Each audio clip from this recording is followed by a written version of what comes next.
In Mobile Legends, every diamond counts, and with bonus, recharging is easy, fast, and secure. Jumping now, choose your top up and get ready to dominate the map. Plus, use the code MC discount. Skins, events, hero, everything within reach with a single top up. Less waiting, more action. Recharge with bonus and play it at next.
Listen up, warriors! The Frozen Sea Showdown is here.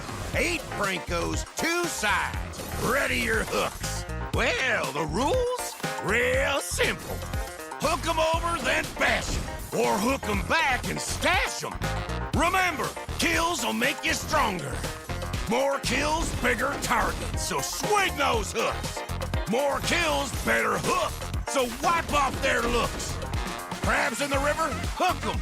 Reel 'em in for new skills. Stun. Magnet. Reflect. Chests in the cave? Hook 'em. Reel 'em in for new skills. Team heal. Team super hook. Crazy ults. Total chaos. Triple hook. Recall hook. Trick hook. No equipment to buy. Auto upgrades for all. Take one down, get your hook back. Hook, kill, reset, repeat. Hook till you can't hook no more. Remember these words. Hook, kill, reset, repeat. Hook till you can't hook no more. Hooks ready? Let's go!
Between dreams and nightmares.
Welcome everybody to week 5, day 17 of MCT AMER North 2026 playoffs. The pressure continues to rise as we move deeper into the playoff bracket, and today's matches will determine which teams move one step closer to the upper bracket finals. We got too excited. Alpha7 North takes on Stamina in one of the most anticipated matchup of the playoffs. Alpha7 North entered playoffs as number 1 seed after flawless Swiss stage run, and the Stamina team with a fan favorite jungler Dez looking to lead his team to another huge challenge. And later on, the Night Horde faces Vendetta in a rematch filled with redemption. The Night Horde looks to bounce back from their earlier loss against Vendetta during the season. The winner of today's matches will advance to the upper bracket final, while the losing team will drop down to the lower bracket for their final chance to continue their playoff run. Welcome again to MCT AMER North 2026. I'm your host Layla, and joining me today at the desk we have Kronos, always ready to break down the key strategies and drafts and adjustments that could decide today's matches, and Trex for his deep knowledge in the North American scene and insight into the teams battling through the playoffs. Kronos and Trex, thank you for joining me, and are we excited for today's series? What are you looking forward to? Super excited today, of course. Glad to be back on the desk again. Almost didn't make it, but yeah, that's a talk for another day. We'll move on past that. But yes, it's been a brilliant weekend and a brilliant week as well. A lot of talks about this match moving forward, and I think this is the one that we're all looking forward to, especially a fan favorite matchup. You could say Alpha7 versus Stamina, best player versus Dez. I think it's got the ingredients of something big in the making. What about you? We have a underdogs versus a huge wall in front of them. Can Stamina show up and do this? Last week they take it to game 5. They started off that best of 5 rough. They were able to get the dub. I think the question of all of our minds is, can they do it again? Yes, and to be able to see what happens, let's just quickly look at how they're going to be able to get to that with the Swiss format and the way we're going to go through the playoffs. Welcome to AMER 2026, the official league for Mobile Legends Bang Bang in the Americas. In this video, we'll walk you through the format of the competition.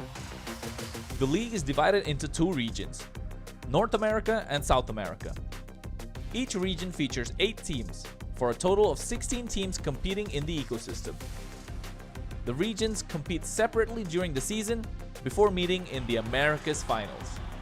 Each region begins with the Swiss stage. All 8 teams compete across multiple rounds. Teams are matched against opponents with the same win-loss record, ensuring balanced competition. Matches in this stage are played in a best-of-3 format.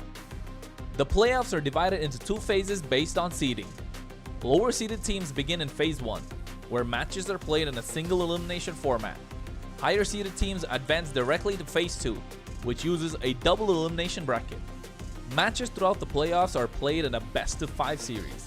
In Phase 2, teams that lose in the upper bracket move to the lower bracket for a final chance to continue. The playoffs culminate in the group's final. The final match is played in a best-of-5 series to determine the group champion. The champions from North America and South America advance to the Americas finals. Here, they compete to determine the best team in the Americas in a best-of-7.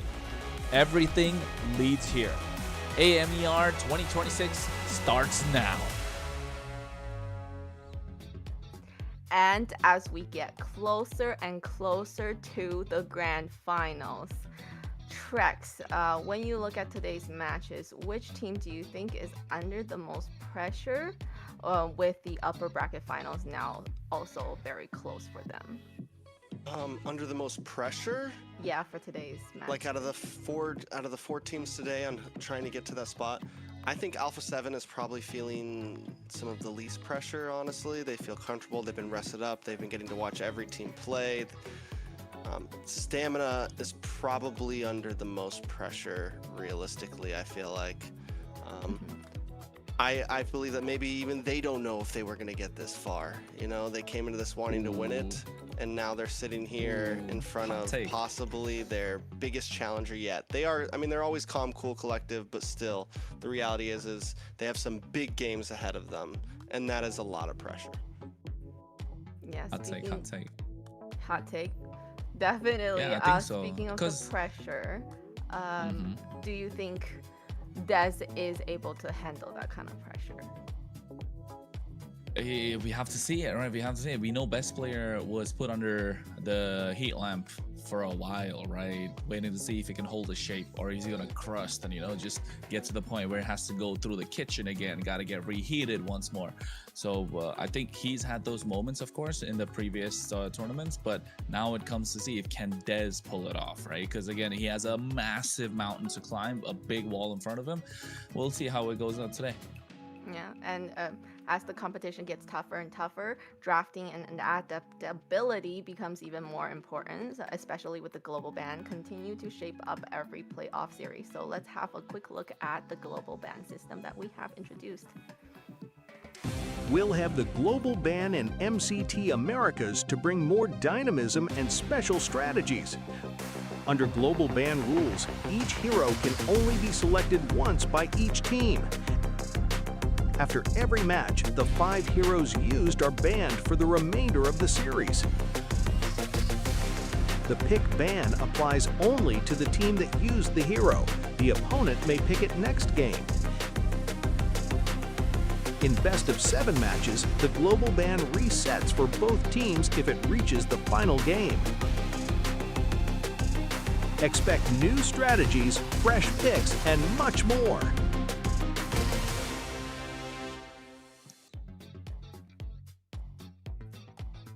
And looking at the global ban system with the 2 teams that have, you know, best player, one of the greatest junglers we've seen in North America, and then also we have Dez, a jungler that we know has also been trying and, you know, coming to a point where best player was at. So this is gonna be a very exciting match.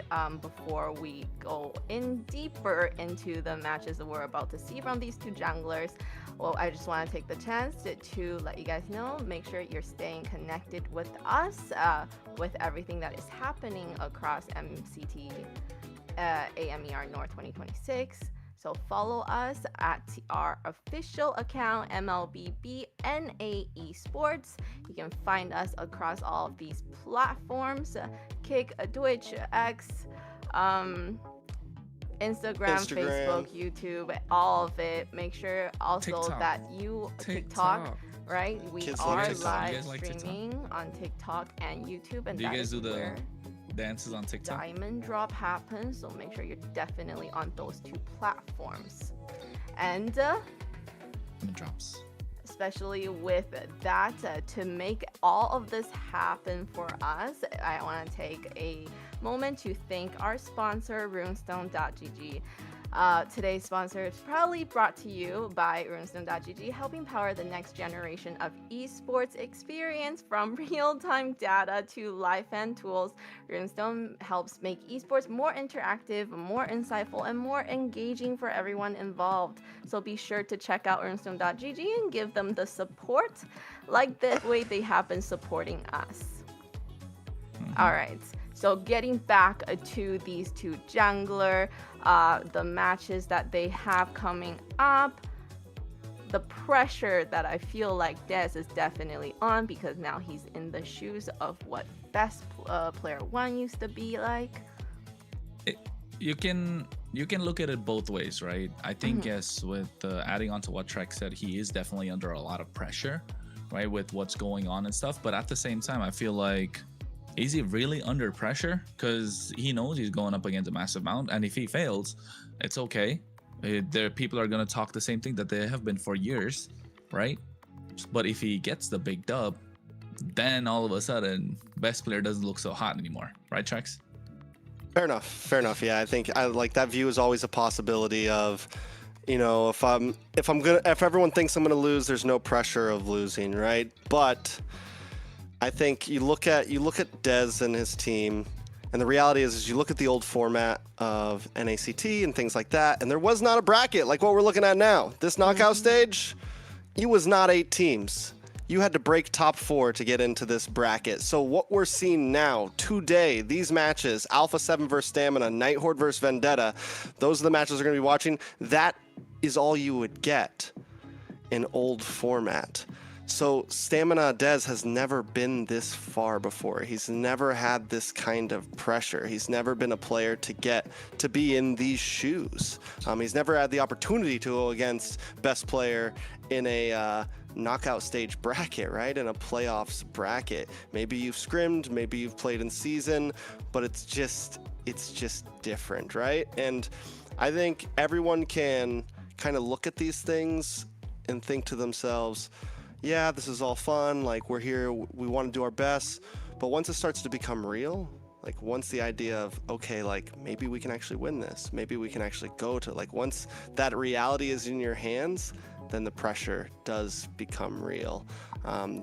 Stamina right now is at a place where it's like, wait, if we actually beat Alpha7, we're looking at 3rd place finish. Like if we can beat that, then we're looking at grand finals finish. You know, it's no longer just yeah, like we want to do this, we want to get to first. It's in their grasp, and that's a very new pressure, I think, for Stamina. Again, it's something new, it's something different, and you're looking at Alpha7, Night Horde, and Vendetta, teams that have been doing this a very, very long time. Yes, and the teams that we have for today's matches, like we talked about, we have Alpha7 against Stamina in the best of 5 today, and then on the second series we have the Night Horde going against Vendetta. So let's talk about these two teams as well a little bit. You know, during the second matchup we have the Night Horde against Vendetta. How much do you think that previous loss changed the way the Night Horde approaches this rematch? Because remember, the Night Horde did go up against Vendetta once, and that was the only series that they lost in this whole playoff run. So it's like now they have to kind of prove themselves and see if they can actually win against Vendetta, right? Trax, what do you think? This is a tough one, Night Horde versus Vendetta. Honestly, I'm still very up in the air about it. Kronos, you got anything on it? I think Night Horde versus Vendetta. I feel Vendetta have a slightly better chance with what performance they gave last week, only because of I'm very much a tempo guy, like momentum, tempo. I think these are important things, although a lot of people would say that momentum is better or more important than tempo. And the key difference between momentum and tempo being like Stamina Esports are coming into this with momentum, right? But Night Horde are also coming into it with momentum, but Vendetta are a team that can maintain their own pace in the entire game, and that is an important bit. And that's very important. Let's just quickly jump into what we're gonna be watching today. We have Alpha7 North, we have Nats, we have Best Player 1, which we've been talking about a lot. We have Cold World, we have Zio, and we have Shark. Yeah, this is a team that has, I mean, they've just been hanging out. They've just been chilling. They've just been vibing. They had an easy Swiss stage run. They've been able to watch every team play. Does that mean that they've been collecting rust, or does it mean they're completely prepared? We will see, just like we're about to see a nice video from one of the players of Alpha7 North.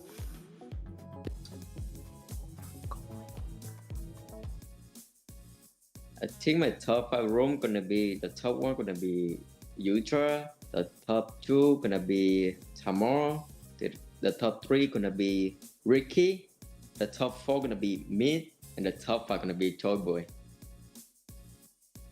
That's how I imagine the end. And looking at the team that's gonna go up against the Alpha7 North, we have Stamina Esports, we have Instinct, Dez, Yomel, Little Rosa, and Ricky. Hey, this team has seen its ups and downs, right? Let alone all the pressure that's in from the fans.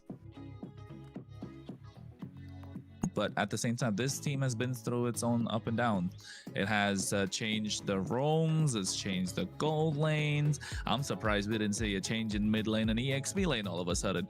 But one thing I wanted to point out, we do have Song that's coming to the lineup today, right? He's available to play today, if I'm not wrong.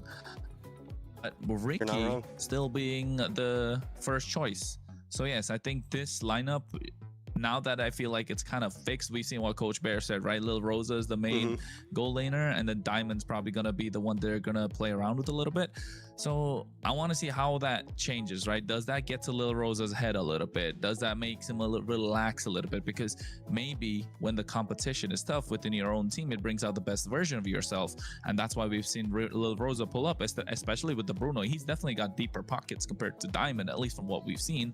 But now, dare I say, he's going against, you know, the toughest in North America. So let's see what they have to say with the small video from Stamina.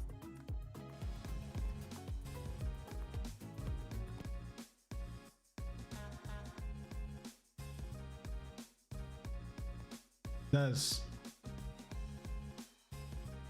Finales de 2018.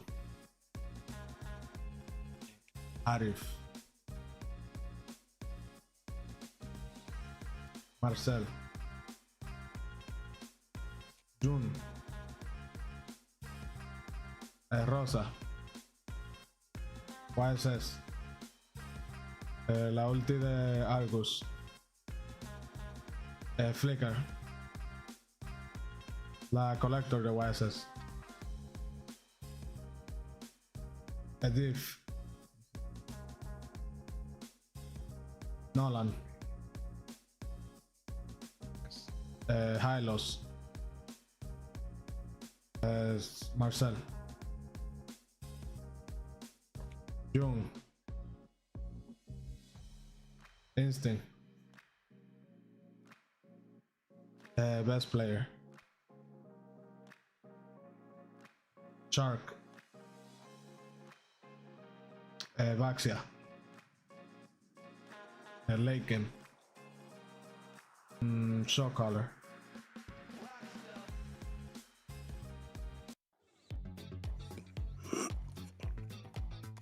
All right, so we kind of seen these two teams. Something interesting that Des did mention in his video about the Marcel pick, right? We've seen finally Stamina was able to use Marcel and win with Marcel, where Shark didn't couldn't even make the Marcel game work. So it's gonna be interesting. I wonder if they're gonna be able to like get a winning game out of Stamina with a Marcel pick. I think Marcel is not a Shark-esque hero. I think Trex would double down with what I'm saying. Like, we know Shark to play those tanky frontliners that are big set potential, massive plays. He's a highlight reel. Shark is a highlight reel on his own, even if he's not playing a massive set potential, right? Even if it's pickoffs. But Marcel is not so much of a highlight reel hero. It's so much of a support, right? Even when Matilda was crazy in the meta, Shark still found a way to make those highlight plays with the guiding wind, the circling eagle, you know? So Marcel, not necessarily that, but more aggressive, allowing the team to play much easier, allowing the space, peeling for the rest of the team. So I think that's why maybe it didn't work out. But for Ricky, he definitely seems that kind of a player. He likes to amplify what the team can provide in the early and the mid stages, in the late game. So I think that is a big point to notice, especially in the roam position, knowing that how even Dez would want to pick Shark from any, you know, as his roamer. Yeah, I think at this point, anything that we think we know about Stamina, any wins they've gotten with certain heroes, we completely throw it out the window here. It's a fresh slate. It really is. They have not gone up against Alpha7 yet. They have not faced essentially the tournament favorites yet.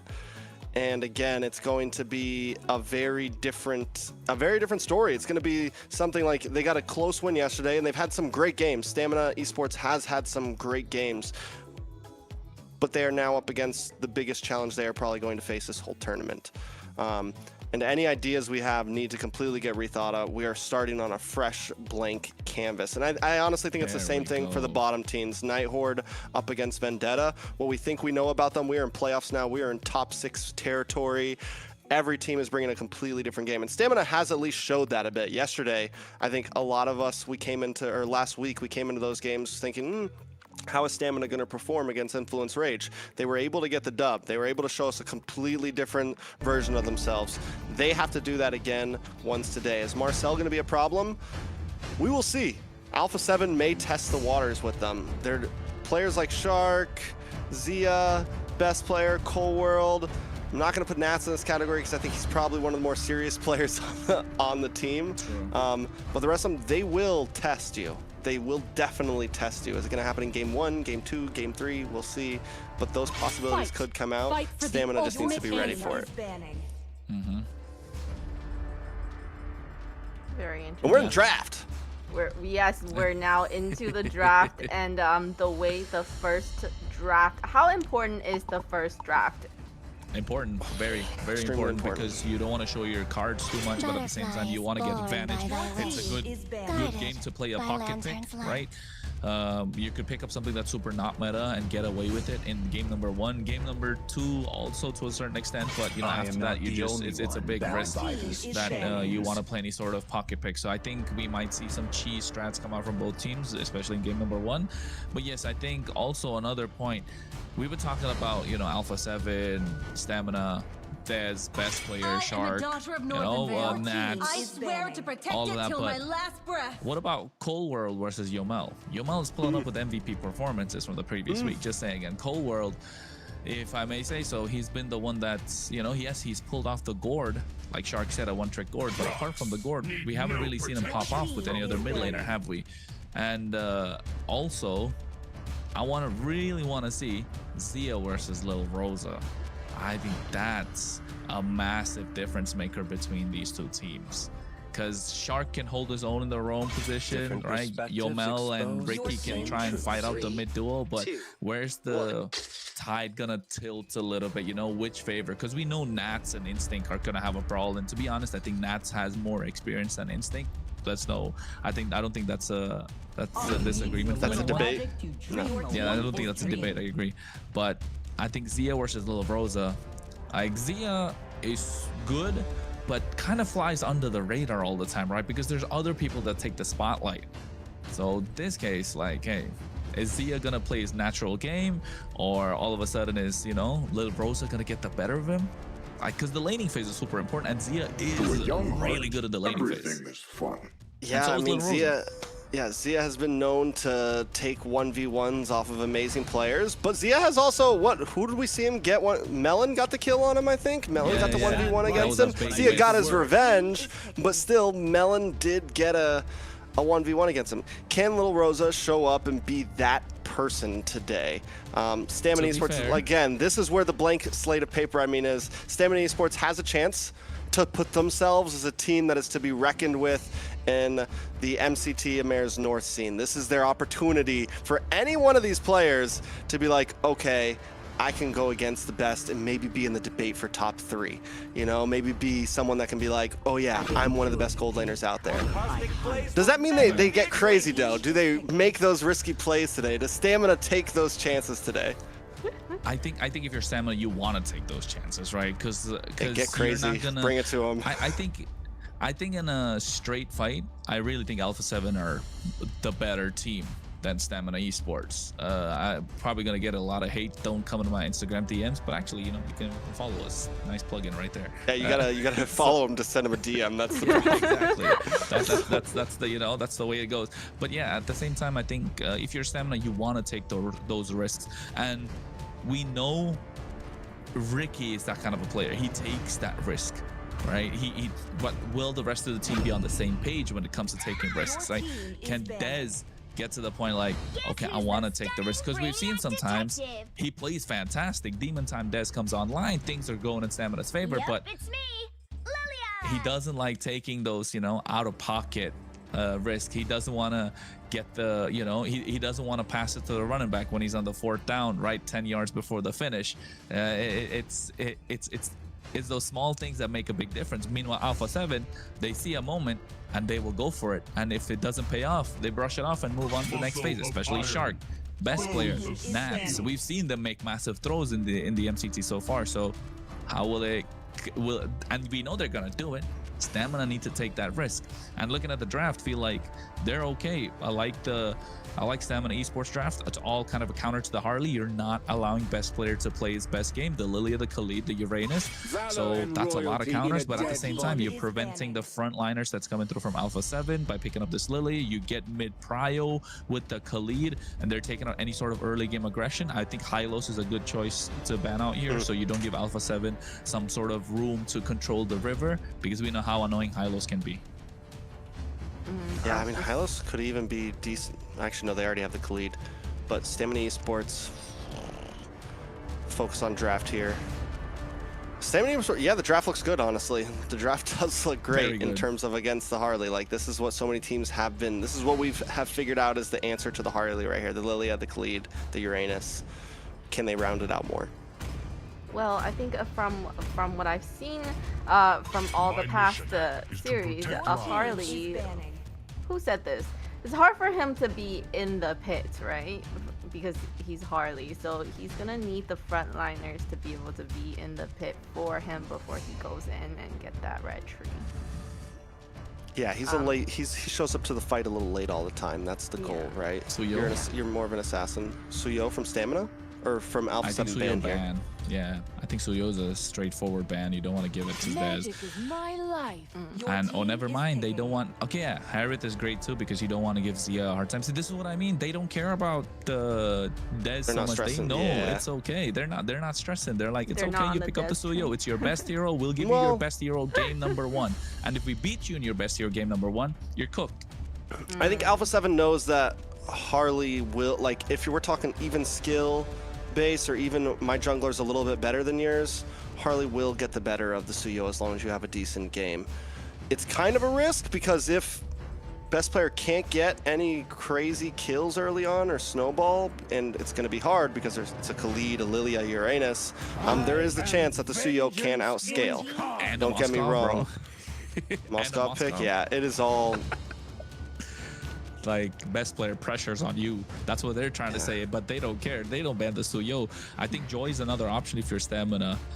So you're right, Trex. I think, you know, the best player's gonna have a hard time this game. But then again, I think we're not super, you know, we're not super worried about it just because it's the best player. We know if there's any jungler that can pull off playing Harley against such a composition, it's him. I literally invented one. Okay. A little bit of a change up. What's their last pick for EXP lane? Do they just go for no Dragon, Phobias? Lapu, whatever. Yeah, Lapu. Lapu, Dragon, Dragon. whatever is good. Sora. Sora EXP. I have to say, aggressive these lineup. are all star-studded lineups, like all these heroes, not gonna lie. I mean, it's game number 1. The chip is a pocket pick. Although it's slightly, it is good. It's still like, you know, it's the best time to pull out game number 1. And now begs the question, do you want to play Suyo because it's such a risky lineup to play against? But if you lose, you don't get to play Suyo again. Do you want to go Joy just to be safe? Like, you know, you got four members that counter the Harley. Or do you want to go something like a Fredrin here just because you can play into the chip, and also, like, you can absorb a lot of damage, you can counter the Harley a little bit, so you go full 5 counter against the Harley. You know, I think I would go for the Fredrin, but the damage is just going to be so lacking. Oh. We saw this in Malaysia. Huh? Yes. Saber's meant to counter the Harley. Seabold qualifiers too. I was gonna say Alpha, but then I was like, wait a minute. No, this is a new pick just coming out. Yeah. The Saber has been getting used to counter the Harley. Stamina Esports with a full draft, essentially giving best player possibly the worst game of his life. I'm not gonna lie, in terms of draft, depending on how good this Saber really ends up being, I like Stamina Esports here. Man, me too. But I mean, but like, Saber can they perform on it? Can they execute? Right. Saber is not a hard hero to play, right? So it's all about then the macros of your team, like how you gonna play around with your teammates. I feel like. I dabble a little bit in Saber. All right. You know, Alpha7 at this point, an aggressive lineup. It is dive, dive, dive. Kronos, take us in. Yeah, well, it's dive, dive, dive. We're going to find out because Alpha7 are looking to take it. They want one hand on the trophy, and they're almost going to get there. They're steps away. It is the upper bracket semifinals, ladies and gentlemen. We're talking Alpha7 versus Stamina Esports. Game number 1 of the best of 5. Who is going to take it, and who's going to get first blood? Okay, so at this point, when I'm looking at both drafts, we already talked about how much Stamina kind of gives best player a hard time here. Alpha7, knowing their playstyle, knowing what they might want to do here, get aggressive. The problem is that is kind of hard. I think they are solely riding on the fact that they can outplay Stamina Esports right now, that they can just play a better game. They've got aggressive heroes. They've got heroes that want to get in your face, and I think it is a heavy rely on micro mechanics, and already Cold World putting huge damage onto Ricky, taking some back himself. Now, the saving grace for Alpha7's draft is going to be this chip. If it gets to late game, there's a lot of possibilities you can pull off. There's a lot of pick-off potential. Once level 4 hits from Shark, expect off-lane ganks, expect pick-offs, expect little moments. If Stamina Esports can withstand what Alpha7 is going to try to do to them, try to get in their heads, try to beat them off pure talent and skill here, then yeah, there is a chance here, honestly, for Stamina Esports. It is no longer, the draft looks good, the draft looks clean. See how it goes. Yeah, and look at the Master Assassin coming out from Lil Rosa as well. He wants to get these 1v1s. It's been a trend I've been seeing from his emblems especially. And apart from that, everything looks solid. You got Swift in the hands of Saber. He gets the Temporal Rain to be able to reset those skills. So yeah, I'm liking the emblems, nothing too crazy. Meanwhile, the mid lane, a slight bit of a fight coming out as well. I think best player already using his deadly magic, but Yomel getting first blood against Cold World, who did have the Purify, and Des already used the wait a second, coming in, but he gets taken down. And look at Alpha7 Shark as well. Best player went down too. It's messy. Dez gets the quick response on to best player. Dez does go down, but he takes out best player first. The deadly magic gets the finish. Best player maybe overextends there a bit too much. It's 2-1. No jungler on the map. Just popping up. Only took a few seconds, but still, we're going to have a very delayed turtle here.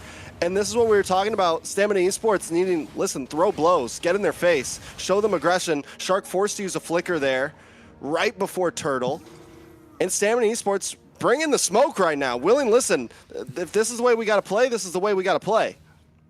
Hey, we are Stamina Esports, and we want the smoke, if I may quote somebody else.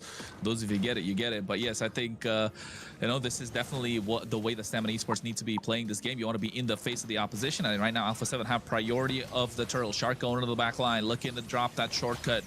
But Ricky trying to buy some time. Raging Sandstorm coming at any moment. Best player secures the turtle. Here's the Raging Sandstorm. Shortcut coming down. This is a what a shifting skies along the wind strike coming in. We can see the triple sweep from Dez, but catching the wrong target. Not able to get out of harm's way. What could have been disastrous for Alpha7 just being a 50-50, and they get advantage because of the turtle along with it. Yeah, so big turtle. They take a 600 gold lead. I'm wondering at this point, itemage against Dez. You know, one of the problems with Saber, once you pick up an antique cuirass, Saber's kind of it's over. The ult does nothing. I wonder if this gets out of hand, will we see maybe one defensive item pop in for Cold World and best player here? Oh, look at that triple sweep coming in as well onto Shark. He's taking a lot of damage, but he doesn't have it, right? He doesn't have it. He's quite tanky. I think you're right. Shark's probably already got that Dreadnought armor at least to start off, maybe the warrior boots. Yeah, so I think it looks good, maybe along the steel egg plates as well, because that provides a lot of physical defense. So I think that's a good route for Alpha7 to go down. You can see already 1k gold lead in their hands. Dez, I wonder, right, is he gonna go for the Sky Piercer? Now that's a big risk, but if he gets the Sky Piercer, it's gonna be insane. He gets the Hunter Strike first item. I don't think he's even finished those boots, so you know now he's gonna be able to one-shot anyone that comes in. But not just that, Trex. As a Saber, I like to play Saber in my ranked games, all right? Because I'm not gonna play. I don't play Lancelot. I don't play Fanny, all right? I do like to play them, but I know for a fact like it's gonna be tough, right? So when I face against these assassins, a tough lineup, especially in solo queue, like the other day, I had Brody EXP. I had to end up playing a Saber trying to win the game against a Freya, and it works because of, you know, you're able to single out someone the entire time. But the question is, you need to get the snowball going, and once you're behind, it's going to be hard. Yeah, he did actually just finish his boots. Gets cooldown boots actually, right? Yeah, that's the way. That's the way. Cooldown boots. So able to. Oh, wait, Oh, Dez triple sweep on the wrong target again. He doesn't have the damage to one-shot someone right now. Shortcut drops out as well. He dashes in harm's way. SOD misses. Ricky trying to buy some time, but at the same time, you can see best player comes in. They already secured the turtle early. Deadly match used up on Ricky. 4 members in Stamina Esports grouped up on the top side, but 5 from Alpha7. It's a 5v4. They don't get a kill. They don't get the tower. The only thing they walk away is with the turtle. So if you're Stamina Esports, you got to be happy about this. Yeah, definitely got to be happy, but also Stamina Esports has to change the way they're approaching these fights. Dez cannot be at the front. He needs to be looking for angles. He cannot show himself. Once that triple sweep is gone, you're a useless hero at this point, you know? Wait, you can see triple sweep again on top of Nats. He has too much damage. He's too tanky, but you can see a 3-man knockup. But finally getting taken down, but the kill in the hands of Instinct. Meanwhile, on the bot side, Ricky getting picked off as well. Oh, that was...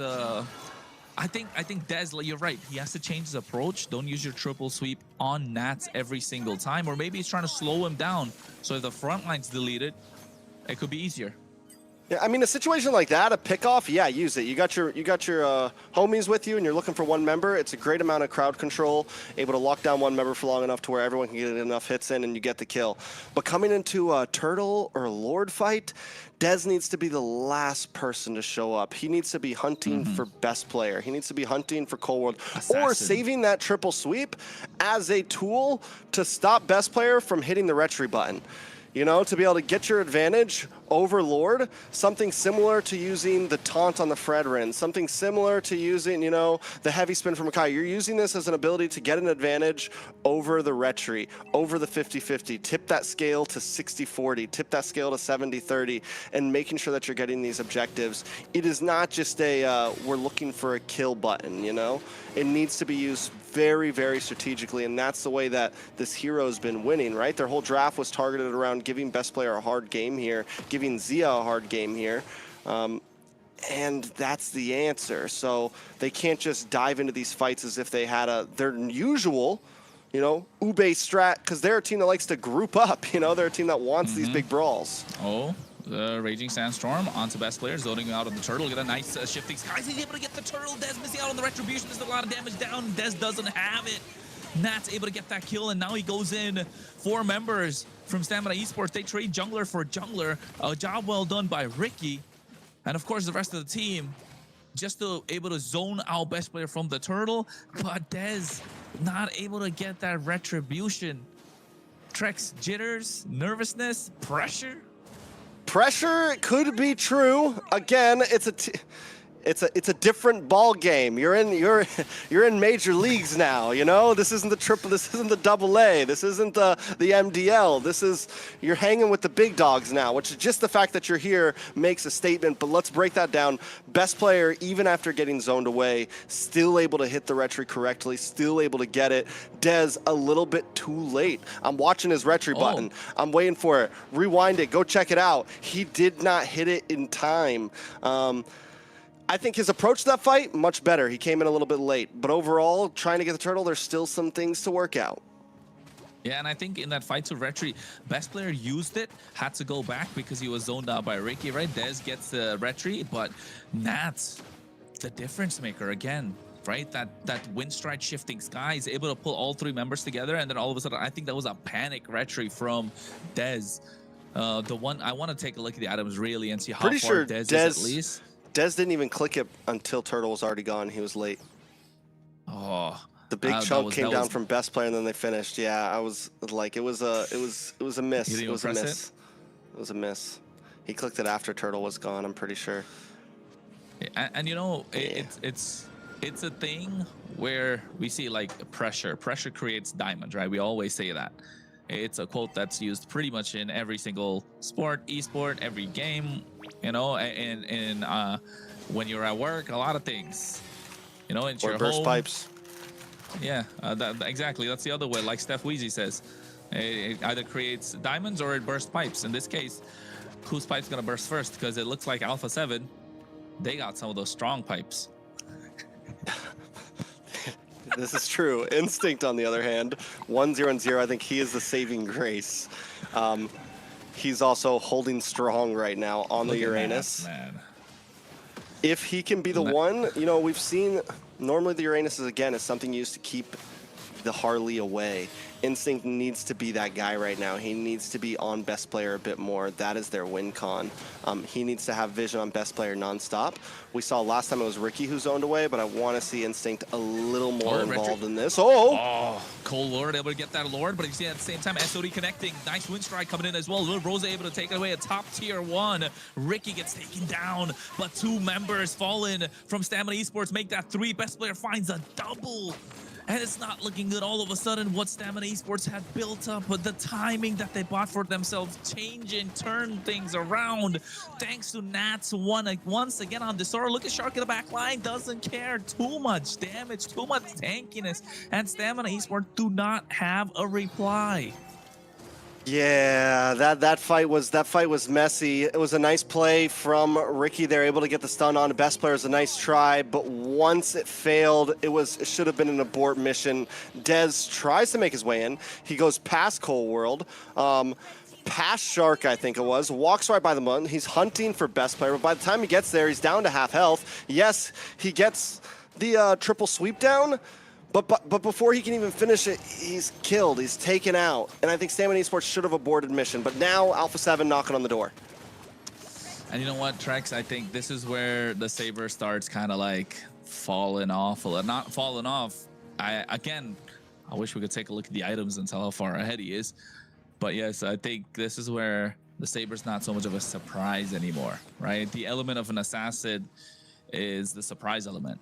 And if you take that away from him, if he sees you coming head on straight in your face, it's not going to make much of a difference. And not just that, I think it's for Dez, it's not something he can create outplays on, right? I think that's the big difference maker. We've seen him shine when he's allowed to make this outplays. Look at the top side. They make a concealed play, and Nats comes in. But at the same time, a shortcut's dropped. Are they going to go through a Y walk from Shark? Shortcut is dropped down. Look at Dez going in from the back line. Look at catch Nats off, and they do. But Zia pop it off with the Blaze Duet, able to get the kill onto Lil Rosa. So damage dealers are not going to be present. And now Dez goes in. Winter Crown comes in, and Zia gets a triple kill, taking down Dez in the process. Yomel's gonna be next to the chop and block, and Shark able to get that kill. 4 members down, and now Instinct's the only one left standing, and the best player wants to get the blitz down the mid lane. The wave's already crashing in.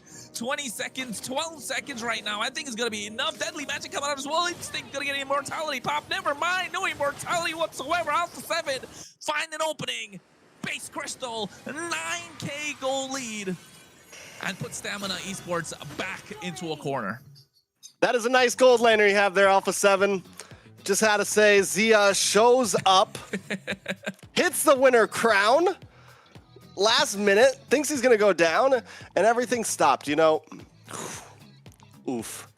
That was once Alpha7 came online there, it felt like there wasn't much Stamina could do.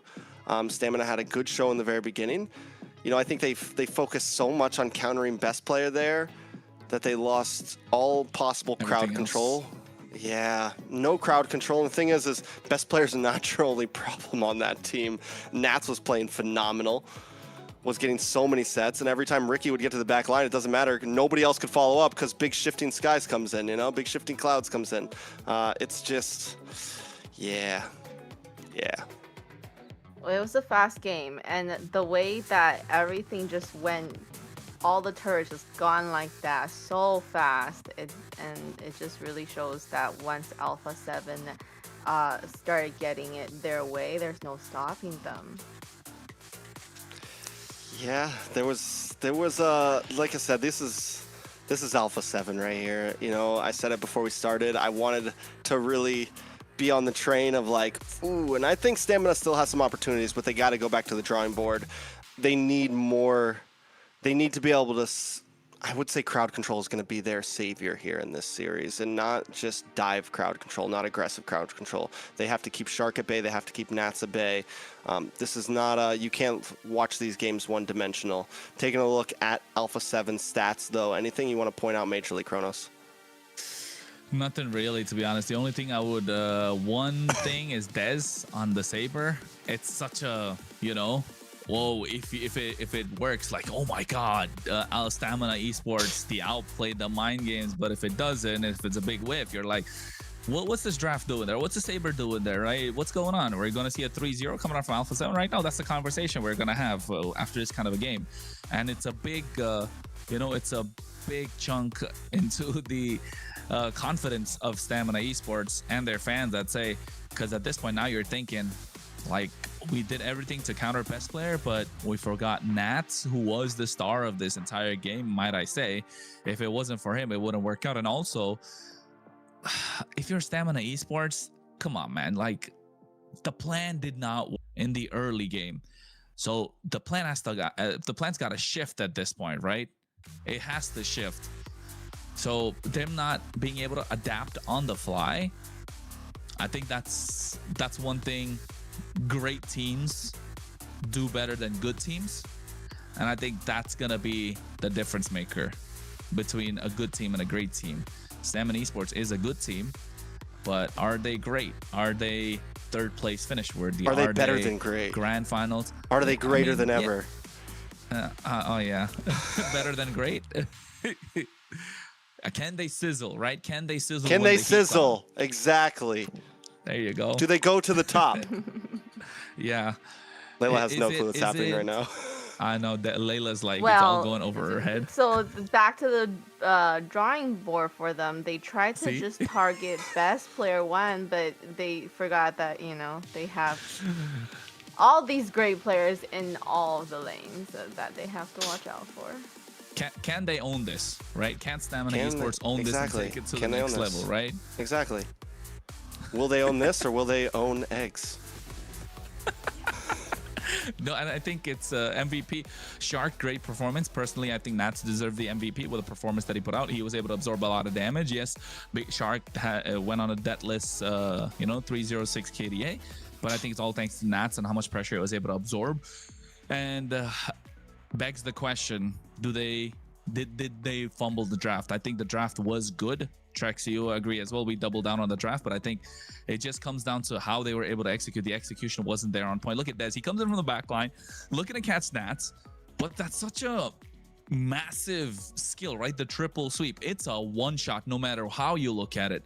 And if you're going to take down Nats, who's below 50%, and you're going to use this massive ultimate to be a big game changer, like, it's an ultimate wasted. And the moment the triple sweep is gone, you're kind of like, the opponents are going to be walking around freely. Yeah, we're talking about Zia on the Claude, Cold World on this, on the Valentina, and they didn't even have the Purify in that fight, if I'm not wrong. So until the end, they stuck to their game plan, but it didn't work. And I think it's got to be a wake-up call, right? It's got to be a wake-up call for the entire team. You did everything in your, in your power to try and stop their early game, to try and counter what they could bring in.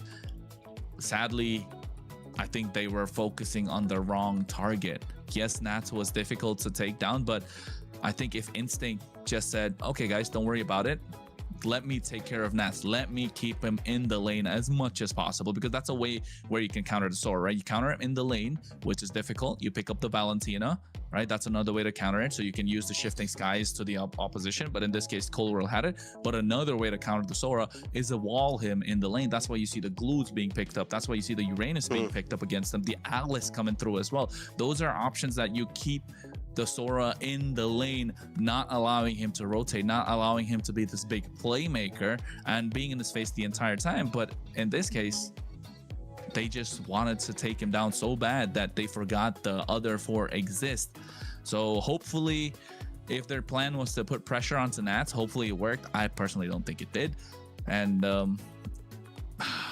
Trex, question, can they come back from a deficit again? Can Stamina Esports come back and take a game? Can they take a game throughout the series? Can they possibly win a series? I think we're going to see, my prediction is we're going to see Stamina Esports trying a lot of different avenues here. We just saw their first avenue. We saw them, it's game one. And to give the benefit of the doubt to Stamina Esports, it's game one, bring out the Saber. That is definitely the chance to bring it. Give them the I get it. They gave them the Harley. It's like, okay, this is our chance. But now you need to approach this completely different. If I'm Stamina, if I'm coach, I think we go I think we go tanky. We go for things like Alice's. We go for things like Glue. We go heavy crowd control. We try to control fights because that's exactly what Alpha7 is going to want to do here. They want to beat you in the 5v5s. They know they're comfortable. Every one of them can hold their own lane. Reality check is Zia's going to be able to hold his own lane. Shark and Cold World are going to be able to hold their lane. And Nats is definitely going to hold his own lane. This guy is an MSC champion. Don't catch me wrong. This is the biggest EXP lane fight that Stamina has ever faced against. You know, this is something some players will never get to go against. Nats is a MSC champion. The guy is a monster. He's been around for years. So I think what you need to do, you're not going to win laning phase. That's not the goal here. The goal is let's get ready to fight in big 5v5s. Let's make a composition that we can prolong fights, look for weak points, put Dez on something that he can pop off on, give him some demon times, go for the Suyos, go for the Leo Mords, go for things like that. Worst case scenario, we've seen him do well in the Fredrin. Fredrin, not going to be a bad pick. He can hang out in the pit. He can survive the onslaught that Alpha7's going to try to do to you. And by game 2, I know everyone thinks this isn't crunch time. This is crunch time because if Alpha7 does another performance like that, there's not a chance. They're going to get goofy on you in game 3. They're going to get goofy on you in game 3. I promise you. What kind of goofy picks do you think they're going to have for game 3? I will talk about it after game 2, but if game 2, honestly for me, game 2 feels like match point. This is really how this is going to set the precedence. And I think because if you're Alpha7, you get 2 games in the bag. You're like, hey, can we just, go out of pocket? Can we try something crazy? We just want to have some views. Let's bring some views in. Yeah, exactly. And they're that kind of a team, right? When they're ahead, they like to play around. They play with their food. So in this case, Stamina Esports better get this game in the bag. Otherwise, they're going to be the butt of the joke by the time the end of the stream. And when it comes to Alpha7 versus Stamina Esports, the Clippers are really quick to get this down. And right now is prime time as well for the Clippers to get something on the board. And not just that, I think every single time Dez or Zia or Best Player, these big names in the community, right? They get something out of pocket, something different. It always gets clipped. And I saw a recent clip. Did you guys see like Dez and Zia in the same team? And then Dez really goes crazy with the Lancelot, if I'm not wrong, and Zia screaming like, "Hey, do we have Kyrie on our team?" Oh my God, he hypes him up when it's the time. But right now, if they want to throw hands and call it a knockout in like 45 minutes, because the first game was 13 minutes, the next one's going to be another 12, maximum 20 is what they'll be telling themselves.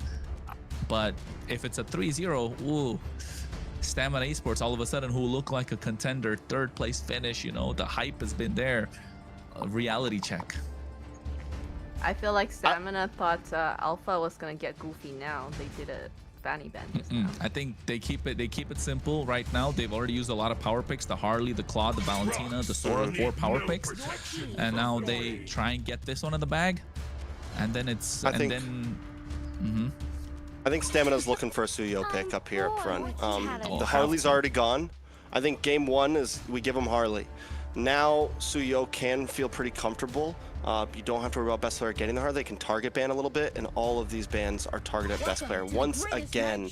And like I said, I think in ban phase, not a horrible choice, but in terms of execution, in terms of draft, like your picks, maybe don't completely try to counter Best Player. But I do understand the idea of we give Dez a great game, and that can be our saving grace, right? Dez has been able to carry the team before. Dez has been able to do great things. So if Dez can have a very comfortable win, the possibility's there. But that means they need to make sure Dez gets something good here. You can't put Dez in last pick. They're not on red side though this time, so there is opportunity for that. But you know what, Trex? I think expanding rivers, they might as well give him Fredrin too. Do you first pick Fred? You won't first pick Fred because there's the Jushin, there's the Herod, and you can't even first pick the Suyo, right? It's such a risky pick to go for as a first pick if you go for the Suyo, and that's why I think Stamina Esports, they're gonna get something powerful, but Alpha7 are gonna take away the Suyo. Don't forget, best player pulled off a nasty Suyo as well. That's why I think Stamina just first picks it. No, there hasn't been a Savage yet. No Savage yet. Yeah, so he got like an unofficial Savage. He got a triple unofficial, and he got a double. Yeah, so Alpha7, the best player, did get that. He's clean on these assassins. It's his bread and butter at this point, right? So Stamina Esports, Jushin open. Now on the other side, I think you get Herod plus Suyo, maybe Herod plus Phovius, Herod plus something, but it's Herod plus something. Definitely Is he even stressing the Herod? They didn't stress last time. Here we go.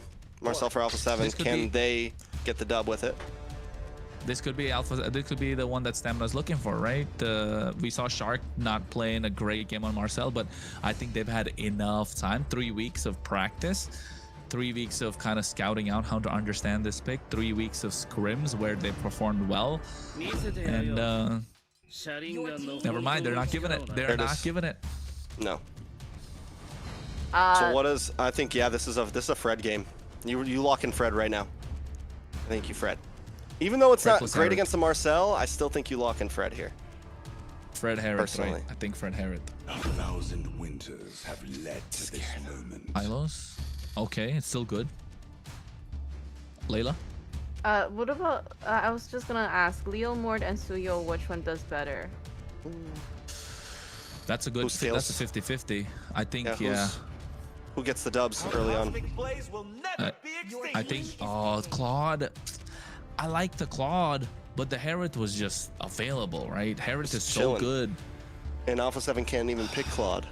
So they're down 2 marksmen if you pick up the Herod here. And I think Alpha7 can just go Herod. They don't gotta worry about it. And I think Leomord Suyo gets the early game, but neutral objectives is Leomord. The 1v1, I think it comes down to the timings of the skills that's used, right? Suyo can look to one shot if he's ahead, if he's got some Sky Piercer stacks, but Leomord can, one shot if it's a full HP kind of fight. I just feel like one thing with Leo Mord and Hylos, I don't think it would be good to go against the Marcel, because you're not gonna run on that path where Marcel just threw an ult. Yeah. You know, he can zone you out with his ult, and then you're kind of wasted both of your ults. There you go. You were talking about Leomord, and it's gone off the table. And I think, what other jungle options are left, Trex? There's no Saber. I'm not like they were going to pick no Fanny, no Guinevere, no Leomord, no Harley, no Baxia, no Suyo. I think Fredrin's the next choice, but I think they don't mind playing into the Fredrin. They have a Gord after all. Yeah, maybe they go Haya here, something like that. Joy, I think. Joy against Suyo is good. Yeah, that's why Joy is a good ban here. What else can and then they what go Stamina bans out the... Did they ban out the Harith here? They ban out the Leslie, next is Harith. They have to ban out Harith, right? Like no shot, they leave the Harith open. It's so powerful. It's a lane bully. You don't lose the gold crab whatsoever. Like if you lose the gold crab, it's kind of like you're not focusing. Alice, okay, so they leave the Joy open, they leave the Fredrin open. They kind of know what they're going up against. It feels like a Fredrin already that they're going to be facing. Alpha7 reading so well into the draft, if I may say. I think if Stamina Esports are looking to go for outplays, it's got to come through with maybe a Nolan if you're Stamina Esports here. Like that's a choice that you can make. You want to risk it for the biscuit. You know, you gotta add that gravy. Yeah, you gotta add that gravy on it as well. I am not the only one. Oh, I just disappeared. Phovius pick for Alpha7. And then Stamina. We still need a jungler. We still need an EXP laner. And Dragon wouldn't be horrible. Yeah, Gord is like a sitting duck if Dragon decides to go for him. Give Cold World a bad game. Apply pressure on the back line. Oof. Yuzhong. And then it's Yuzhong right down. plus. Yeah. I would like, yeah, I think Yuzhong would be really nice. Yuzhong plus something, right? We mentioned the Yuzhong Joy plus- earlier. And then the jungle as well. Nolan. I think Nolan. You risk it. You What about, risk like, the Nolan Glue here. EXP? Yeah, Glue plus Fredrin. I think that's another choice. Joy. Yeah. Glue Glue. Joy is good. Could also be a high-low CXP or a Glue EXP. Either one could work. But I was going to say, if they pick Joy, I feel like not. Because at first I'm like Yuzhong, but I'm like, that's so divey. And that leaves Joy and another one diving. You have nothing to defend Instinct. You have nothing to defend Yomel. I mean, you have nothing to defend the Claude or the Jushin. So it's just, I like this a bit better. Harith on that team. They took it. Yeah, Hereth was open. There is the clear choice. It was gonna be Hereth. I think that's why Alpha7 didn't even like, you know, go crazy with it. Just lock the Suyo, or rather the Phoveus, so that you don't give the Phoveus on the other side. And you know what, Trex? That's another thing. They locked in Phoveus and they still pick Joy. So Stamina Esports really believing in what Dez can pull off in this game. So a lot on the shoulders of Dez, and that chip is just gonna grow bigger and bigger if he's not able to get the dub this time. I will say this time Stamina Esports has a composition where they can take things a little slow in the beginning. They have decent crowd control. They have decent stiff arm. You have a lot of a kiting ability. This is kind of what I wanted to see from them coming into this game. Dez, maybe don't be as aggressive. Be an objective getter this game. Let Little Rosa and Yomel be those major damage dealers. If the opportunity presents itself, obviously, get a kill, Dez, you know, on the Joy. But outside of that, take things slow on Stamina Esports. Well, they got to take things slow and find a way to come out with a victory, because if you're Stamina Esports, you do not want to let it get to match point. You want to pull one back. Take it all the way. A reverse sweep. Whatever you can. Just don't let this game slip away through your fingers. Stamina Esports versus Alpha7 North. Game number 2, best of 5. Let's get it. The possibilities for Stamina have been set. Alpha7, what do they need to do here? You got the Suyo. You just pop off. You do the same thing you did last game. You look for kills in a best player's hands here, and knowing the fact that they have the Gourd, not a super, I mean, yes, a scaly mage, but it's not something you need to worry about too much. Cold World just needs to get those stuns off here and there, create opportunities for best player to get some early kills here. Obviously, the rotations might be a little bit slower, honestly, coming from Cold World, but Shark should have the ability to also look for small pickoffs. A small moment like that, just getting a stun like that, later on, around 2-3 minutes, 4 minutes, it's dangerous. Best player comes in, he gets a quick kill. And that's what Alpha7 needs to look for here in the early phases of the game. And you're right. I think these one-off pickoffs that comes through with this tracking shot frame moment's going to be a big difference maker. But here, Lil Rosa, BMI, has to pop the Purify as well. But you can see the Sever coming out from best player. First blood in the hands of Alpha7 North. First blood for best player, exactly what you want to see. Shark going to be able to get away here. No issues up front. Already a rough start. This is, I mean, I literally just said it. Best player gets a kill or two in his pocket, and it might be a wrap. It won't matter. The Joy's, it's going to be a long time for the Joy to be able to get the win. Yes, the Joy can get the upper hand in a even 1v1 later on in the game, but this early on, if a Suyo starts to scale, Dez will be able to do nothing. Yeah, and you know, there's a lot of crowd control on the side of Alpha7 as well for Dez to deal with. Cold World, chunk down low. Shark right now, able to absorb a lot of damage. It's okay. He's still quite the frontliner. Best player doesn't want the turtle, wants to get the purple, get some sort of advantage. Meanwhile, on top side, Zia trying to pull off the 1v1 against Lil Rosa again. But you can see Dez goes in. Shark able to run out of harm's way, but finally gets taken down. But the amount of time that he bought, Dez will not be able to make it back out of the turtle. And you can see why the gush coming out onto Ricky already. Revitalize has been popped, and now best player hacking away at the turtle. And it feels like Stamina Esports are going to have a difficult time, because look at Shark. He's already back up. Dez goes in. The rhythm, electrifying beats coming out. Retribution not there. Yomel able to get this one, but Ricky gets taken down. The sacrifice, the grab right on top of Nats. Instinct has to flicker out, and Dez coming in with the Sever again. Alpha7, they lose the turtle, but they get the kill. Honestly, not a horrible scenario for Stamina Esports there. At that point, the moment Dez is back up, Shark taken out, back at base, I felt like Stamina Esports, that's the turtle you want to go for. You have the fight. They do lose a member, but still, overall, the fact that Dez gets that kill into his pocket, it's not a bad spot. Best player at 2-0-0. It is still kind of a battle between these two on who can scale faster and be a big threat to the enemy team. Shark playing so aggressive on this Marcel right now, just in the face of Dez. Very different Marcel game than what we saw from him before whenever he took the loss. He's not as scared. He's willing to take it. He's almost playing it like a Hilda right now, just getting in the face of the enemy team, running around quickly, using those movement speeds bonuses from the skills. And that's what we like to see from this hero, especially from Shark. Yeah, and that's the kind of play style that we like to see with Shark, right? And that's the big difference maker in this case.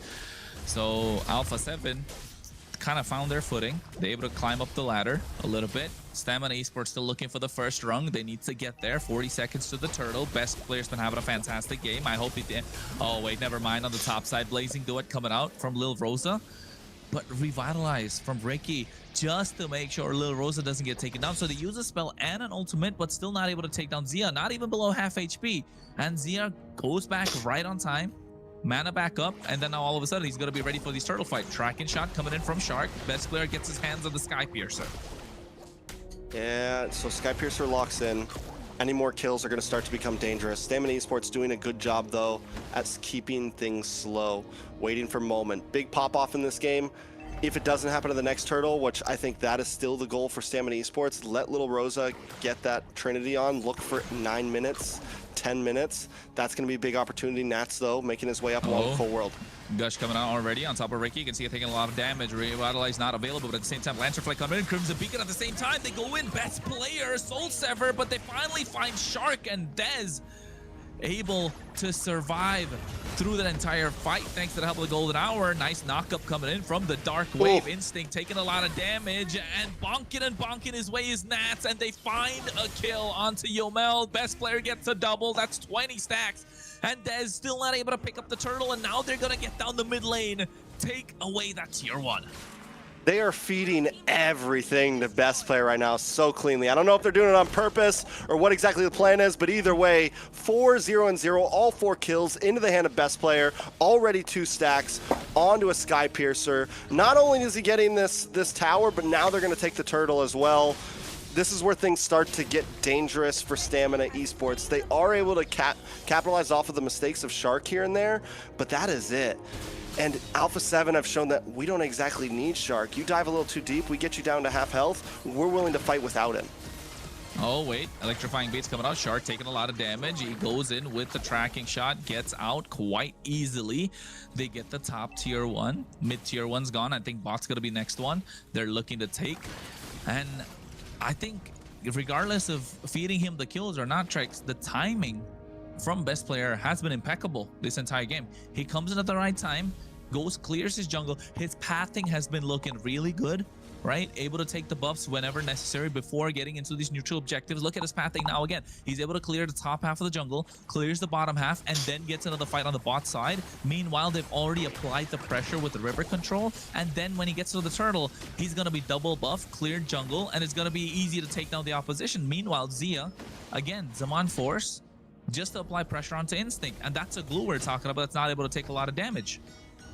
Look at them already. Nats coming in, getting good damage on Yomel. Yeah, goes with the Dark Wave as well. Yomel, Crimson Beacon to try and survive. Look at best player. This is what I'm talking about. Timing and able to be unstoppable, taking down Yomel. The Gush coming out at the same time. Ricky gets caught up, but it's so perfect. Alpha7 North have found a way to make Stamina Esports dance to their tunes. And this is exactly, you know, we came into both these games, and what did I say Dez should be doing? Show up to the fights a little bit late. Look for those assassin-type plays. Find angles, and that is what best player is doing right now. And that's what he needs to do.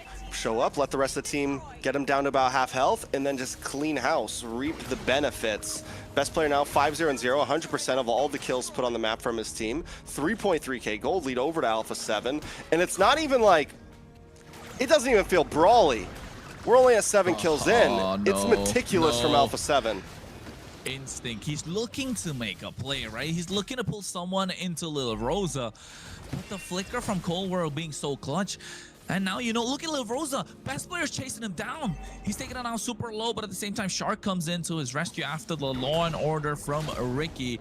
The Lord is going to be the target right now, spawning at the right time. And Stamina Esports have no way to get close apart from this glorious pathway. A Dark Wave coming out. Nice golden hour to pull two of these members in place, but they collapse right now. Alpha7, best player, finding another kill on the board. Des comes in, but walks straight into a bloodbath as best player finds another blazing duet from Lil Rosa, catches nobody, and best player looking for another, gets a triple. It's a maniac that could be available, but Cold World able to steal it. And a lot of people shaking their heads saying that what happened to Stamina Esports, but Alpha7 showing that they're still the big dogs. Yeah, 4.5k gold lead. The back and forth right now from Alpha7, even in that fight, the limit testing, this is what I meant last game when I said I feel like Alpha7 just feels like they can outskill them, right? And even there, we see it in that fight, they're willing to go under towers at 30% health. They're small things that most people don't even see as a mistake. Little Rosa being a little too far past that tower when his health is below 50% might not be a problem when you're up against a team like Influence Rage, might not be a problem when you're up against some other teams, but best player is going to see it. Alpha7 are going to see it. They're going to know immediately, okay, yeah, we can kill you. I know exactly how much damage I can do right now, and if I see you and I know that the distance is correct, you're going to get hit. You know, it's all about distancing. It's all about timing, and Alpha7 is doing it to a T. And they're playing it really well. Looking at their items, it looks solid. They got a Starlium sight, Feather of Heaven in the hands of Zia. He's going to start scaling, and we've only been talking about best player until now, Trex. Yeah, so coming down, can Alpha7 finish things here? I think that's the real question. Can Stamina Esports defend? Golden Hour does miss. What a whiff. Yeah, I mean, it's not a whiff. It's the fact that they're able to zone them out for taking the tier 2, right? That's another thing. They lose the holy defense at the same time in the mid lane, so they're not able to defend this next wave of super minions that are coming through. Cold World already dropping down the gush. Ricky has to go back at the base. To his credit, he hasn't used the Revitalize yet. Instinct taking a lot, and now the tier 2, the tier inhibitor is going to fall down. They go in with the glorious pathway, looking to zone them out. BMI being used. No blazing duet yet. Alpha7 North slowly, meticulously taking this approach on how they can take down these inhibitors. I think they don't want to pounce. Wait for Stamina Esports to come out. Oh, wait, never mind. Wave's already coming in. They're going to crash. Where's the play going to come from? Nats, Flicker available, looking for a Dark Wave. Could go in, catches only one. Shark gets in with a tracking shot. Taking someone down, and no, Zia drops into the Zamar first. Look at Ricky taking so much, and that's a Hylos we're talking about right now. Instinct looking to find an opening, but zoned away by all 5 members, and now they get the inhibitor on the bot side as well. Gush coming out again, and Ricky can't even walk up to Alpha7. Glorious pathway drop down, golden hour to catch them in place, and the blazing duet coming out from Lil Rosa. He can't get close enough. Zia goes in, finds Yomel, and best player gets another stack, taking down Ricky. This could be the moment to end it all, and Alpha7 looking to blitz through, but they want to wipe out. Are they gonna get it? Instinct taking out super low. Best player looking for the chop, and the backside not able to get it. They're just playing with their food at the moment. Des goes in, but get instantly deleted. Lil Rosa's next, and they do find the wipeout. Best player 12-0-1 picks up another triple, and showing levels to this game are Alpha7 North. For a moment there, I was about to really praise Stamina Esports. They had that defense going so well. They were able to kind of take things slow. They didn't go out of the base. That's exactly what Alpha7 wants. They're putting the bait out there. They're hoping, come on, jump out here. Bite off a little more than you can chew. And Stamina Esports doesn't go for it. They don't lose a single tower for a moment there. They do end up losing that mid lane. I mean, the mid lane inhibitor.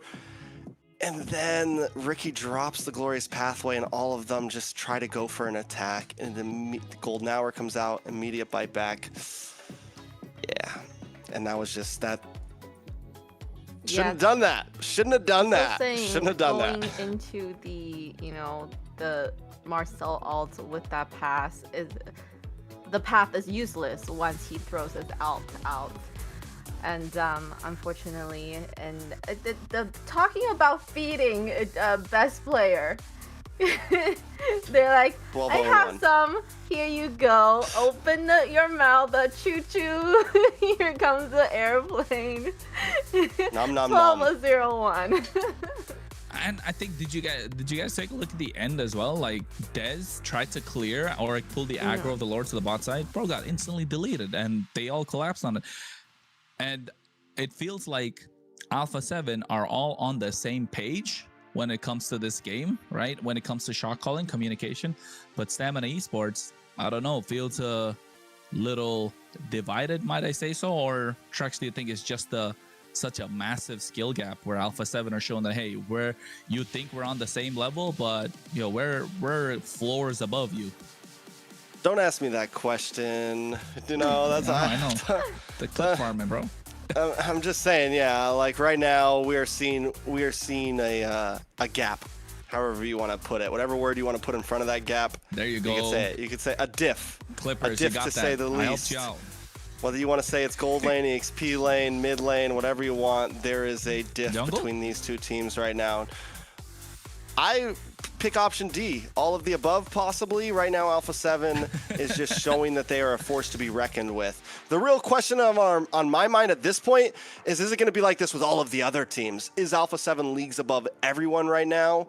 Because right now what they're doing to Stamina Esports, it feels like there is no way. The reality is it feels like Stamina Esports, like how do you even come back for a game 3? And you know what? I think if you kind of, while we're watching the highlights, if you take a look at it and, you know, track back a little bit, Alpha7 didn't make any massive, you know, crazy outplays or any clutch plays or anything that's out of the ordinary.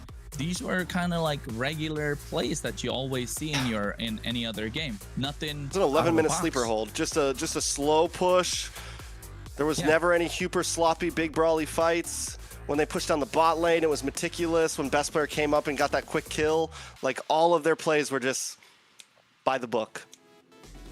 Are you saying Alpha7's on autopilot right now? I mean, I don't know, Layla. I think what do you number think? 3 probably.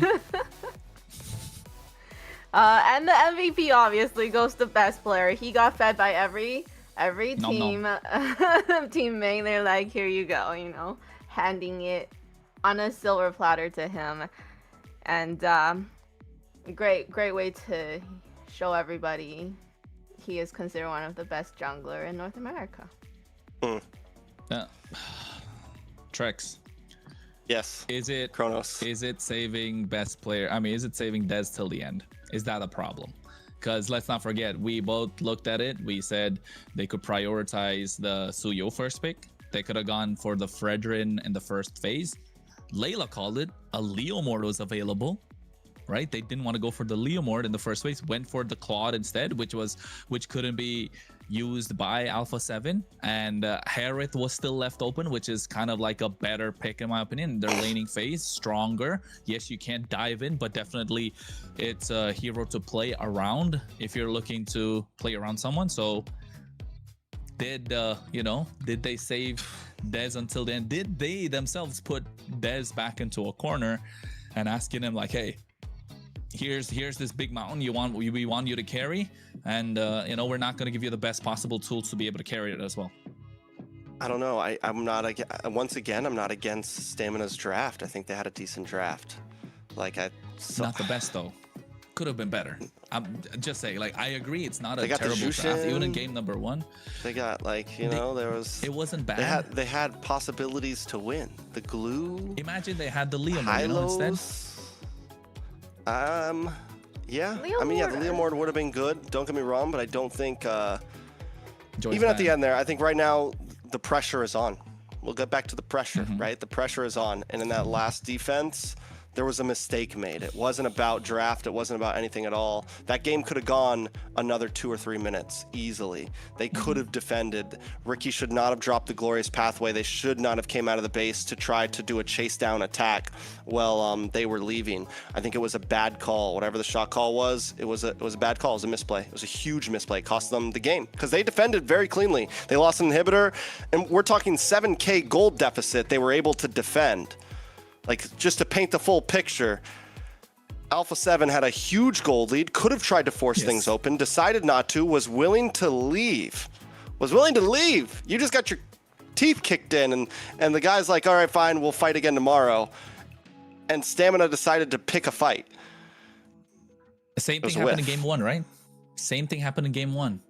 A mistake from Stamina Esports that allowed Alpha7 to take the entire game. The topside fight, Dez was in a really good position on that Saber, decides to go in and get Nats instead of Cold World or Zia, and then now all of a sudden, no triple sweep. There's no possible way to take down a damage dealer. Zia's already gone with the Blazing Duet. It's looking dire, it's looking difficult. They didn't, and then best player is in the mid lane. They're just able to get the big win. And now same thing here. Like you mentioned, you just got your teeth kicked in.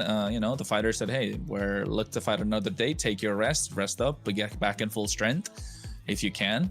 But I think Stamina Esports, you know, trying to get back to the best possible position. Unfortunately, being their own worst enemy, tripping on their own legs, right? Tripping on their own foot. How do you say that? Tripping on your foot? I don't know. They got tripping on your shoelaces? 2 left feet? Yeah, I mean, in a different language, there's a, you know, there's a way to say it, but in this case, you're right. Like, getting your shoelaces tied. You are your own worst enemy. Exactly. Game 3, potentially the last game in this series. What are they gonna do? Are they gonna give Dez right away the jungle that he needs to carry? But the problem with the first pick for him is, what is Alpha7 gonna counter with? Because it's hard to pick a carry jungle and then having everybody counter you. Right? I think at this point, you're on game 3. You just gotta play better. Never. I don't even want to break down the draft. I don't even like. I'm at a point where it's like I said, I don't think Stamina's completely lost in draft. We've seen teams win games when they've had possibly a worse draft, have possibly been countered. You know, Stamina needs to come into this. I don't know, Kronos. Do they come in swinging? Do they play for a late game? You know, like, if we really want. If you're in Stamina's shoes right now, if you're coaching Stamina right now, what do you tell them to do? First half, you need to pick up the Fredrin here. It's going to be contested. Look at the jungle picks that are already gone for Stamina. You're not going to get the... I mean, unless Alpha7 are gracious, right? We'll give you the Suyo. But still, even picking up the Suyo and expanding rivers, there are ways to counter him. If I'm Stamina's coach, I would say I would prioritize giving Dez a better pick in the first phase of the draft, not just leave him until the end. Because yes, those picks were good, but you're not really, you know, giving fuel to Dez to get to that next level. So in this case, I think Herod is a great choice. Suyo is a great choice, but it's not going to be picked up by Alpha7. Sora is not going to go through. Valentina's not going to go through. I think Alpha7 don't care what you're going to get out of the first pick at this point, because there's a lot of the picks that they've used up are available for Stamina. So if you're going to go crazy with the global bans, it's going to put you in a position where you're confusing yourself. So just get something crazy. There you go. Carry's a good choice. Now on the other side, Hylos is a option, I guess. Freya, oh wait, Freya's already taken off. Ooh. Hylos going into carry though, I feel like they wouldn't want to try to go super I agree, but there you go, box. And they go tanky. Okay, well then. It's you're prolonging what the carry can do in terms of damage, right? And Trex, you're smiling because is this the test, right? Is this Alpha7 saying, hey, let's try something? There you go, let's try something new, right? This is the moment where we can try something new. Let's try something new. And our lot is a comfort pick for Natsu. Yeah, not only that, but we're already seeing flexibility from Alpha7's draft in the front here. The Basha could honestly get flexed over to Rome. Who knows what can happen with Arla? Most likely definitely into Nat's hands. Showing the XP lane pretty early. Knowing that their gold lane is minimal at this point. You don't have the Claude, you don't have the Harith, and now you don't have the carry. We're looking into things now like Moskov. We're looking into things now like Beatrix. We're looking into other possibilities out there that have been picked up. So I got a feeling Alpha7 holds that gold lane down towards more, maybe even second phase, honestly. Marcel pick for Stamina. They are the first team that was able to get the dub on it. They get the Suyo as well. Once again, Stamina, like, not a bad draft for them. Not a bad draft at all. Not a bad draft. I agree. You get the Suyo in your hands. You get the Marcel. You get the carry. So you do have the peel to kind of make Dez shine. They need to add a lot more poke in the mid lane. They need mid control. I mean, if you're Alpha7, you just go Khalid here. You know, collapse in the early game. Get that invade. Kimmy, oh, the damage is starting to show right now for Alpha7. Just that Kimmy alone with the two frontliners that they have, it's getting to the point where what can Stamina do? They're like, what are the mid lane options that are left open? I think if you're Alpha7, you take out all the mid lane options that are possible. The Lilio was used up, the Jushin's used up. What's next? I think Valentina's a great choice that they can take. That can get off the table. There's still Kadira, Zetian. no. Eve, Zetian, yes. But against Abasha, though, he just walk up to you. Just walks up to you. Zero stress. Stamina at this point, you know what? With a draft like this, you get aggressive. It's demon time Dez or no time at all. Well, the That's good thing it. about with Zetian is yes, but then like at least her passive, you know, you can kind of just like get them back. It is for Arlo and Basha who wants to engage on you. You could have done that, but they banned it, so nothing on that. Well, Sand rises when I give the word. Khalid is what I was talking about earlier. They need to ban it out. Imagine Khalid, Basha, and Arlon as a front line. Yeah. You're cooked, bro. That's gonna be nasty.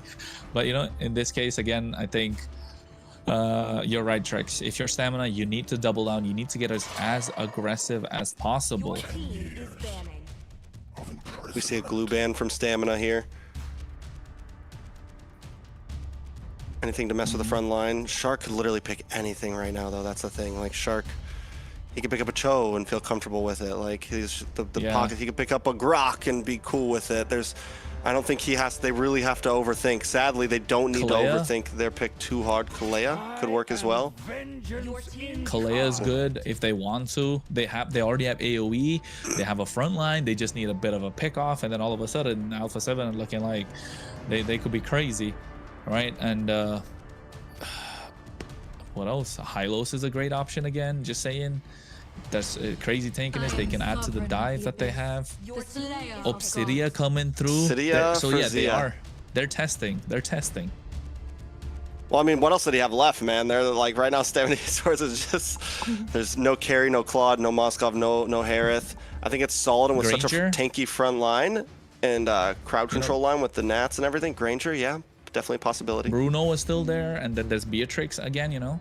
I think those three. But then you pick the Obsidia here, so you prevent whatever dashes coming from the other side. Maybe a Lapu that could be picked up, a Yu Zhang. Again, these are the two EXP players that we know are comfort picks for every single player. But I think if you're Stamina, you go CC here, right? You don't.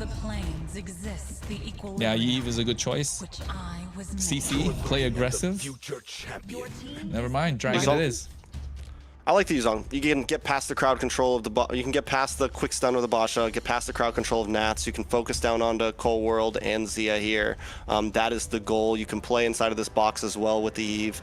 Again, it's a well-rounded lineup from Stamina Esports. This is what they need. Helgert. We were talking about it, Trex. We're talking about This is light. I'm not gonna be honest. This is light. This is chill for Shark. This is a chill. This is realistic. I thought maybe we were gonna see a Petrify Rome Fanny or something like that. It's not out of hat for him. So honestly, Alpha7 are being kind. Okay, so this is how they want to get fun and crazy on this potentially last game of the series. Everything's locked in. Here's your lineup for the teams. Shark on Hellcurt. Okay. Kronos. I mean, honestly, Rome Hellcurt's not out of the... Like, we've seen a lot of Rome Hellcurts in the realm of professional MLBB.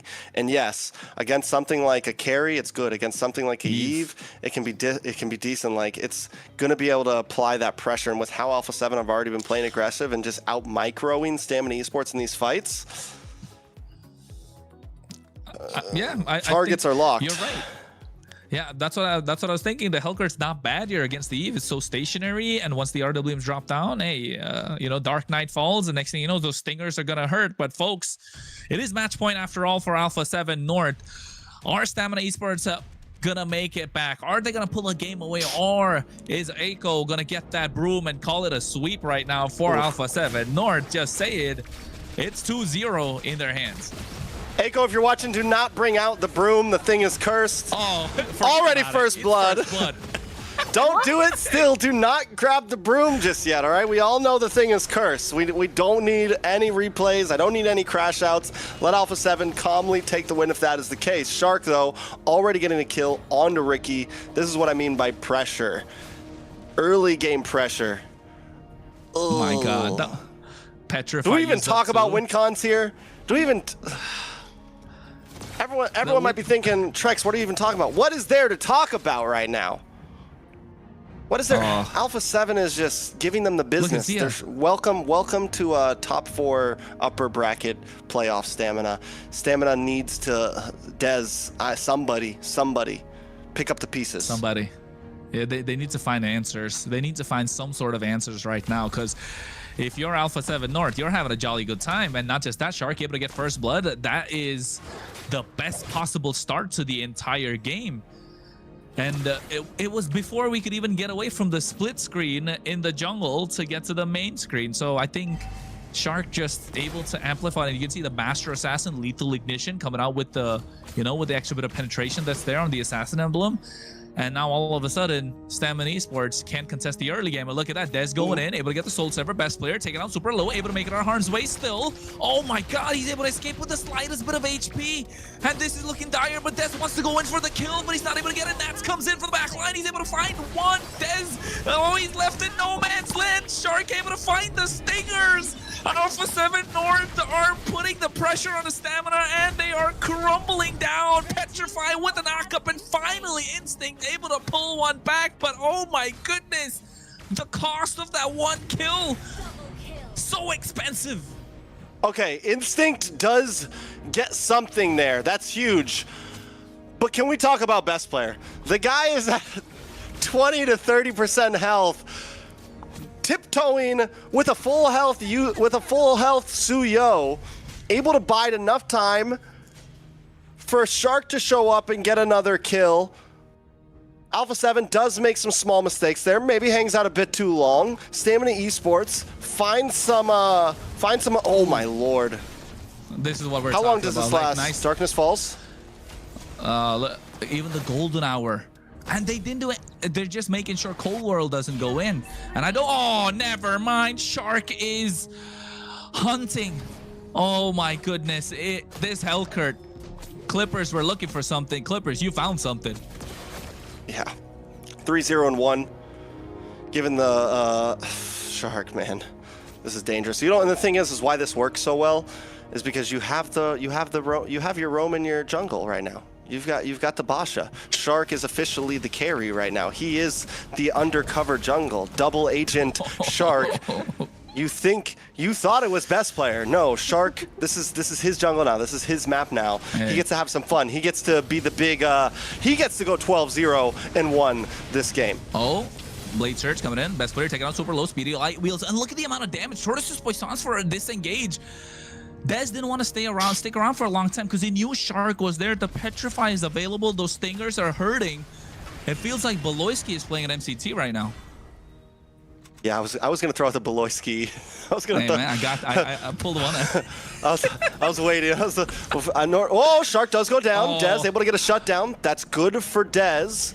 Good gold into his pocket. Some opportunity presents itself to Stamina Esports. Again, Alpha7 taking a risky draft, taking risky plays. This is Stamina's opportunity if they ever had one.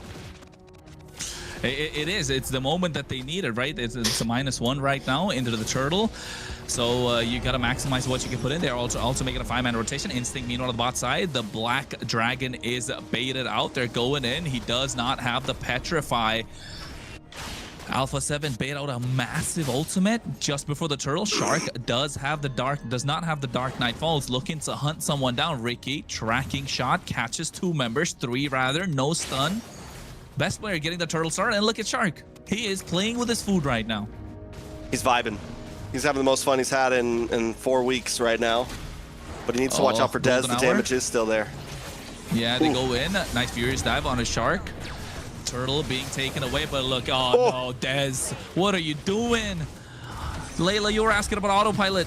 Feels like Dez is on autopilot right now. Look at best player taking so much damage, and Yomel off position gets caught. Oh no, was that a final slash? It wasn't even a final slash. Stamina Esports are falling apart. Shark is hungry right now. He's gonna move on to the tier 3 in the mid side. Him and Cold World. Ay, ay, ay. How do you even deal with this? And anytime they think they're able to jump on him, Dark Knight Falls comes out. He's able to get away. And right now, Stamina Esports, that's all part of the game. They're spending so much time. They use an RWM there just to try to catch Shark before Turtle was even halfway health. They're spending all of their materials just chasing Shark around, and best player gets a free turtle out of it. 1.7k gold lead. Let's take a look at the items right now. Never mind. Zia does pick up Sky Piercer, though. Up in the top side, another tower about to vault. Oh, no. Hunter Vote onto Lil Rosa. He's trying to survive, but the damage is just not there. Ricky can't do anything. And this is where we see this Marcel start to fall apart, right? If he's not able to play aggressive, he's not able to peel for the team, what can they do? Nats goes in, a Petrify from Instinct to try and buy some time. But oh my goodness, they get the kill onto Yomel. No RWM right now to try and defend this mid-tier 1. Look at the knockup coming through, the Petrify again. Lil Rosa off position. What was he doing in that purple buff area? Oh no, Alpha7. They're taking this game by storm. Shark's got some tables to wait, man. Customers are calling for him. He says he's gotta go. Take some orders. Yeah, this is... Oof. You know, the first game was 13. Oh, no, Ricky. Oh, wait a second. No, what's Ricky doing? Nice He's trying to defend by himself. He gets caught in the Hunt of Bone. A lot of damage coming through. Retribution to slow him down even further. But finally, Dez finds Shark. The fight was split into 2, but Yomel already used the RWM. And look at Natty. He comes in. He looks for a final slash play. Oh, no, he goes in. Gets Instinct. Oh, able to buy some time. And Stamina Esports escape with the skin of their teeth. You want to see something crazy, though? You know, look at the damage rankings. Yomel and Instinct actually have most damage dealt out of everybody. And it just goes to show Alpha7 still holding a strong lead. Ricky, though. Uh-oh. Goes on to Nats. Able to get a stun. This turtle. Shark comes in. Finally, Dark Knight Falls looking for Yomel. No flicker available, but they don't go. They look at a lockdown. Ricky instead. Black Dragon coming out from Instinct. Dez able to get the turtle. They'll look at a lockdown. Furious dive. Best player gets caught finally. Shark on the run, but Nats comes in. The final slash catching 2. Zia gets the first one. Instinct the next one to follow. Never mind. They find Yomel instead. Flickering forward is Zia looking to catch Ricky off guard. They get the kill indeed. Even after getting caught in the golden hour, Dez pulls one more back. But the job is done. Alpha7 have scaled. They have given Zia the room to find the items that he needs. The room to find the broom. Here's the thing. Here's the other tricky thing about this draft here. You think Shark's the problem, right? Shark was a big problem, but now enough time has been bought. Cold World's online. We've got Feathers in, Wand in, and then we take a look at the Obsidia. And that is also becoming a major problem. Triple kill in a few seconds. First 3 kills on the map. It's getting bad. And look at the items as well. You spoke about the triple kill. He's got the Sky Piercer for Zia. Normally, you'd think Shark could go for it because he's a damage roamer. It's a cheap item. You can get that in your pocket early. But deciding not to go for it giving the Sky Piercer to Zia so he can scale much faster. It's going to hit harder. And now all of a sudden, you're looking to take down the tankiest member on the other side, just like that. Ricky getting a golden hour, but look at Shark catching Yomel even after the RWM was used. Dez has to do everything in his power just to protect Yomel. What a final slash coming in from Nats at the same time with a flicker. What could have been disastrous for Stamina Esports, they just get away with it. Oh. But here's the thing, Shark is fine with that at this point. He's fine with that. He knows he's going to go down to Dez. He knows he can't win the 1v1. It's no longer in the hands of Shark. He bought so much time in the beginning, gave Alpha7 a nice lead. Here is the risk, though, in that, because best player can't continue to be the roam for the team. He needs to be able to hit retries. He needs to be able to do something. So Alpha7 may not be able to take super long distance fights. They need to find kills. Traction pulls as well, missing every member, but nice Petrify coming to the Furious dive. They look to Cat's Nats. He gets knocked up. Soul Server coming out as well. Finally, Little Rosa gets one kill on the board. RWM dropped down after the golden hour, but Zia able to dash out. Look at Shark. Look at a flank from the side. Doesn't get anyone. And seems like Alpha7, they're selling something, and Stamina Esports wants to buy. They're looking to catch Zia. That could be the big shot that they're looking for. Doesn't get it. Able to kite so beautifully. And look at Corul, additional damage, but Little Rosa's on top of him. Able to get that one kill. Zia survives. The best player doing everything that he can to protect him, and Shark still looking for a flank angle. Yeah, we're starting to see the pressure respond from Stamina Esports. They're able to push back a bit more in these fights. They do have a bulky front line. They have a lot of play capabilities. Ricky hitting some decent golden hours, and even Yomel kind of saving that RWM for better times. Earlier, we looked at the damage rankings, and it was Instinct and Yomel at the top. Zia has officially taken the lead with Dez right behind him. Can Dez pop off here? He has gotten some decent kills. He's 5-2-1. The possibilities are there. Little Rosa also starting to output some nice damage. Best player going to start this fight. No, Ricky, what are you doing, Ricky? Getting picky. Look at Shark. And now look at Shark. He's looking to pick one off. Black Dragon coming. He doesn't know who to chase down. They lock down the Lord. Best players below half HP. Retribution could be a big diff. Demon Time. Dez comes in, able to get that kill, but he's caught right now. Not able to use the skills to get out. Evil Queller, but finally find the Blade Surge. But look at Cold World and Zia chasing, and they get the kill onto Rosa after a Petrify from Shark. Instinct trying to buy some time. Yomel's next on the chopper block, and I think that's going to be able to get that. An outplay coming in from the White Crystal. So Stamina Esports holding their own, but they're able to find Instinct in the mid lane. Alpha7 are playing... you want the reality? Alpha7 are playing messy. They're playing like, listen, we're trying to end this game quick, and it could be the big mistake. Stamina Esports have been given some time. They were able to get that Lord, and the reason why they were able to get the Lord, once again, best player is forced to be the first engager here. He's brought down to about half health before that Lord fight even starts. He's unable to hang too close, and he has no real roam to defend in this Lord pit. Alpha7 are going to have trouble in these objectives. They're win con right now, winning fights in Cold World. Oh, that was so close. That was so close. They even used up the golden hour to try and catch Cold World, but he's able to kite out, able to get out of harm's way.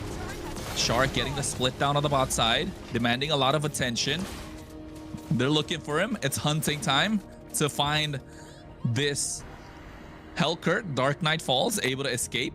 And you're right, Trex. I think Alpha7 are tunnel visioning to try and end this game fast as possible. Oh no, Kumar Bush goes in, best player. It's not nice every time Abaxia goes in there, right? Getting caught, finding the moments, able to peel for the rest of the team. Tortoise Poissons comes out as well. 80 seconds to the Lord. Traction pulse missing. Stamina Esports grouped up together, and Shark is gonna utilize that to his advantage, getting the split down on the bot side. I just want to say this is the first time in oh no, 3 minutes that Stamina Esports. Oh no, a lot of damage on a best player. They get in RWM after the golden hour as well. Best player able to make it out of harm's way. Nat's final slash misses. Petrify catching 2 members. You can see Shark going on top of Ricky. A lot of damage, but Real Rosa able to find the opening, and Dez able to find it as well. But Cold World or Zia finds the massive shutdown, and now we're looking at a Wind of Nature coming out as well. Zia gets caught in no man's land, and finally Yomel gets a massive shutdown. It's 4 down and out for the side of Stamina East, or rather Alpha7 North, and Stamina Esports find the opening that they were looking for the entire time. Stamina Esports need to try to close this up soon. They have opportunity once again. Alpha7 has made some mistakes. Even Zia there going for the big trying to just show up right there. Finally takes a death, and it's a shutdown. It's nothing but best player. Nat's going to be back on. Cold World and Shark coming up as well. Stamina can't clean house here, but they do have presence, and they have the upper hand in these 5v5s. And not just that, they make it on time for the Lord as well, right? And look at RNG's Trex on the bot side. They have 2 towers. Inhibitor is gone in the mid lane. Lord is on the top side. They still have kind of advantage in the lanes. So I think Alpha7 North this time, you know, count their blessings a little bit. They don't want to make that mistake. They do want to get the sweep. Oh, tracking shot with a frame moment, getting a stun onto best player. He misses the shield unity. Zia needs to look to lock someone down. I don't think they should go in, you know, they shouldn't go in all guns blazing at this point. Not tunnel vision. Black Dragon coming out from Instinct, looking to get to the back line. Zia dishing out a lot of damage. Des able to get the Lord. Final slash coming through onto Ricky, but at the same time, Shark able to try to get on the back door. I think they're not going to let them recall. Ricky and Instinct trying to go back. Yomel getting caught. They find one. Zia looking to chase them down along with best player and Nats. Des had to go back and recall and try and defend the base. A backdoor attempt from Alpha7 North. Yeah, Lord goes in the hands of Stamina Esports, but Alpha7 in the midst of that are able to take an inhibitor. Lord gonna pop up on bottom side next. And with Shark. Stamina so out of place there, it might be a hard push because Cold War is already working on that. They're chasing him down with the help of Sky Piercer. They pick up the kill, but now Dez under the tower. Best player taking a lot of damage. Ricky's doing, they're juggling around the damage and the aggro from the Lord. Best player gets taken down by Dez. Gets a double 9-3-1, but the Lord has been dealt with but he definitely is the core of the team right now. Yeah, he is the one. I mean, Cold World as well, able to kite and output some decent damage, but Zia's gonna be the one that has to secure the big triple here. Has to be the one to really pop off. And he's trying. I wonder if he's almost trying too hard, honestly. But the problem is he doesn't have any big setters for him. Nats has been trying to hit these final slashes, but he hasn't been able to get a big 3-man, 4-man, anything like that. But once again, still, we have to watch for Shark in the back door, and Stamina knows it's coming. They are hanging out up here. They know, listen, Lord's on boss side, Shark's going to be up on this top lane. Alpha7 smells it as well, though. Ooh, they smell it. They smell it. You can see the POV from Shark coming through as well. Ooh. A nice bit of a dark screen, a cloudy day. He's baiting. He's trying to bait him. Yeah, he is. He sees it, but best player gets caught out. Oh! He's trying to show the damage, but a lot of damage coming through from the rest of Stamina Esports. Dez has to make it out harm's way. Little Rosa pops the Purify, or rather the Wind of Nature too early, and now getting caught by Nats. You can see a lot of Cold World is down and out, and Dez is on demon time. Zia's kiting, but he's able to find the Wind of Nature of the outplay come through, but it's a shutdown from Zia, able to get a triple. Yomel's the only one left standing. He had to go back to the base thanks to the push from the bot side, and what was looking good for Stamina Esports is a full U-turn, and Alpha7 North find the opening. I need an instant replay of that right there. What the heck just happened? Zia and Nats. For a moment, I thought it was over. I thought Zia went down. No. Under the tower. Right now, the Sky Piercer, but Immortality. He's got Immortality. For Zia. He didn't even need it. Base crystal. What is he doing? Ricky comes up in a second. He's not going to risk it. Alpha7 have gotten control back. It's 2 seconds for Dez. Alpha7 going to try to burst down this Lord, but here comes Black Dragon already. Stamina Esports going to try to gun for it. This could be the Lord that decides the game, but Shark still on top side, looking for a possible backdoor. He's looking for it. He's trying to do everything that he can to try and end this game, apply pressure on the map. They need to find answers. Look at Dez. He has to go back, so they're not going to be able to hit the Retribution. And Shark gives the clear go. Dark Knight Falls coming through as well. Traction Pulse to push back Instinct. And now Alpha7 North, they're able to get this Lord clean. And not just that, Trex, it's an evolved Lord. 18 minutes. It's going to be more beefy. It's going to have more tankiness the more members are around. And look at Ricky taking so much damage just to scout out these bushes. He even uses up the regen. And all 3 waves are going to come crashing in at the same time if Alpha7 play it right. All right. So from here, can they end? I feel like with the RWM, there's possibilities. I don't know. Do they want to take the fight here? He gets caught. Oh my God, what a Fury Staff comes through. The kill in the hands of Little Rosa. This is the opening that Stamina Esports were looking for, but Shark now looking to flank from the side.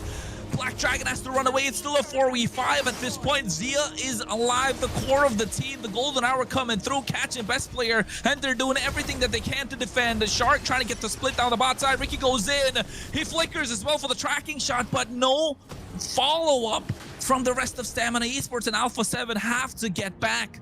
They don't want to take the risk. We have us a game here. We got us a big game. 19.5 minutes. Stamina Esports have held on for dear life. Swinging from the chandelier right now. Waiting for a possible mess up, and Alpha7 has been making them. But at the same time, Alpha7 has now tightened up. They know, okay, wait, guys. Maybe we can't get too crazy. And like I said, in the draft, they got a little crazy, but they didn't go off the charts. Shark. Catch a Petrify from Shark just to make it out of harm's way. Oh no, the lockdown Ricky with a Hunt of Bow, and the Golden Hour comes in as well, but only Ricky's got in it. But at the same time, look at Dez. He's getting on top of Zeal. There's the Wind of Nature to make the outplay again.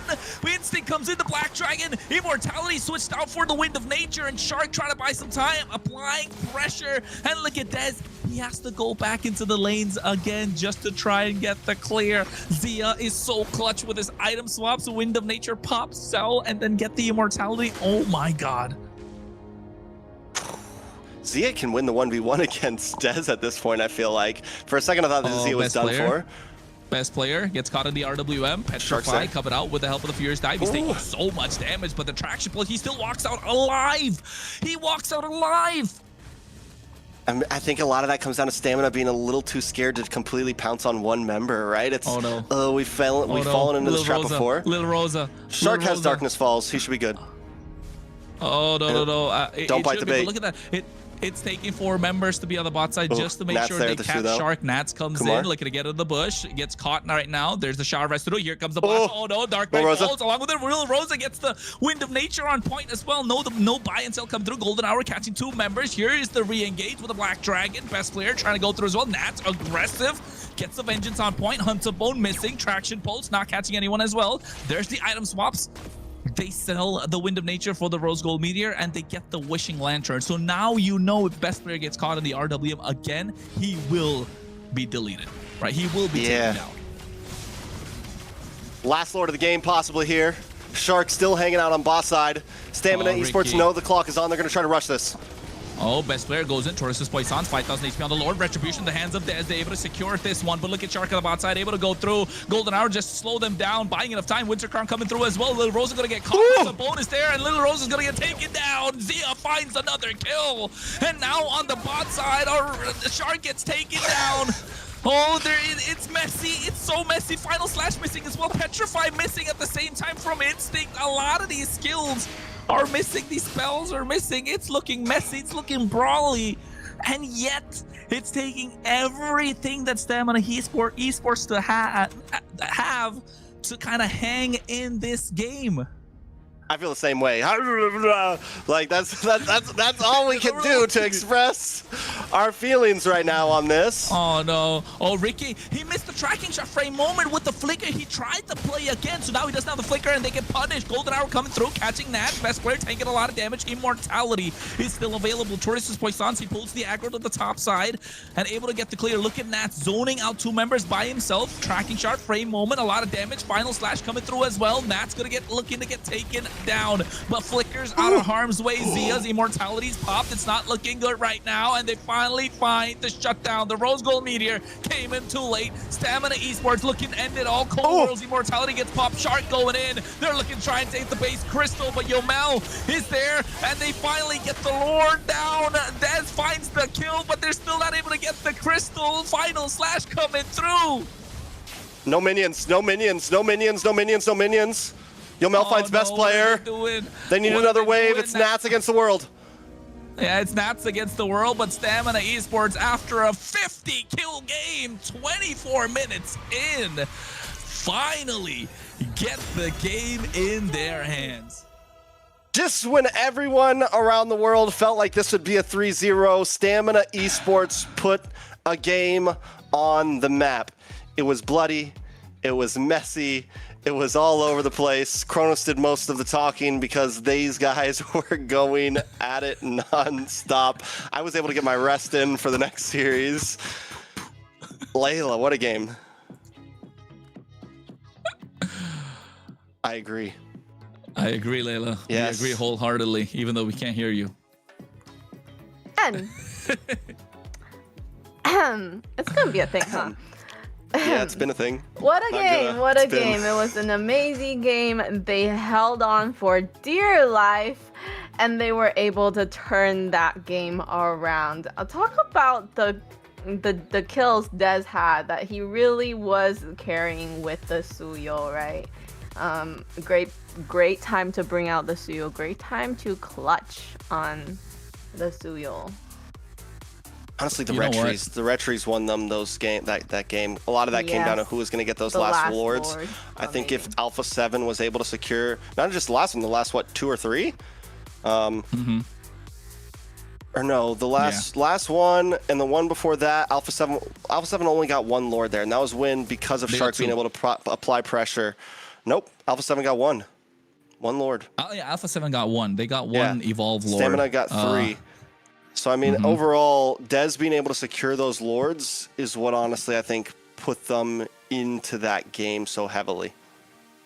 You know what I want to kind of point out? Yes, Stamina come out with a victory, and you know we're crazy for the entire game, and it's going to a game number 4 right now. But it took Stamina Esports everything that they had just to be able to hang with, you know, best player on the Boxia, Nats on the R lot, which is not necessarily right now in the A tier in terms of the meta. Obsidia from Zia, right? And let's not forget, it's a Hellcurt in the hands of Shark. So it's not their best picks. It's not a comfort picks. Yes, it's global bans. No excuses can be made, but these are some of Stamina Esports' best picks in the entire in their arsenal, right? So it's taking their best to hang with what is Alpha7's kind of like average, if I may say so. Bold statements. I wasn't gonna say it.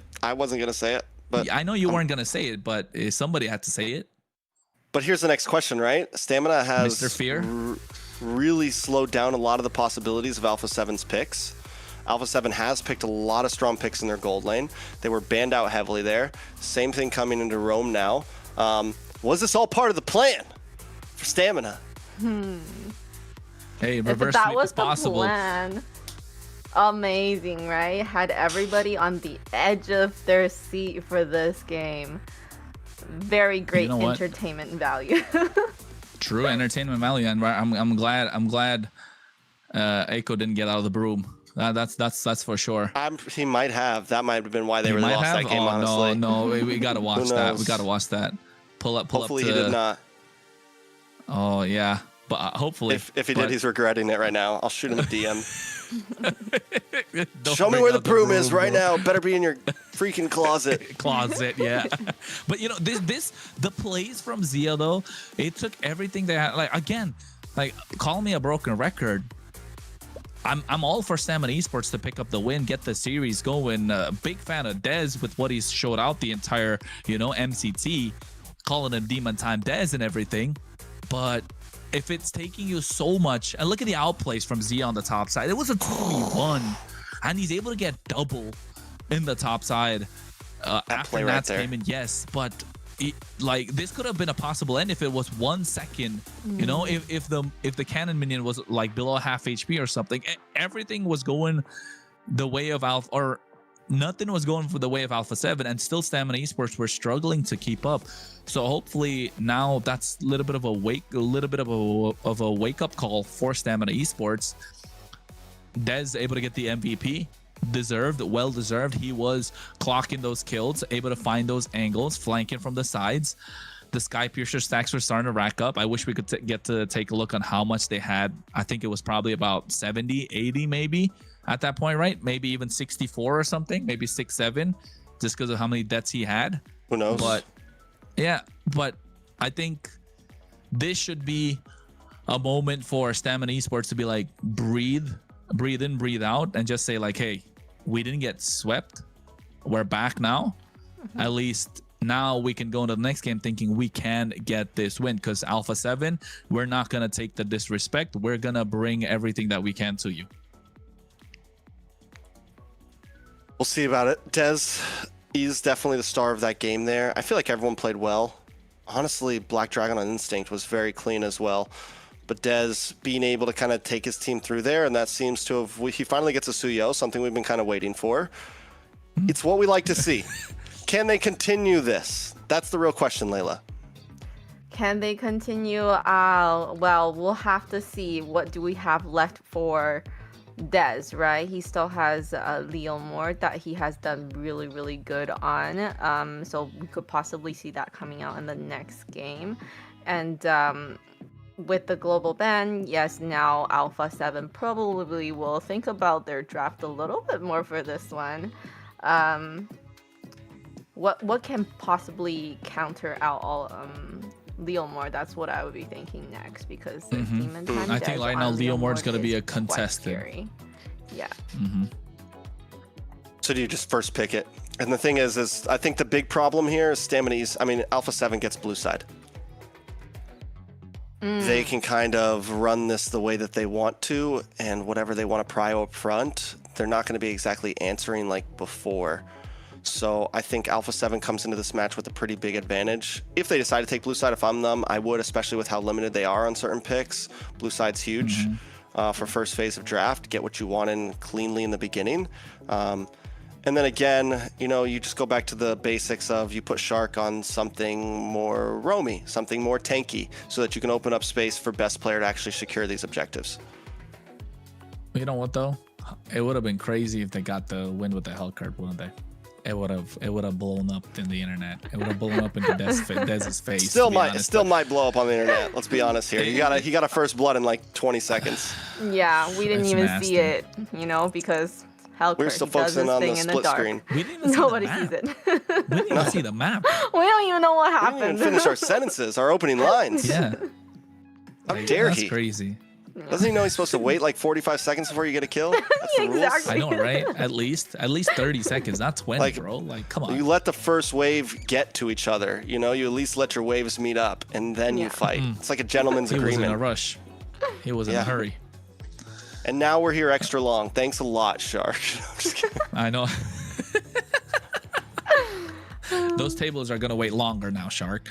But I think if you're Alpha7, I think look, like you said, get the blue side. We're going into the draft a little earlier than the timers, as you can see. Harley's gonna be banned out. You don't want to give it on the other side. I think Suyo is not gonna be contested since it's gone off both sides right now. No Joy for Stamina. No Joy, no Suyo. I mean, Saber, not so crazy about it. Leomord is going to be a pick that's super hot at the moment. Yeah. Maybe even... what's the other one? Maybe a Harriet in the jungle, if I may say so. Well, we still have Fredrin, right? Fredrin hasn't been played yet. Yeah, Fredrin. That's the other one I was looking at. Fredrin. Yeah. So, Fredrin's a definite possibility. Yeah, do you think Alpha7 would prioritize Leomord over Fredrin, though? Honestly, I don't think Alpha7 have to exactly like prioritize. Like they could, Alpha7 could go for the Fredrin, they could go for the Leomord. They just need a solid lineup. Don't get crazy. Give best player opportunities to secure objectives. Make sure Shark's on something tanky, and then they can kind of take it from there. They need their You know what I was thinking?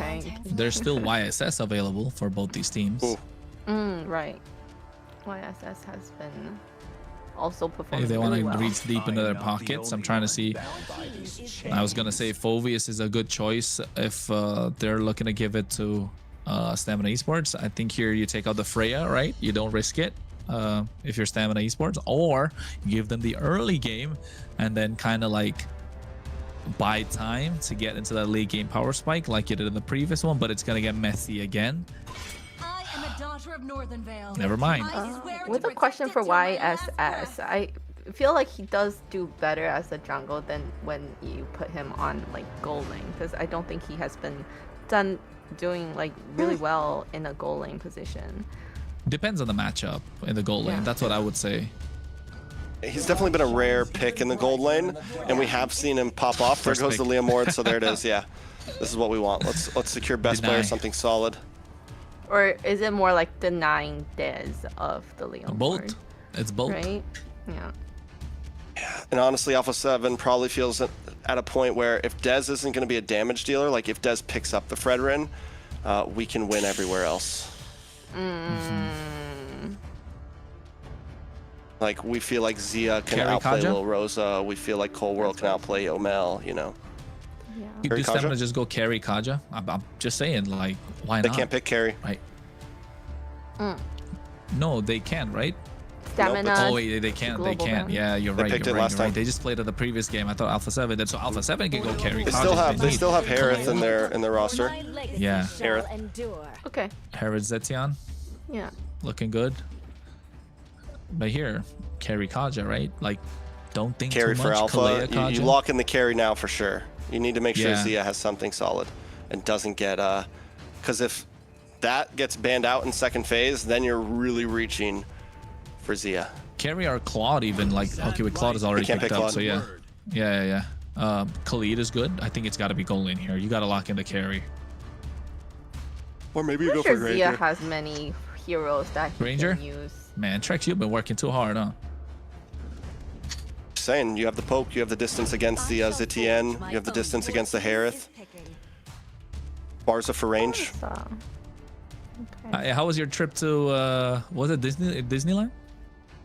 Disneyland. Are we allowed to? No. No, I No, don't know we're what, not what the allowed heck to. is Universal? that. What the heck is that? Okay. Sorry, Stamina sorry. Esports on the gun here. Do they lock in their About to jungler say. now? Do they go for the Ube? Do they just pick up the Fred here?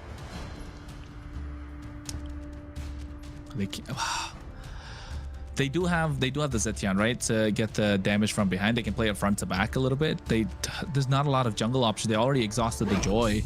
That's kind of like a pocket. They go box ya. It's not bad. It's definitely not bad pick.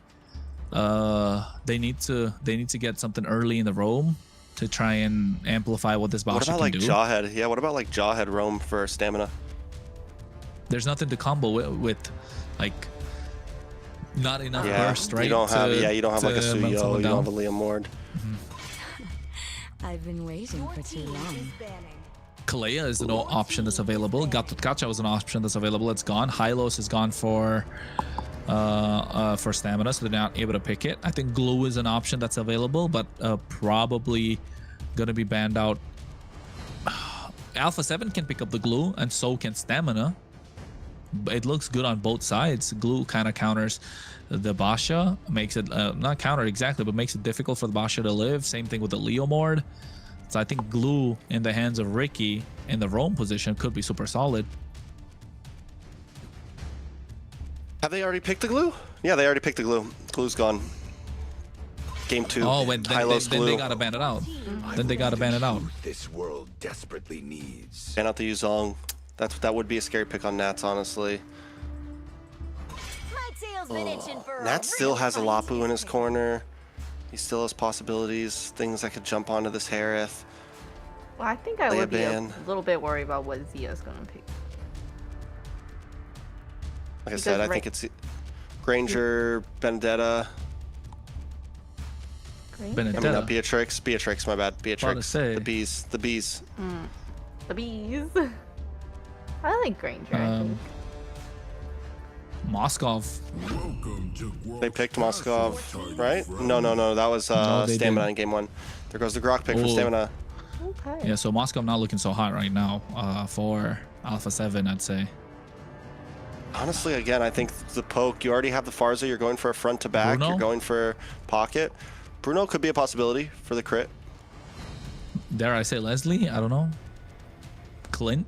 I think Granger is the safe choice, but Moskov, there you go. This is his signature hero. No? Alice. Ooh, that's scary. Is it for Zia? Moscow? No, I think the Alice is scary. I Alice. think the heavy crowd control in Alpha 7. Cold World could have a great game here. Zia could have a great game here. You have a lot of possibilities. A lot of possibilities. This is a well-rounded draft from Alpha 7.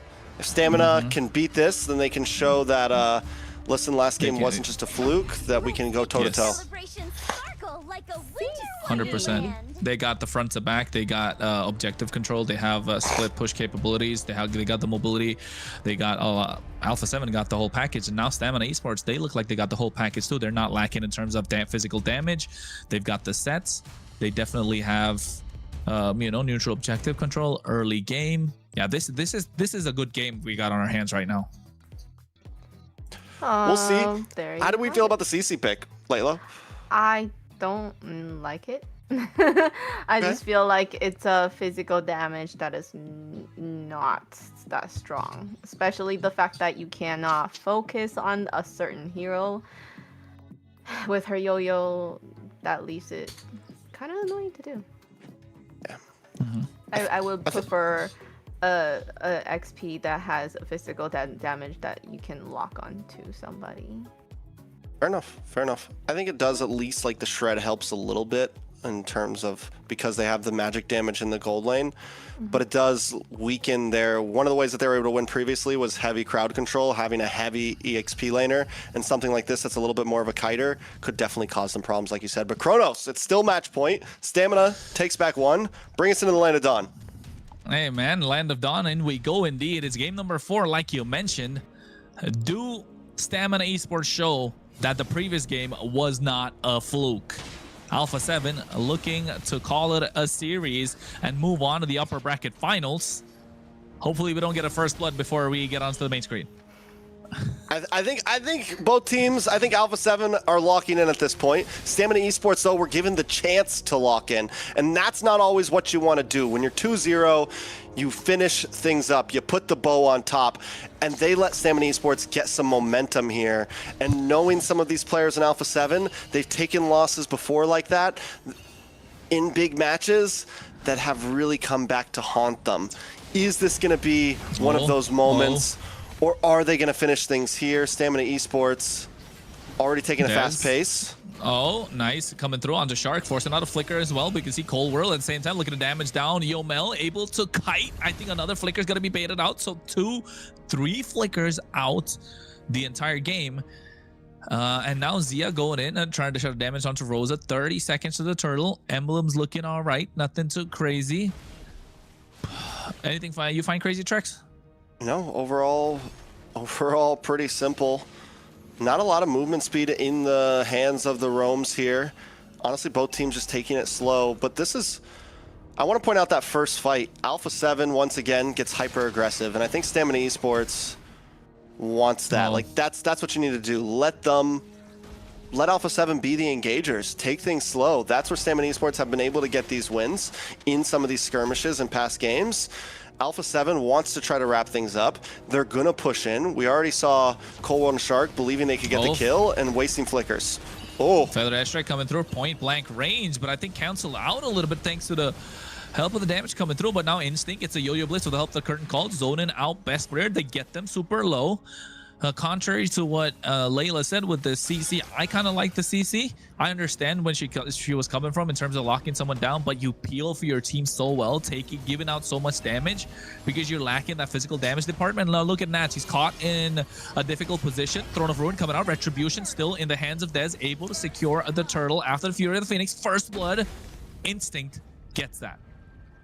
Stamina Esports looking good right now overall with this draft. Alpha7 playing a little messy, making some mistakes.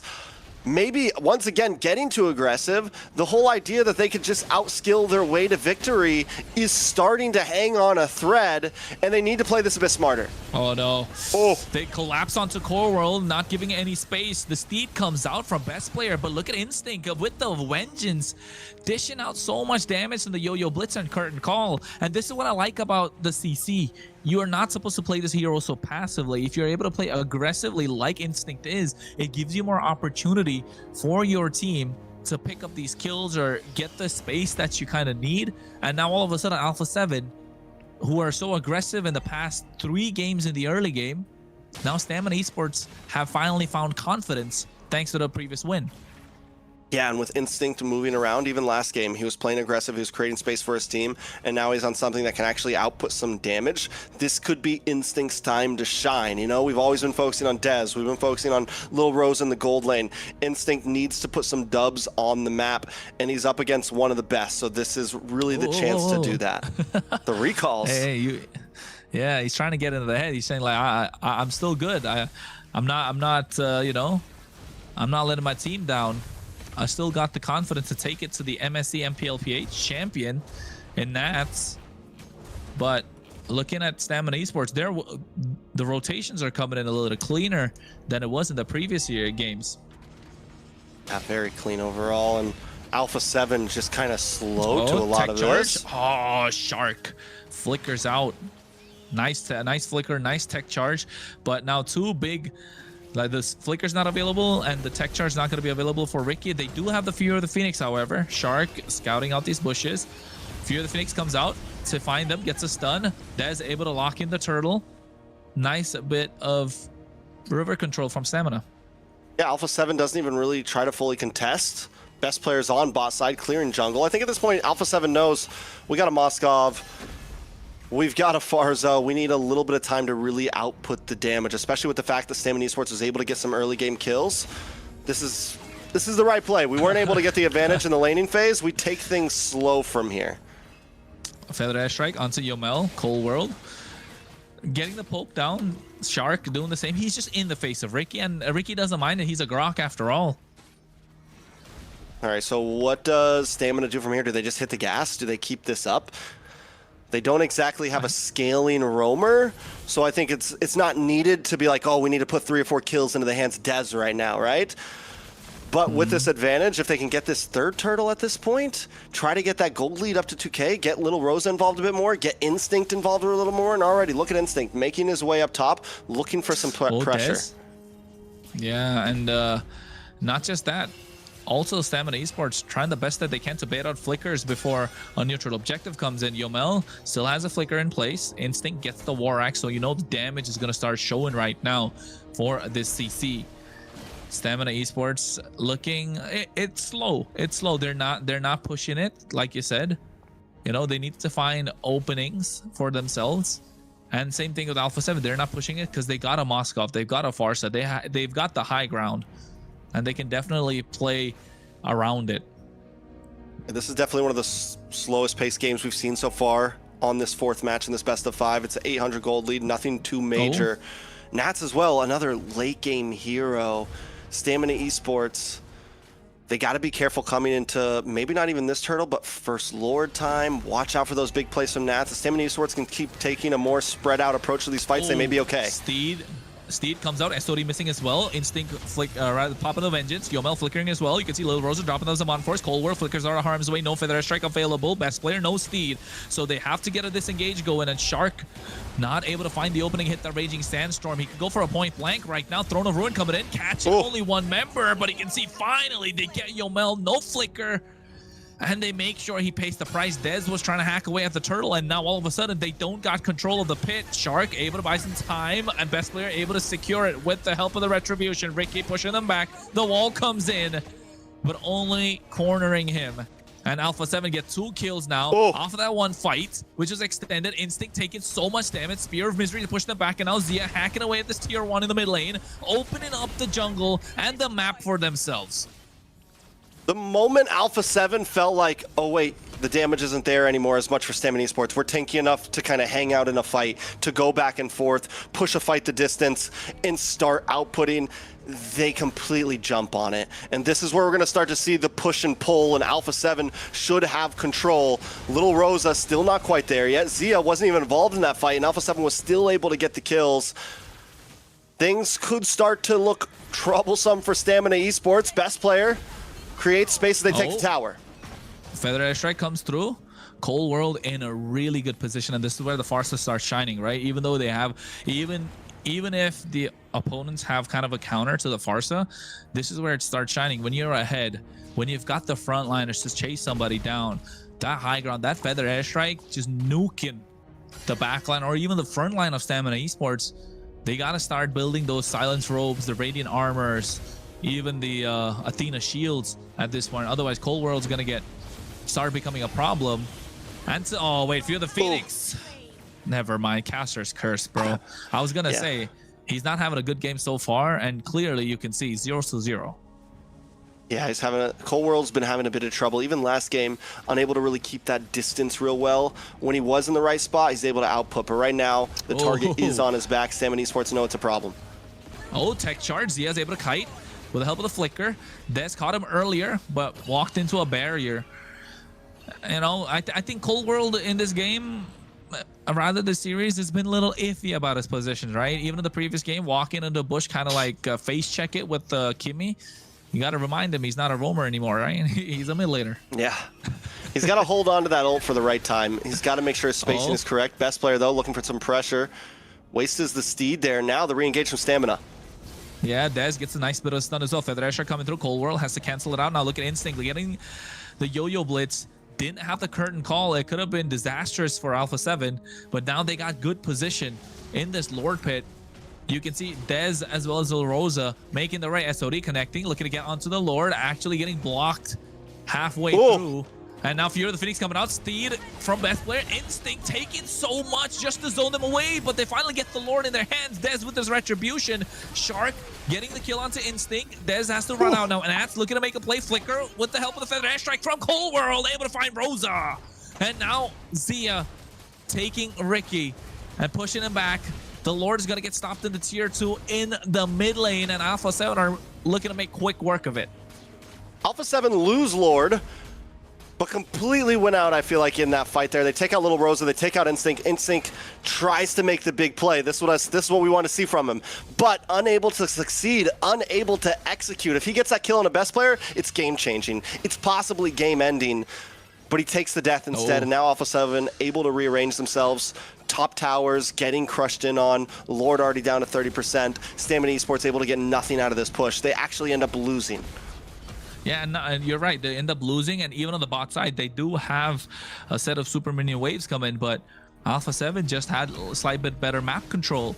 Both teams don't have their mid-tier ones, so you know the jungle's slightly open for both, but Alpha7 going to have a much better time on the top side. And now Nats trying to get the clear, and looking at the items as well, Trex. Feels like this anti-Karash is helping out Dez tank a lot of damage. All right, so taking a look at the items, you mentioned the anti-Karass on the side of best player. We also get a little bit of, honestly, he doesn't have too much. War Axe. Oh no, best player, he's getting caught now. Steed comes out with the help of the Fury of the Phoenix. They secured the kill, and Instinct finds it, but meanwhile on the top side, they're trying to get the Holy Shield pop. Dez gets the Chastis Pauldron. Nats trying to make a play, trying to defend, but it's not going to be possible, right? They get the tier 2 Stamina Esports, no Holy Shield pop, so Alpha7 still kind of have map advantage. Stamina Esports are showing up this game. Best player off his rocker right now. I was going to say it. When you're on this Leomord, you need a little more, and he just doesn't have it right now. He's got a War Axe. He's got a Brute Force Breastplate. He's not outputting the damage. And since Cold World is unable to show up and output the damage, Zia still not completely online yet. It's a slow start for Alpha7. The problem is the ticker is on, and Stamina Esports needs to not be scared to hit the gas. They need to look for the big play to kind of seal the deal here. That is true. I think Alpha7 are slowed down, even though they have the tools for initiating team fights, right? They have the high ground. They've got Alice that can go with the Throne of Ruin. They definitely have best player on the Steed. A lot of initiating tools for team fights, for pickoffs if possible. Try and get map advantage. They do have better split push and lane control, but Dez able to get that Chastis Pauldron is going to be a big game changer. Ricky have that Chastis Pauldron, again a big game changer. Now we're looking to build into a dominance ice. Lord is up. Top side is getting pushed in by Zia. They're going to play this long lane. Another thing we have to point out, Ricky's missed a lot of tech charges. I feel like he's working so hard just to focus on Zia. Oh, there's no, the Kumar Bushman. Oh, what was the Fury of the Phoenix? Oh my God, Cold World taking so much damage with help of the Phoenix. Descent from Yomel. Nats. Oh, Cold World's not having a good time. Feels like he's a bit distracted, doesn't it? But also, if you notice, Ricky just wasted his tech charge. He didn't hit the flicker in time. He runs into the top wall. That could have been so much bigger for Stamina Esports there. Small mistakes making a big difference. Instinct right now has to pop his Vengeance as well. You can see they're chasing him down. The Lord is 15,000 HP, reset. You're right, without that tech charge, but the one good thing, they reset the Lord. The tech charge is going to come back up soon. Cold World, Feather Airstrike, catching Dez low. And for the benefit of Stamina Esports, Dez can go back and come back on time because the Lord is full HP.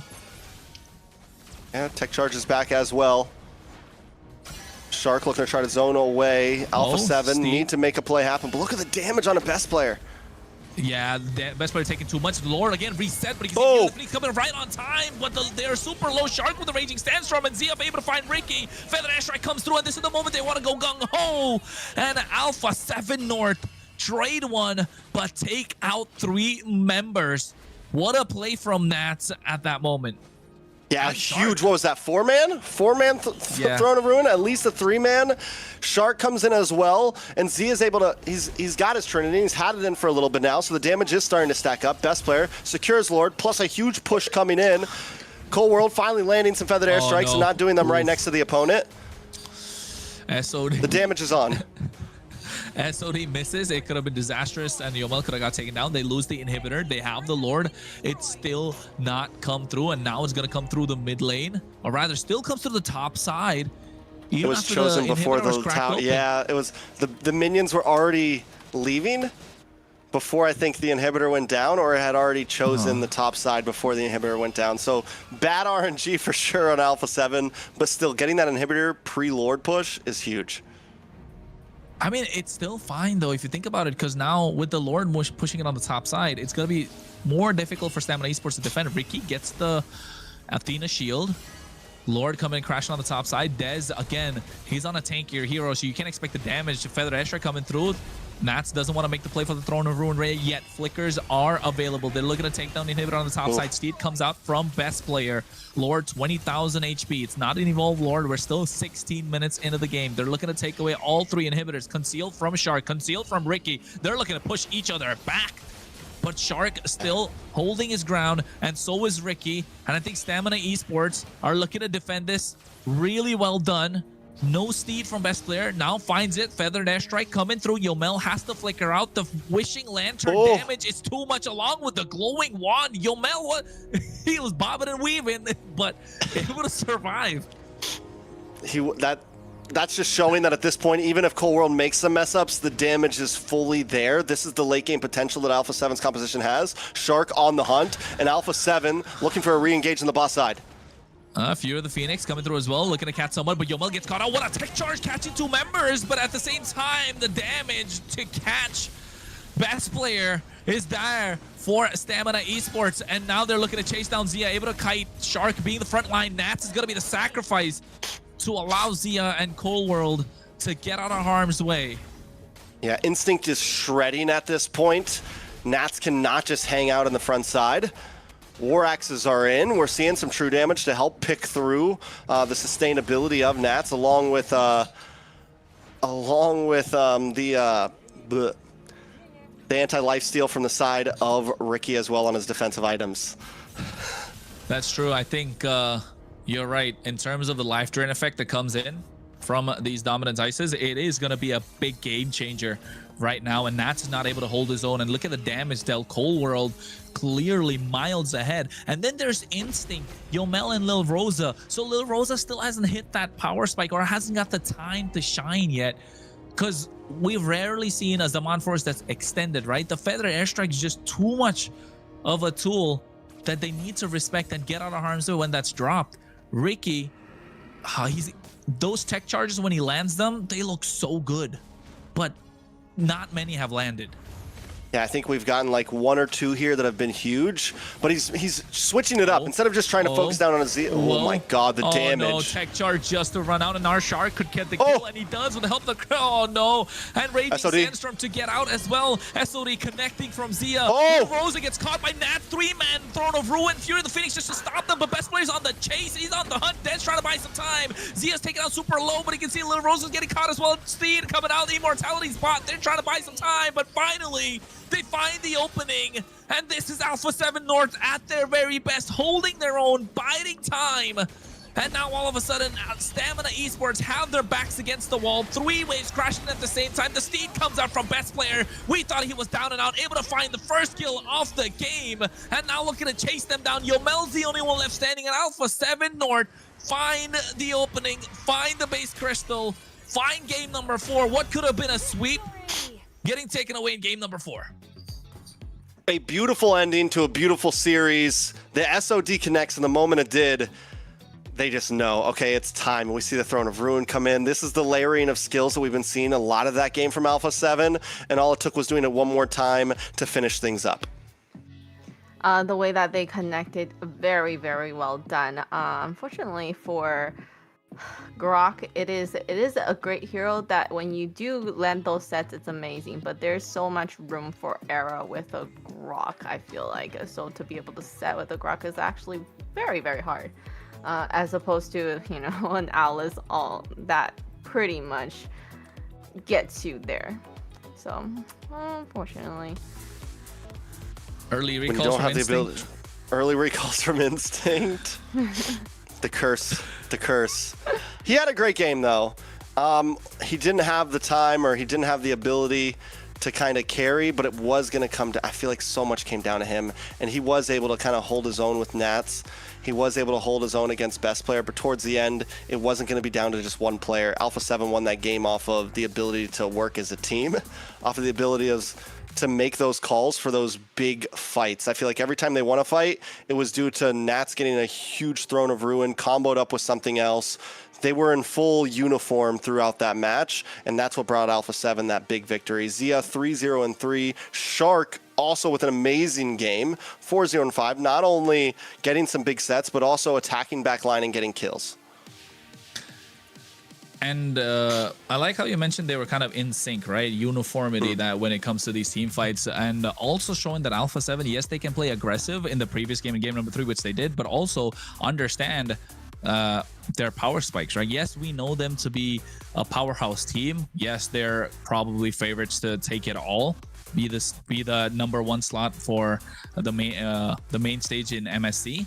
But at the same time, we want to see different levels to their games, right? We want to see a different style. Can they do it? Yes, they can play aggressive. Can they come back from behind? Can best player have a terrible game and still make it out, right? Be one of those linchpins for the team that they can play around, they can trust still. So yes, I think in this game, we saw Alpha7 able to kind of bridge the gap between early to mid, wait for the right moment bridge it from the mid to the late game, and knowing when to put when to hit the gas, knowing when to back off, and knowing how to poke, push them back, and push them into a corner, look for sandwich plays. We could see different levels of rotations, gameplays, pickoffs, the team fights, the layering of the skills like you mentioned. It was all showing in this game for Alpha7, and I think Stamina Esports, to their credit, they tried their best.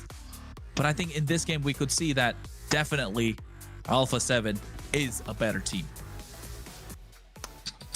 And with the better team, with the MVP going to Shark. Amazing gameplay. You know, Stamina, they had their moment in the series, so it's still good to see them being able to hold their ground for a game. We didn't look at a complete sweep, so still good job for them for going up against one of the best teams in North America. I like it. Shark, I mean, like we said, we came into that game, we saw the MVP come through. He was able to get into the backline multiple times. Not only that, but put kills on the board.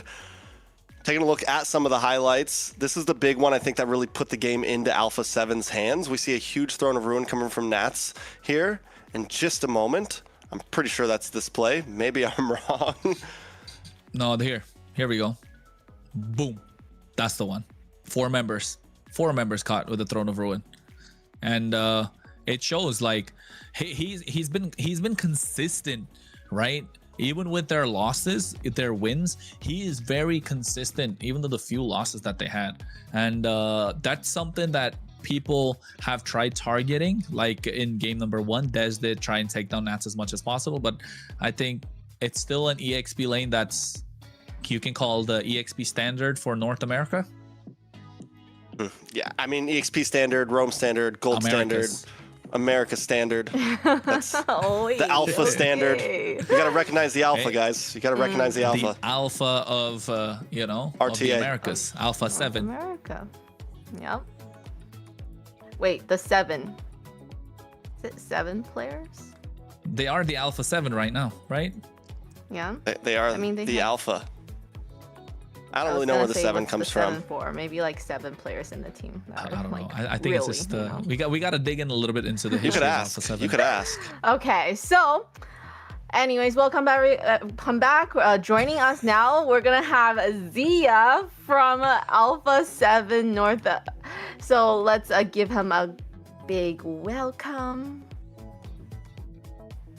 Oh, Hi. hello, guys. Oh, not Zia. Nats?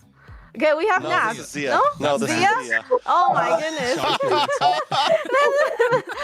Well, I was gonna say, but I was like, what? Okay. Hi, Zia. Thank you for joining us. Sorry for that mistake there. First of all, congratulations on the win and securing your place in the upper bracket final. You're welcome. So my first question for you, now that Alpha7 North has secured a spot in the upper bracket final, which team are you expecting to meet in that? We would love Night Horde. The so Night we can say Horde. we beat every team. Okay. All right. So who on the Night Horde team are you kind of, who would you think would be a challenge on that team? Probably like, it would have been their trio mid, but they changed their lineup, so I don't know. I don't know. Okay. Okay. Zia, what happened game number 3? I thought you know, we were talking on the broadcast saying that, you know, possibly Echo could get the broom, and then Trek said don't get the broom yet, and hey, it was the right decision. What happened game number 3? I think we just misplay. Wasn't that focused that much because we were ahead 2-0. So third game was like kind of. Do you think we're gonna see, you know, that relaxed Alpha 7 again? Because hey, we're upper bracket finals now, then grand finals, and then you're gonna face a South team later on if you get through. So I'm saying if, only because if we could get to see a repeat of game number 3 every single time, you guys get relaxed, and hopefully probably not. Nope, probably not. Next series, because I think that's like a good team too. All right. Like it. All right, Zia. I like the mustache, man. You're looking good. You're looking healthy, my guy. You're looking good. Okay, so we talked a little bit about or possible next series for you. Do you think? What's your prediction on the upcoming series, Night Horde versus Vendetta? I got 3-2 Vendetta though. 3-2 Vendetta. Ooh. All right. Vendetta. Who do you think will be your big? Following that, do you think Vendettas are your biggest challengers right now? Yes, because we versed them like 3 weeks ago, and we lost one game. It would have been 2 games L, but we came back. I like it. And then if you guys make, one last question. If you make it to grand finals, you win all of this, how do you guys feel? Have you been doing research on the Southern teams? How do we feel about going against, you know, MCT South? Nah, we are not. Do you feel ready? Yes. GG's? Okay. I guess. 4-0, best of 7? Nah, I don't know about that. I don't know about that. Maybe we'll lose. Okay. Maybe first game. We always lose first game. Fair. Okay. And you know what? We haven't got a chance to get an interview with you, but what do you think about the global bans? Right? That's one thing I wanted to ask you. It's fun because I can play any heroes every game. I don't like just playing one hero for a series. Yeah, like the Moskov, like Shark mentioned earlier. We don't get to see Zia play Moskov no every Moskov. single game. No Moskov every game. No Moskov every game. Fair enough. All right. One last question. Do you have any messages? Oh. I want to ask. You know, we've seen, you know, Stamina Esports is a great team right now in North, and they're up and coming, and they've kind of held their place. What do you think Stamina Esports were lacking in this entire series? What could push them, you know, what could make them a contender against you? What could make it to say that, you know, hey, we had a really tough time against them, rather than just, you know, slip up game number 3? What could that be? I don't know. I'm not saying it. They got to figure it out as a team. Hey, man, okay. I thought you'll give words of motivation, Zia as their coach. I don't know. They got it. Zia's like, don't put me in a tough spot. Play harder. That's it. Last question. Do you have any messages for the fans that are supporting your team throughout the playoff and today? Appreciate all the support, and hopefully we win it all. All right. Right on. We'll see you in the playoffs final, maybe. Thank you for spending the time with us and doing the interview. Thank you. Thank you.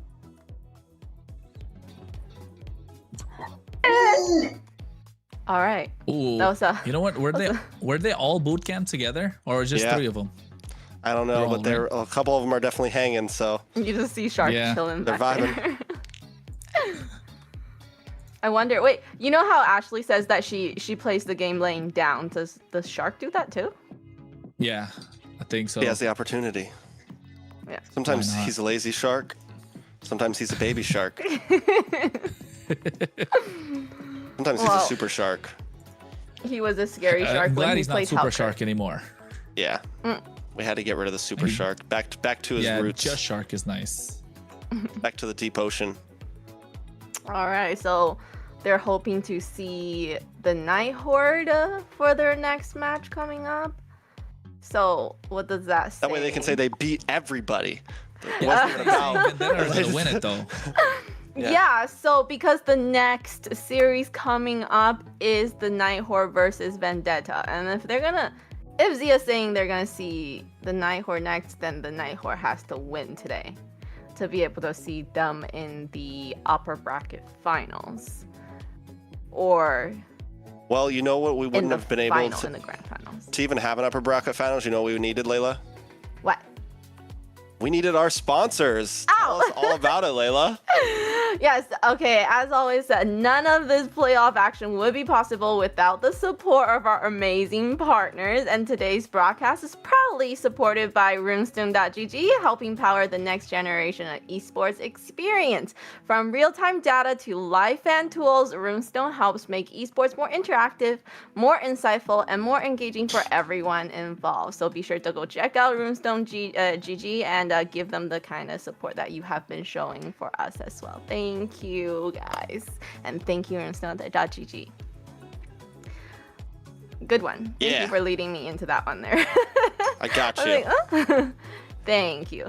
And also, shout out to my great casters, Kronos and Trex. If you guys haven't been following them yet, make sure you do follow them.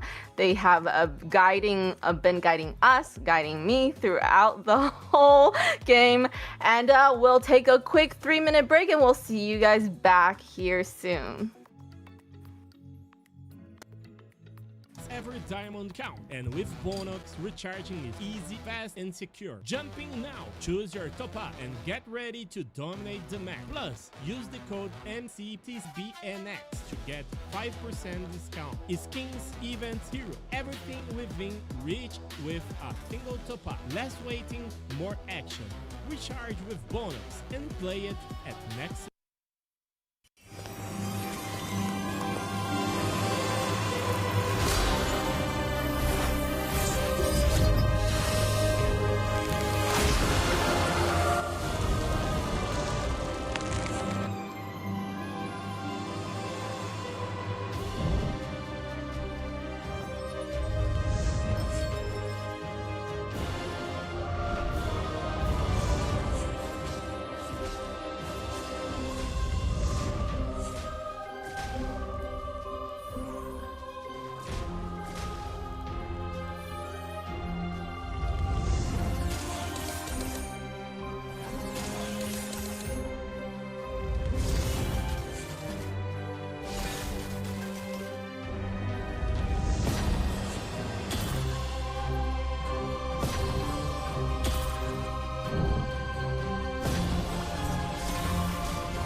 Listen up, warriors! The Frozen Sea Showdown is here. 8 Brancos, 2 sides. Ready your hooks. Well, the rules? Real simple. Hook 'em over, then bash 'em. Or hook 'em back and stash 'em. Remember, kills will make you stronger. More kills, bigger targets, so swing those hooks. More kills, better hook, so wipe off their looks. Crabs in the river, hook them. Reel them in for new skills. Stun, magnet, reflect. Chests in the cave, hook them. Reel them in for new skills.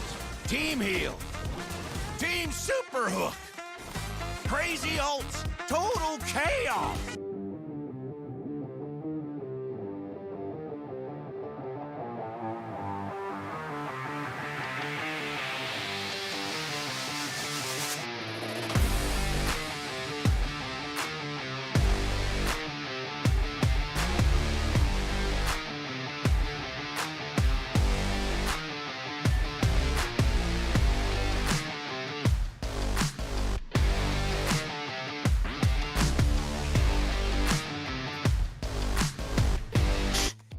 Welcome back, everybody, to MCT AMER North 2026 playoffs. Before the break, we saw some incredible playoff action with the winning team Alpha7 North, something that we kind of expected, but great for them. They secured an important victory that moved them one step closer to the grand finals. And with the pressure continuing to rise here in the playoffs, there's still plenty more action waiting for us today. Coming up next, we do have the much anticipated the Night Horde versus Vendetta, where both teams will be fighting for their place deeper into the bracket and one step closer to the upper bracket finals. So, Kronos, what are we looking for in these two teams coming up? Early game aggression, right? That's what I want to see. Get control of the early. We saw how important early game is in this previous series. We've seen how important early game has been throughout the entire MCT, to be honest, and it just sets the tempo for the rest of the for the rest of the game, for the rest of the series. Of course, with this one, Night Horde versus Vendetta, expect the unexpected with Night Horde's draft. I would say call me a broken record, but that's what it's gonna be, and you're gonna hear that quite a lot. And how well can Vendetta do to hang against these pocket picks coming in from Night Horde, right? That's the big question, because with the lineup, also they made changes to their lineup, both teams. Yes. So how can these changes they're the benefit for both of them? Because Night Horde, the only loss they've had so far in the season has come in the hands of Vendetta, and Vendetta have been rocky against some of these teams, but they're able to find momentum when it matters the most. Yeah, I think looking at this matchup here, we did see Night Horde get one win off of a best of 3 from Vendetta, game 1, back in the early stages of Swiss. How'd they do it? They used the Vendetta. That was when we saw the Benedetta roam. So yeah. I mean, the possibilities are always there. I think Vendetta should be a bit more prepared this time. The thing is we haven't seen Night Horde play in a few days. We don't even know what exactly they're going to be bringing to the table, what exactly they've been watching, what exactly they've been planning. I think game 1, game 2 will really set the tone in this best of 5. If Night Horde can possibly, get some cheeky plays off in these first 2 series, it's going to be a very rough haul for Vendetta. Vendetta, on the other hand, needs to just play the game they always play. Set pace, control map, get the win. Yeah, so speaking of, the roster changes, let's have a look at their lineup. So we're going to start with the Night Horde. The Night Horde, we have some changes happening. We have RR still, Shiro. The change happened on our mid lane. We have Suri, and we have Kaiser and Merlin. Yeah, this is the Night Horde. This is the Night Horde, RR in the EXP. This is a team that so much of us have been hyped up about. And they've been playing amazingly. I mean, and the reality is a lot of these players aren't players that we've, have been around an extremely long time. They're not main stage players. They're not guys that have had their faces all over North American MLBB, but here they are, a possible contender for grand final position. And coming up, we have a quick video from the Night Horde. Let's get to know them a little bit.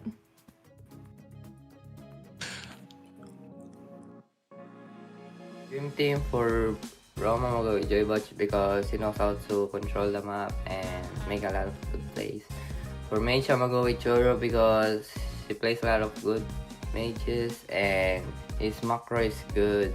For XP, I'm gonna go with Reshi because his team fight is really good and he knows how to go in and not when not to go in. For jungle, I'm gonna go with Tarzan because he knows how to farm and I like his assassin and utility.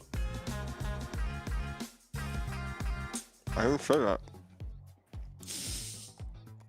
And coming up, going against the Night Horde, we have Team Vendetta. We have Merciless, Tarzan, Churobami, Melon, and T. Hey, I'm a little, sad that we don't get the BAM duo back again, the BAM Bros, but, it's all right. We move on. We got T into the mix, and we saw what he was capable of doing in the previous week with how it looked like a rocky, shaky start, but he's able to find his own, and I think showing that he's still able to be one of the top dogs in the north side of things for MCT. So yes, I think Vendetta definitely a massive powerhouse. Eyes on Tarzan and Merciless and Melon as well after great performances. But let's take a look at a video that they have prepared for us for Vendetta.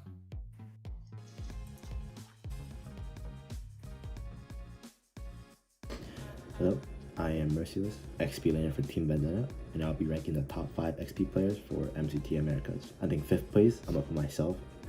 It's pretty self-explanatory. And then 4th place, I'm gonna put Nats because of his international experience and overall, just really good knowledge of the game. And then for 3rd place, I'm gonna put Yureshi from Team Leviathan because he's just really difficult to lane against. And then 2nd place, I'm gonna put RR from Night Horde because he has really good Vendetta. And then 1st place, I'm gonna put Instinct because he's pretty much impossible to catch or kill in lane.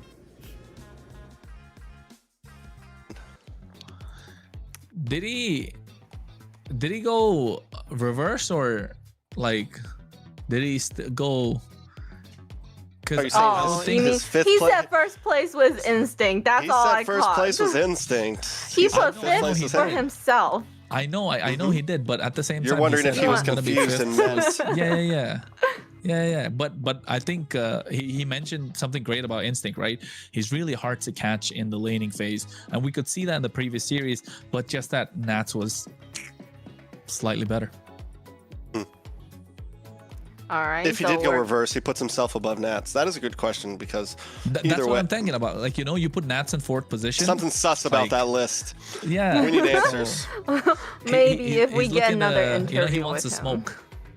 He wants Somebody to smoke. at him somewhere and ask what was that? Shoot a DM or something. Yeah. Shoot a DM. Who's got his DM? Who's got his stuff? Okay, so going into the first match of the 2nd series, the Night Horde against Vendetta. Why are you guys laughing? It's gonna be exciting, okay? It is a redemption time for the Night Horde and see if they can pull it off today.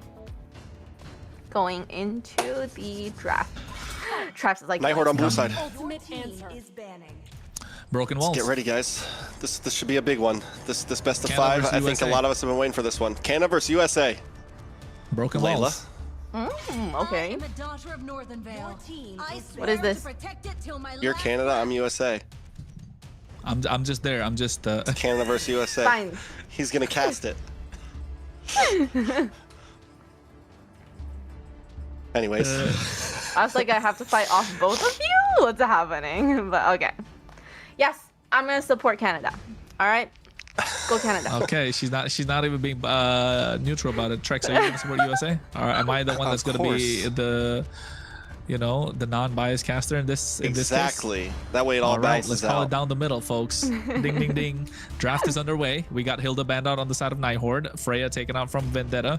Do Vendetta play into Night Horde's pocket picks? And do Night Horde play into the minds of Vendetta, taking out some of these Guinevere's or probably the Basha that's already out? Maybe looking to lock down the jungle pool of Tarzan. Maybe the Fredrin's going to be the next ban. We saw this strategy play out from the teams previously to deal with Vendetta. Is it going to be the same again? think there's a lot of possibilities. I mean, it's so hard to guess how Night Horde's going to approach this. It's a best of 5 as well. It's the longest. Night Horde hasn't really had the opportunity to play a playoffs game yet. I'm wondering if they have something new in the tank. I do think if we're going to see a crazy pick, Night Horde might just do it in game 1. This is the time to try to get some momentum in. Jushin ban coming from Vendetta. Overall bans are simple right now. Nothing crazy out of the box. It's not like last series where we saw target bans. Everyone kind of just keeping things normal. I wanna take a look at what Siri brings to the table, right? I think that's a massive factor to look at. How do these changes, because we know changes are a double-edged sword, make it or break it. For Leviathan, it was a make it situation, right? It was really good. For Vendetta, it looked shaky in the start, but then they were able to make it as well, able to get that big dub over Leviathan. So coming into this series with momentum, able to find their own identity, might I say, for Vendetta from that previous series against Leviathan. But Night Horde, they had an identity of their own, and now this change, what's it gonna do to that identity? Are they gonna have a newfound identity? Are they gonna stick with, you know, Merlin, the problem child, just being a massive problem for Vendetta to deal with? Are they still gonna be the dark horse that we've been talking about, right? We haven't seen them play for a while now. You know, good for them on the Swiss stage to secure C2. We're gonna have to see how they adapt with this new mid laner. You know what? When I was making like a tier list to see which teams are gonna be, you know, dark horses and stuff, I put Vendetta on my bingo card as a dark horse because of the way they applied, because of the way they have a good lineup. But at the same time, we wanted to see how they'll be able to hang against the Alpha7s and the Night Horde in this case. But they've done really well and proven that they're not just a dark horse, they're a contender. But you're right, Night Horde have been a dark horse. And look at it, with the draft, they take first pick Fredrin, denying Tarzan of any sort of comfort picks. But I think we've seen Tarzan. He's not just a, you know, one-trick pony or one-tank pony. Yeah, the guy can play aggressive junglers. He can play tanky junglers. He has it all in the bag. Little throw out, though. This is how...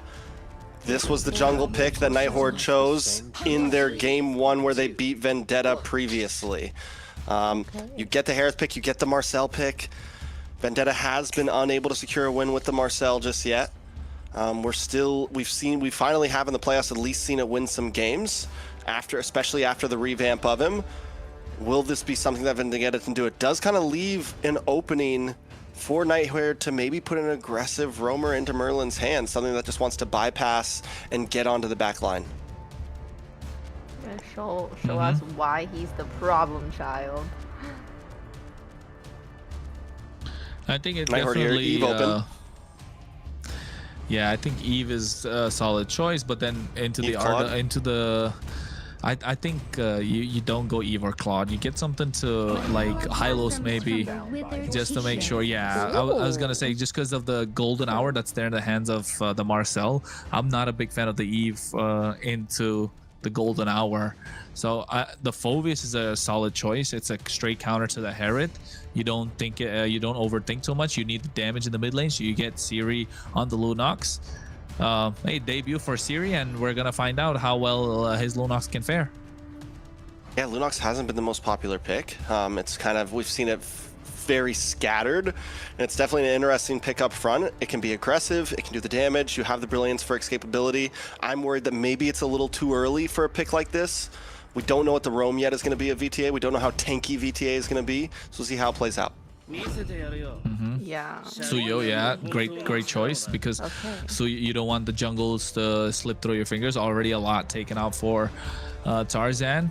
He does have a really clean Suyo as well, so I think this is gonna be a first phase of the draft. Both teams are looking good. I like Vendetta more because of the Marcel, just to provide that golden hour.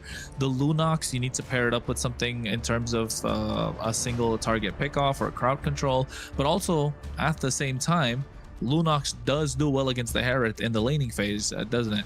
That's one of the picks that we've seen for a very long time against the Herod in the gold lane from a very I don't know, M4, M5 days. So do we think this is a gold lane Lunox? Yeah, that's what I'm so. It could be possible.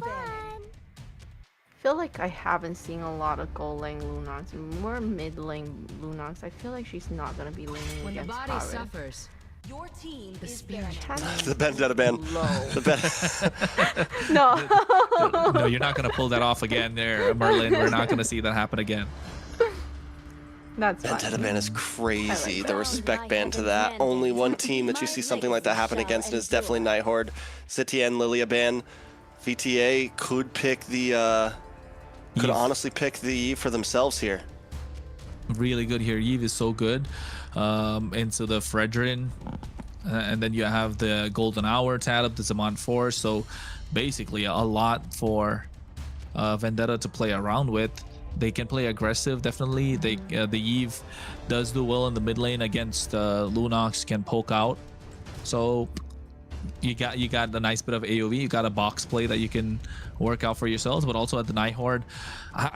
Why do I feel like it's a gold lane Lunox? I really feel like it's a gold lane Lunox for some reason. It's just because it's Night Horde, I think. Yeah, just because it's Night Horde, like a little cheeky play. The problem is they do need a bit more physical damage, I feel like. Gord pick from VTA to help deal with the Fredrin. Well, Night Horde on the other hand. Not the Fulvius though, right? I don't know. I feel like if they were going to move this to the gold lane, they wouldn't have banned out the ZTN and the Lilia and given over so much.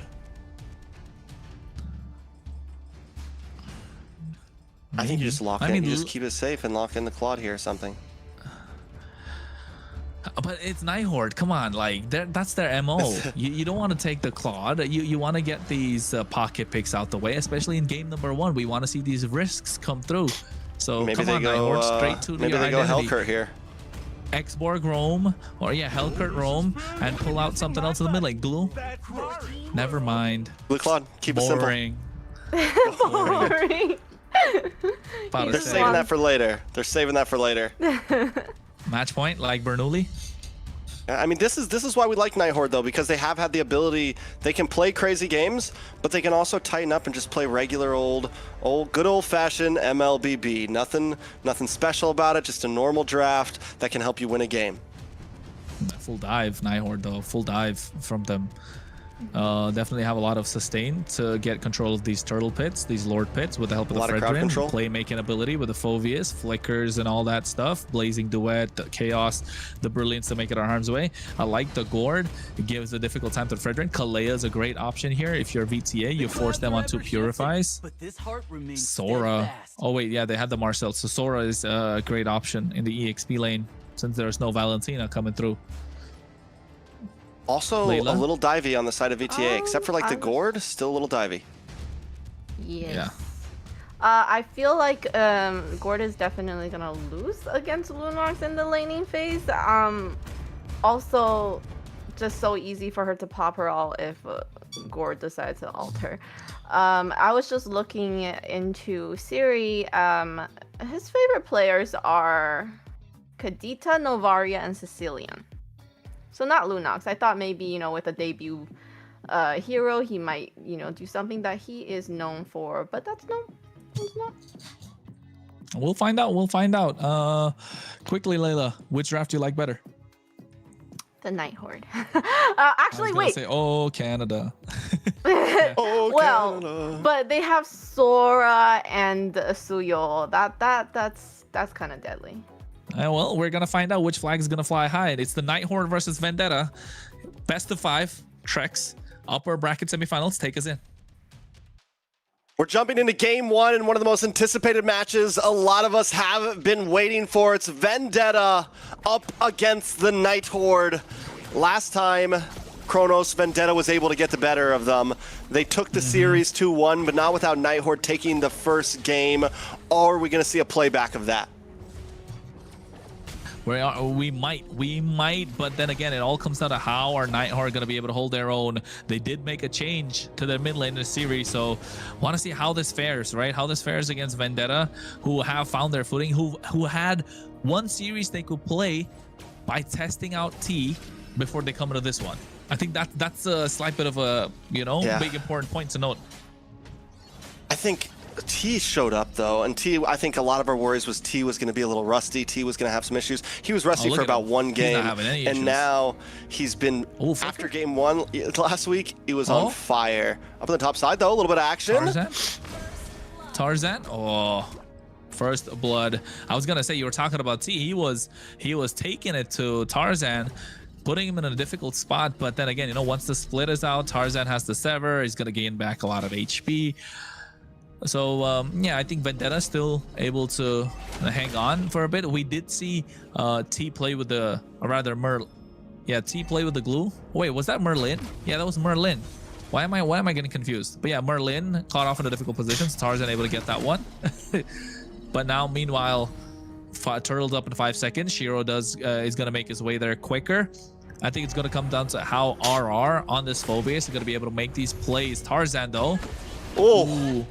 Siri already taken out. Churl Bomb able to get the magic gush. Merlin pushed back as well. The taunt comes in from Shiro onto Tarzan though. Able to push them back, but Vendetta already with a 2-0.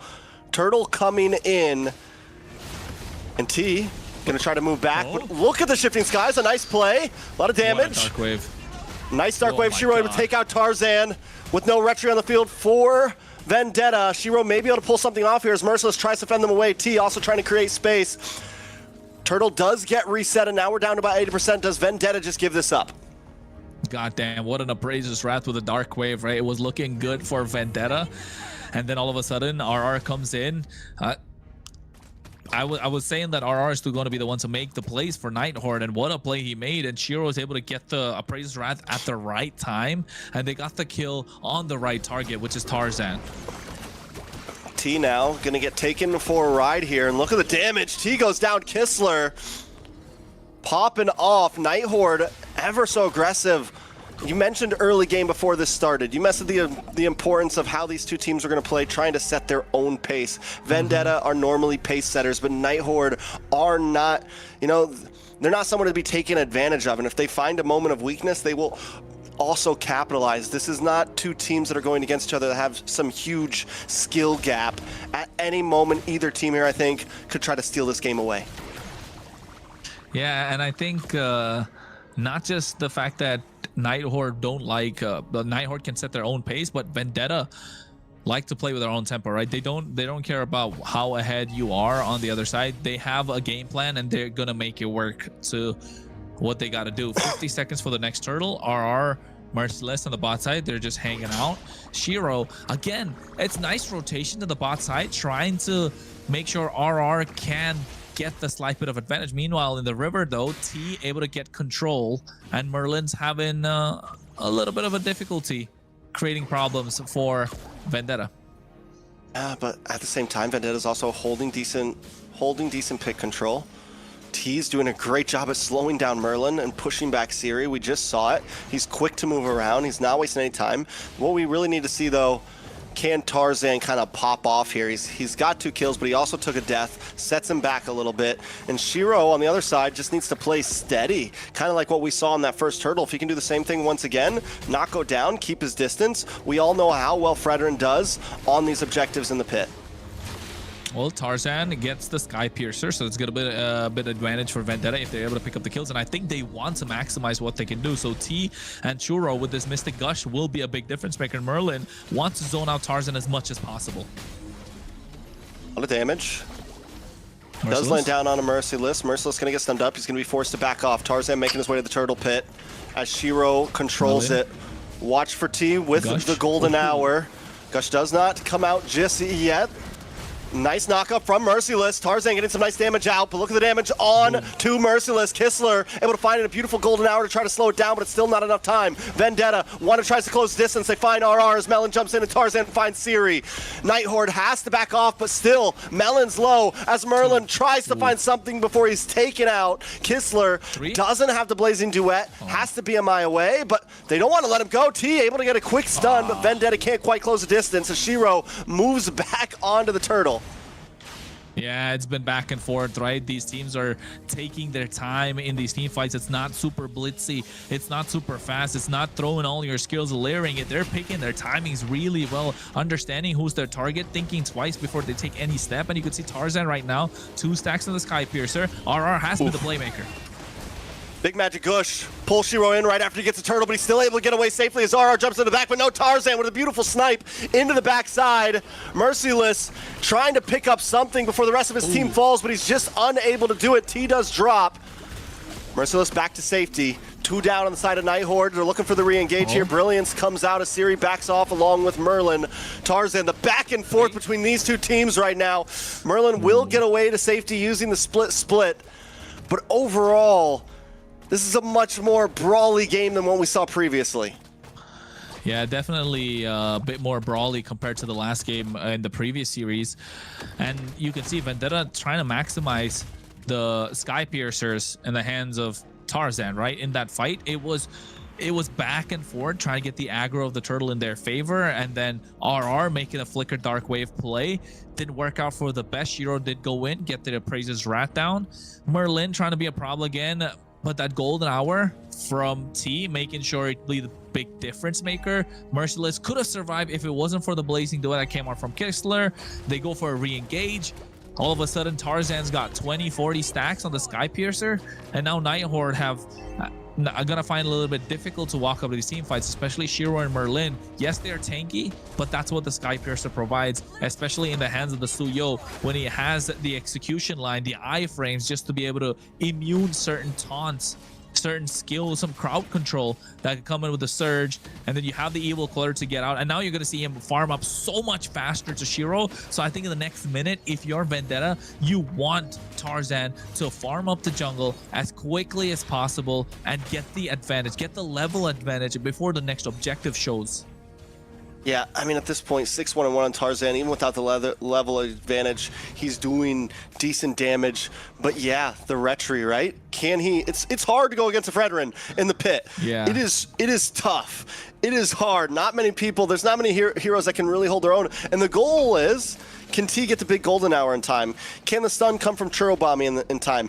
It's almost even less up to Tarzan and more up to Vendetta's, the rest of the team, to try to slow Shiro down. And they've been doing their best, but it's not easy. Shiro's got good placement. He knows how to bounce back and forth. He knows how to kind of play the pit and make the dance happen. And we're seeing that right now. 2 neutral objectives, but will we have to give up to Vendetta? Big Magic Gush on a Kistler. In comes the Appraiser's Wrath from Shiro, but look at the damage on him as Melon tries to go into the tower and take him out, but he's unable to get it. RR locks on a Melon, but the damage keeps on coming from Vendetta. They do decide to back it off, but this will put them in a beautiful spot for this first Lord. Oh, if Melon wanted to dive in a little more deeper to get that kill, just didn't have the chrono dashes, but golden hour. Nice golden hour, biding more time for Tarzan. Tarzan's gonna back off. Lord should get reset here. Tarzan decides to go back to the farm. A little bit too much engaged, and now it's back at a standstill, back at a dance between these two teams. Oh, Merlin, backline, flickers, tries to make a play. Lord, in the hands of Shiro. Goes over to Shiro. Once again, RR falls though to Tarzan, another kill, but the kills don't matter if you keep on losing the objectives. Merlin drops. That's big for the side of Vendetta. Can they translate that into maybe some towers so that at least this Lord loss isn't a total loss? Is that 60 stacks? Because I remember, you know, he was 2 kills and then got the Sky Piercer. After that, it was just straight 6 kills with the one that he had previously when he had 2 kills. So I think it's got to be 60 stacks, right? Am I missing something here? And 60 stacks against a Fredrin? The damage, I mean, even we saw a second ago, Shiro jumped in with the big Appraiser's Wrath and was instantly bursted down to about 10%. So Shiro has to be careful in these fights no matter who's he's up against. That early game advantage of the Fredrin is starting to wear off. Something else to point out, Merciless, not on a super tanky XP laner. We finally get to see him pop off a little bit on this Sora. Yeah, I think this pop-off is going to be important right now. And Merciless needs to start getting those plays on point. Has to use the Shifting Skies just to get away there. Will be okay. Now Night Horde, gonna try to reposition. I mean, how does Vendetta break through and get to this Lord, right? Because it's true, they can get kills, but they're not gaining any extreme ground as long as they're not getting it. Yeah, I think if you're Tarzan, you'll be looking to use the iframes of this particular hero, right? To be able to get that Soul Sever on point, and then the Retribution. It does do a lot of damage. Like, he can secure the Lord when it's, what, about 4,000, 5,000 HP. But then again, the moment you dash in, Shiro's going to be waiting with that taunt. So you're right. In these Lord pits, it's going to be difficult. But the only way to break through is for T to find not the golden hour, but these mini stuns with those frame moments. That will be a big difference maker. And then if Churobami lands those projectiles on point and catches somebody off guard, because on the other side there is no Purify, right? There is no Purify, because there's no need for a Purify when you're playing into the golden hour. You can't use it against it, and that's going to be a big difference maker. And Merciless again needs to find the time. This is the frame moment that I'm talking about. They're not able to get these mini stuns because Night Horde are basically playing an Ube at this point, right? Play around Shiro. Merlin's there, Siri's there, Kistler's moving around with them. Yes, RR's a little bit off, but at the same time, he's not making any unnecessary plays. Doesn't want to open the map up a little too much because he knows he can get caught off guard. And the damage and the mobility is present for Vendetta, but they can't make do of the there's no way to break map. through. Yeah, there's no way to break through unless they really go for a 5v5. It's all going to come down to Churobami to land these massive projectiles and the Mystic Gush. Yeah, Mystic Gush is something that can shred through Shiro here. Melon's position is going to be key as well, and when he comes into these fights, because right now the major damage dealers in Night Horde are Kistler and Siri, and it's so hard for Vendetta to get to them because you're up against a little bit of damage on a glue. Oh my god. Yeah. Oh, taking it out. Oh, this is what I'm talking about, the Sky Piercer. It's starting to stack up. And you could see, that's a moment where the glue usually gets away, but the Sky Piercer being such a big difference maker now. What, 70 stacks on it at the moment? Almost max. And T even getting the Flask of the Oasis. Merciless good for play. Big knock up on Vendetta. A lot of damage on RR as well. As Siri and Shiro hold on the top side. Shiro looking for an angle in, but still none there. RR and Merlin gone. There's no more front line other than Shiro. They're going to get the taunt onto Merciless. Kistler takes the tower up on the top side. But there's just not enough for Night Horde. There's no way they can contest this. Vendetta needs to be confident about their way to just push them at bay. Kistler to the backside with a blazing duet on the Merciless and multiple members. He gets the kill. He finds two. And Shiro wants to try to close the distance on a Tarzan. Tarzan finds Kistler, but it's still not enough. In a moment, Night Horde take control of the pit. What a moment as well. Merlin came through at the right time, but Kistler finding the opening, right? They got the poke onto the rest of the members, especially Merciless, and then all of a sudden the mid lane is gone thanks to Kistler's BMI and able to get the, map presence, trying to take out, being a thief in the night like Claude is, able to get the tier 1 and then coming through, looking at the blazing duet. I thought he'd go for, the Art of Thievery to get them low, and then but no, instantly blazing duet and realizing the flicker is going to be super important, and flickers to a position where they would try and retreat Vendetta, and then all of a sudden now they get the Lord, they lose members, and the control that Vendetta had is just slipped. Night Horde don't have a lot of kills on the board, but they have map control. Yeah, and I don't know if Vendetta's just in their heads at this point, but they should have rushed down. The moment they got those 2 kills, burst Lord. Shiro shouldn't have a way in. You had the defense. Vendetta almost playing too slow in some of these fights. Maybe a little nervous, a little scared. I don't know exactly what it is, but they let that Lord fight go way too long for Kistler to be able to get in. Yeah, nice golden hour as well, just to make sure he pushes them back. And you're right, they waited a little too long. Vendetta, it could have been faster. They could have blitzed the Lord, but Shiro, being such a big difference maker, absorbing a lot of the damage, pulling the Lord's aggro towards his side, making sure Vendetta will find it very difficult to try and engage. And again, you're right, I feel like Vendetta might be in their own heads because Tarzan, he has the kills, but the risks have been lesser, right? More risks, not exactly saying risks have been lesser. Look at the damage. They're top 3 at the moment. They've got to be winning every single fight. They got to be blitzing them down. I think hesitation is the right way to call it for Tarzan to get into these fights, hit those severs, even with the help of the Sky Piercers, because he was about at 70. It should have been, maniac triple kill savage moments. But just the hesitation from Vendetta, it's making it slightly difficult for them to get these neutral objectives. And it's all thanks to the aggression showed by this Fredrin, right, in the hands of Shiro. Usually you'd see Fredrins hesitant to go into these fights because the damage could be overwhelming on the other side. But Shiro understanding and pushing these heroes to the to the limits, while Merlin, yes, he's died 4 times, but he's giving the space that Shiro needs to be this big body in the front that Vendetta have to deal with. Yeah. Speaking of giving time, Night Horde also just kind of pacing, but Kistler is going to be a problem. Melon really hasn't had the opportunity. We haven't seen Melon be the star that he usually is. Kistler, on the other hand, playing the map, farming at this point. He's 4-1-2, and the damage is online. Siri as well.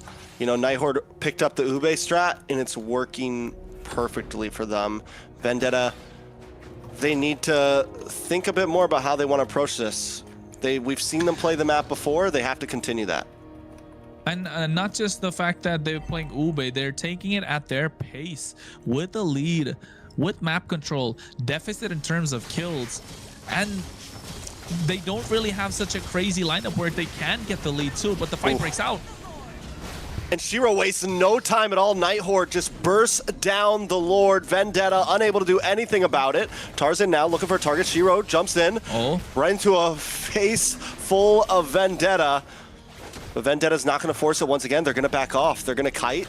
And Night Horde is okay with that. They go back to their lanes, sitting at a standstill. But the problem is Night Horde continues to get a gold lead. Oh, it was such a nice Lord take, and Siri not making any hesitation in bursting that down. Oh, look at the items: glowing wand, divine live, lightning truncheon, blood wings, malefic gun right now in the hands of Kistler. He sold the boots to get a winner crown because you know it's going to be massive plays right now. He's 2,400 ahead of Melon, rookie of the year, but at the moment he's having a difficult time. Shiro is the big game changer here. Yeah, Shiro, I mean, the whole lineup right now is just monstrous. Everyone is playing. RR played a beautiful early game. Shiro's played a great game the whole time. Siri and Kistler now starting to pop off, even after maybe having a slow start. And it is a slow suppression. You said it, they're at a kill deficit, but a 4K gold lead, tower advantage, map advantage. Night Horde was able to staunch the bleeding long enough until it got to a point that Vendetta didn't have any answers left. And now Vendetta, they have the kills, they have the tools to get the kills. Tarzan is 10-2-1, but the problem being they're not able to open up the map. And T's having a difficult time because the moment he walks in, Merlin's there just, you know, throwing those glues or the goos in his face. And then forcing out flickers, Merlin looking to get the grab on him. And then just chain CCT to death. And the golden hour is available, but how long has it been since you saw a Mystic Gush come out, Trex? Like a good 10 minutes. It's been a while, yeah. Not 5. It's been a while. Like, there's just no surprise factor for Vendetta right now, right? T's super telegraphed, and because you have something like the Dark Wave, you have something like the Slam from Merlin, the moment you see T running at you, boom, you just stiff arm, you stop him, and there's no way for him to actually get big stuns on the important people. It's tough. I think a lot of it, honestly, Merciless might be the one to have to make the big play. A big flicker, shifting skies, like get a big knockup. That's going to be the one that has a surprise factor to maybe turn things around here.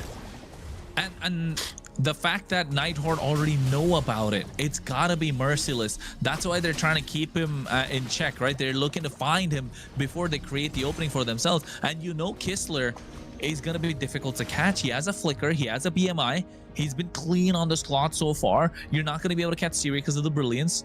Because most of the time looking at Siri, he's been running around with when he's in the risky position, he's in this light form. So they have their wits, right? They have a head above their shoulders at the moment. And Merciless, look, every time he's trying to open up the map, Shiro's there. Merlin is present. And we're not even talking about RR right now.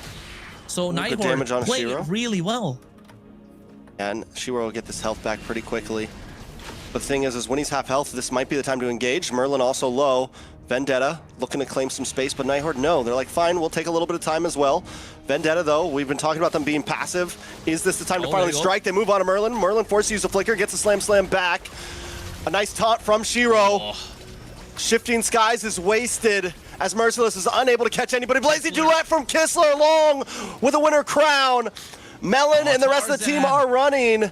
Tarzan in trouble as well from the Brilliance. He may not be able to get away from this. Tries to iframe out, and he is able to escape to safety, but Night Horde now moves on to the Lord as T and the rest of the team want to try to close the distance. Tarzan. T looking for the stun. A nice stun comes from Churobami as well. Merciless along with Melon. Melon looking for a couple more hits. Has him on force. Can he turn things up? Can he do it? Yes, he finds it. And Vendetta get a full team wipeout. But not the Lord. It doesn't matter. They're going to try to close things out and push down.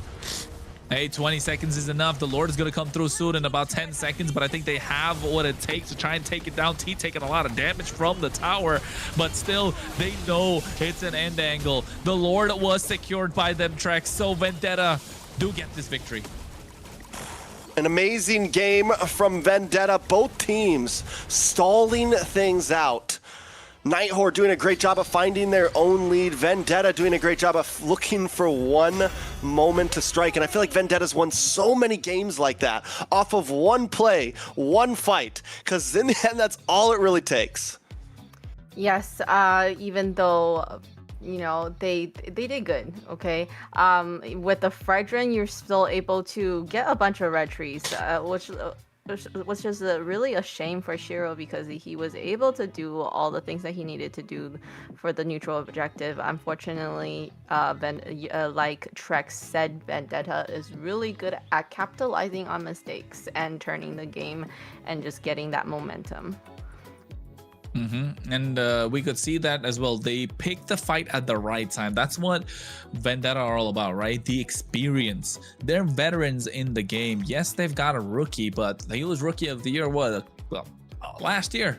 He's not a rookie anymore. And the way that they're playing, understanding the objective, understanding that yes, they're behind in terms of gold, but it wasn't a lot. It was always kept under control, right? 2.5k, 3k gold lead. And I think Melon had the damage at that point on the Harith. They had Churobami who had true damage to make sure they could get Shiro, and Tarzan had that Sky Piercer stacks racking up. All they needed was the right time and the conditions to fit. And I think Shiro was taken down to half HP in that before the Lord fight. They were pulling the aggro away. They found Merlin in one difficult spot, right? They found Merlin in one slight bit of a difficult spot, and that one moment, the projectile hitting and then the Mystic Gush coming through, forcing a flicker out of him, knowing that now without the flicker, Merlin's if he's trying to make into the team fight, he's not going to be able to get away. He was below half HP. The split came through. Yes, he was able to get the grab, the slam, but Vendetta, merciless, able to utilize that big shifting skies, but also counteracted by their own golden hour. And yes, towards the end, it did work out just because of the fact that they found good position around this Lord Pit, which is a big, important factor. And Layla, if you take a look at these highlights as well, right? What do you think kind of was slightly difficult for Night Horde in these fights? Because it looked like they were winning the entire time, but still, it felt like Vendetta just didn't want to let go of, right? Yeah, for me, when I saw the early game, I just felt like the Lunox really lacked the damage that was needed to make a difference during the team fights. It just felt like she was just tickling everybody. So it was unfortunate. Yeah, definitely unfortunate. And you could see, like, every time Vendetta tried to make these plays, they were just walking into brick walls from Night Horde. They got the kills, yes, but then again, it's Merlin that they got the kills on. Night Horde able to control the mid game so well, but the range from Churro, nobody able to get on top of him unless Kistler really found a good advantage to flank from the side with the BMI blazing to it. Like this moment is so clutch coming in, not just Merciless but also Melon, the two difference makers. And you can see Tarzan, you're getting a massive shutdown, but getting taken off himself because of the flicker play from Siri with the help of Shiro. And here again, when Night Horde were looking to blitz the Lord, they got it. Vendetta not able to find openings because they got the advantage in terms of kills, but not able to capitalize, not able to push, push the advantage that they had.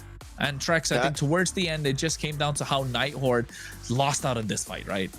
Yeah, and this is kind of the moment we're looking at the end here. Siri was able to push Tarzan away, but Merlin is able to just pop off. Kistler doesn't have another BMI. He doesn't have a Blazing Duet anymore.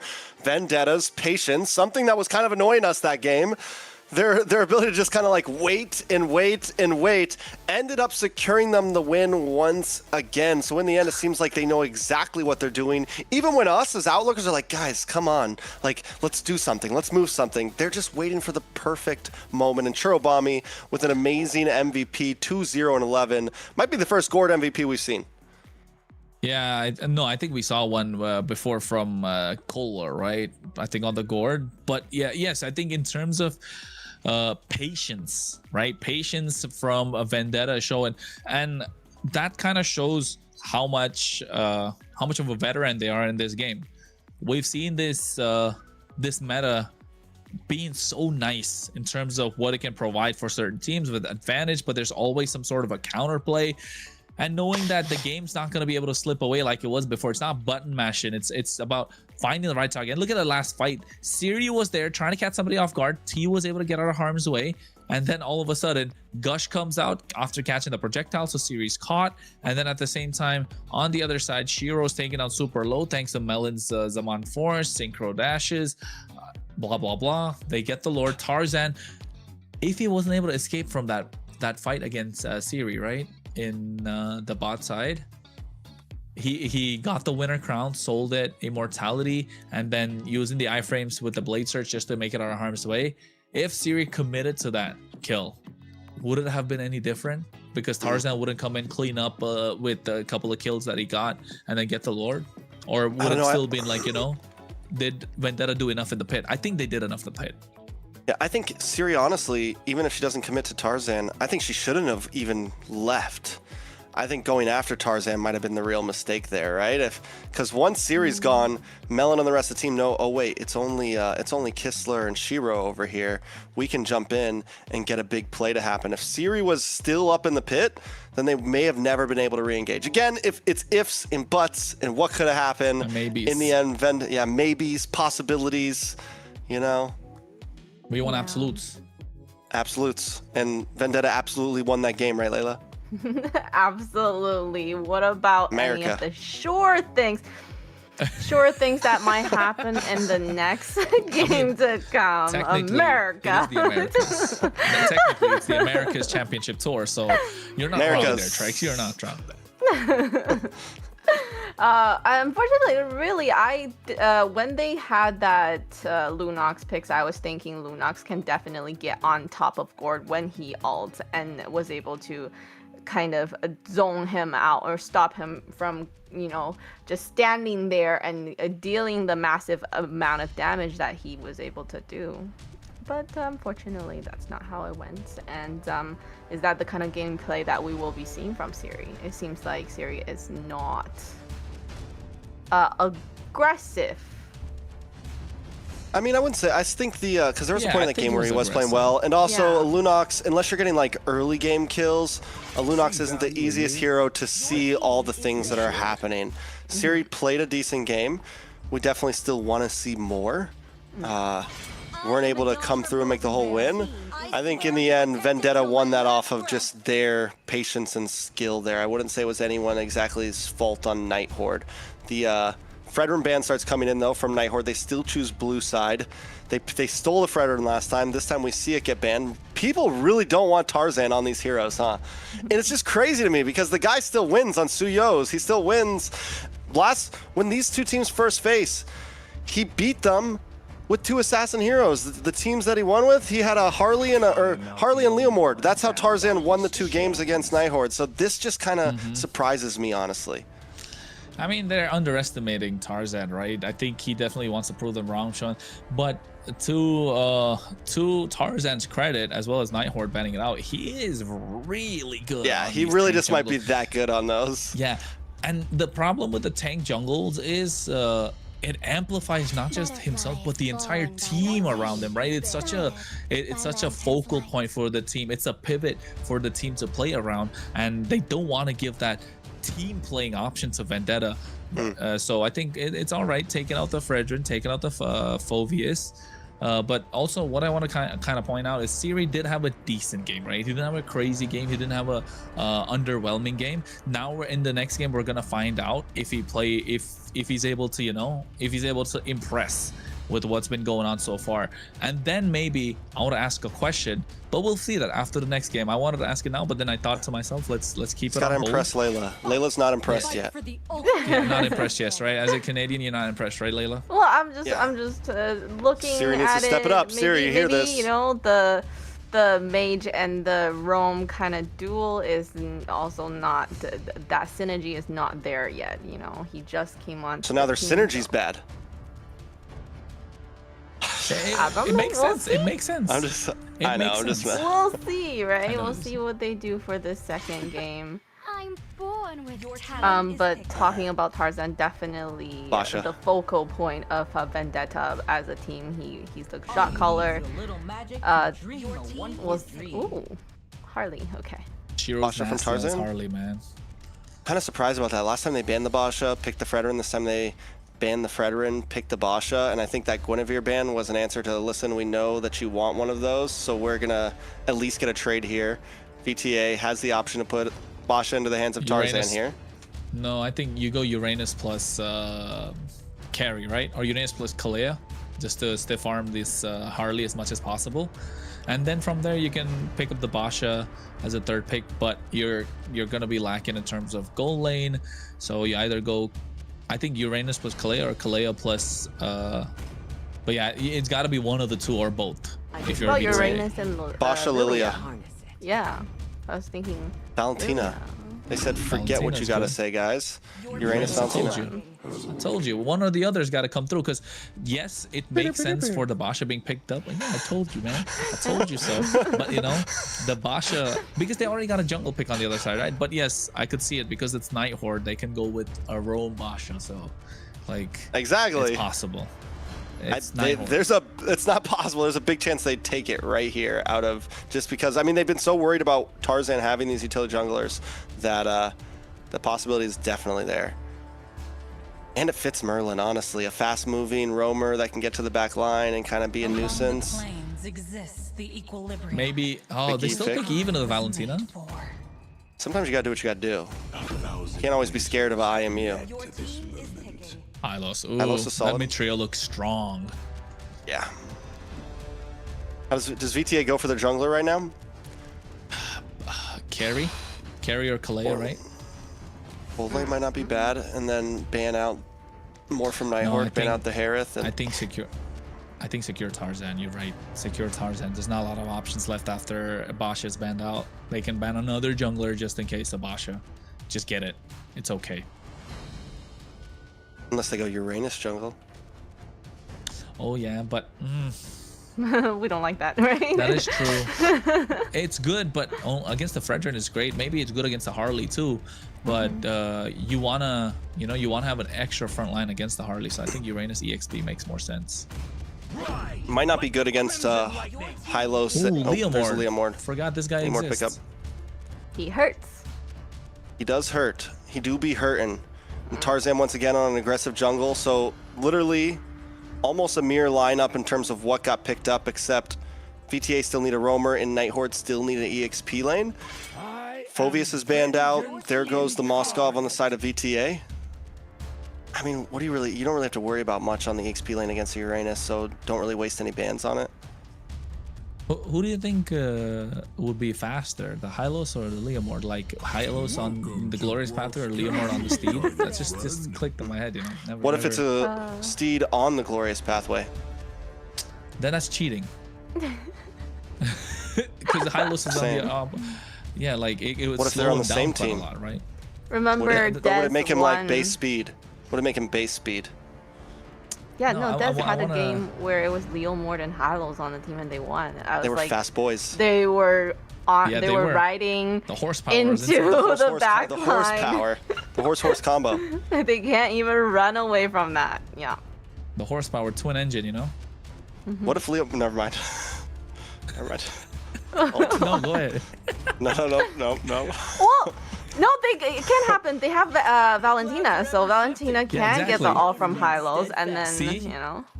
It's possible, Trex. It's out possible. to get Eve. Spit it out.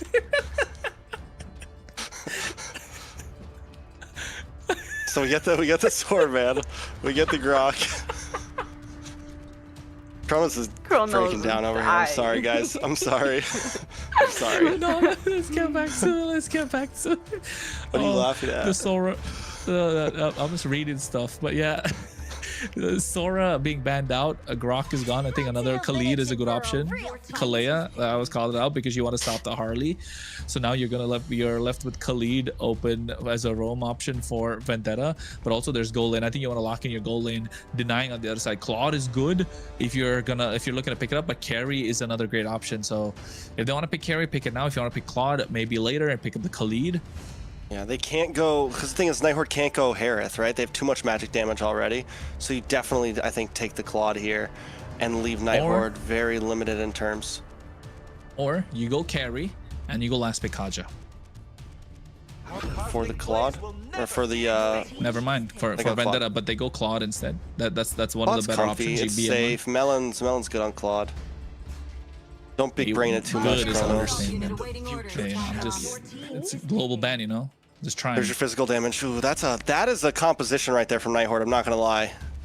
That is scary. In the box too? Super strong. In the box it's gonna be vicious.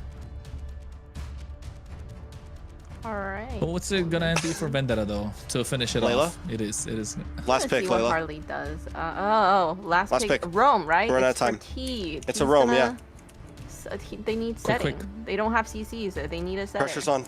They need a A setter. setter. I don't know. Grok. What do they go for? I don't know. What else? Grok's banned. What's the setter? What other Come on. setter? Khalid. Khalid. Khalid is banned. Khalid is... Wait, no. Khalid is not, but he's not a setter, though. Debatable. Tig. Tig! If a Tig just came in, that would actually... I would have lost my mind. I would have literally lost my mind. Gato is a setter, but it's like a very delayed setter, though. I don't know. Yeah, and who does he even hit here? You're never going to catch Yuzong. You're never going to catch the Harley. I guess the Eve's going to be good in RWM. It's a tough... I'm not against it. You get the taunts. It's a he face was freaking out like me. Which one do I pick? Which one? But it is a comfort pick on T. It is a comfort pick. He was pulling a Layla. Rome, we need a setter. We need a setter, T.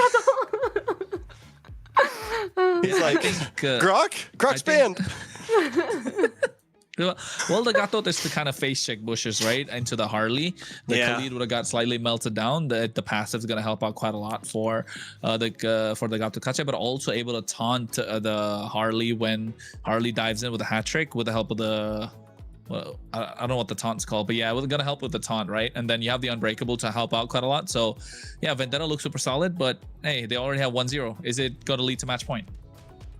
We will see as Vendetta, after a long and grueling game, takes game number 1. Can they bring us to match point, or will Night Horde tie things up? If you're just joining, this is a best of 5, and Vendetta leads 1-0. 1-0 is the score. Night Horde have the Harley.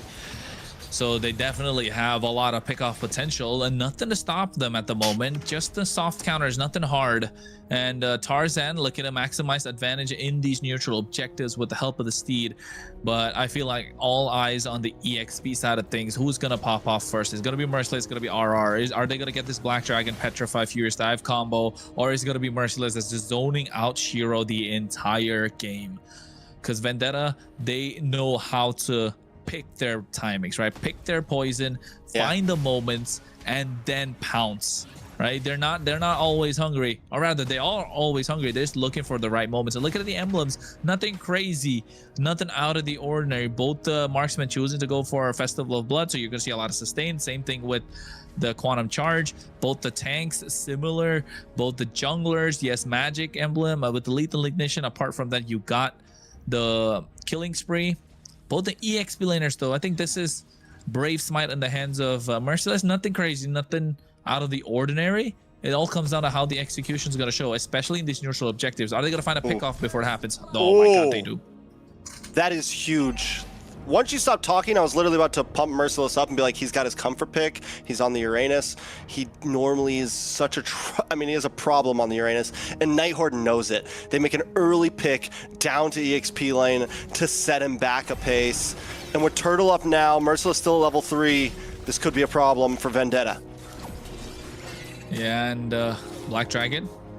Does come out, able to zone Tarzan away. Steed locks in. Merciless trying to hold the front side as well. Merlin looking for the stun, but the RWM comes down and catches Tarzan. Tarzan taken out by RR. Turtle goes over to Shiro, and now they're going to move on to the next target. T falls RR. It's a double kill into the hands of the Yuzong. Churobami drops RWM with the IMU, but it's still not enough as Merciless is heading for the road. Churobami as well. Siri looking for a final hit, flickers in, but can't get the final shot, but still, it's a huge win for the Night Horde with a 1.5k gold lead under 3 minutes in. Oh, that looked dire. That looked dire for Vendetta Night Horde. What a play. Black Dragon coming at the right time, zoning out the right person in Tarzan.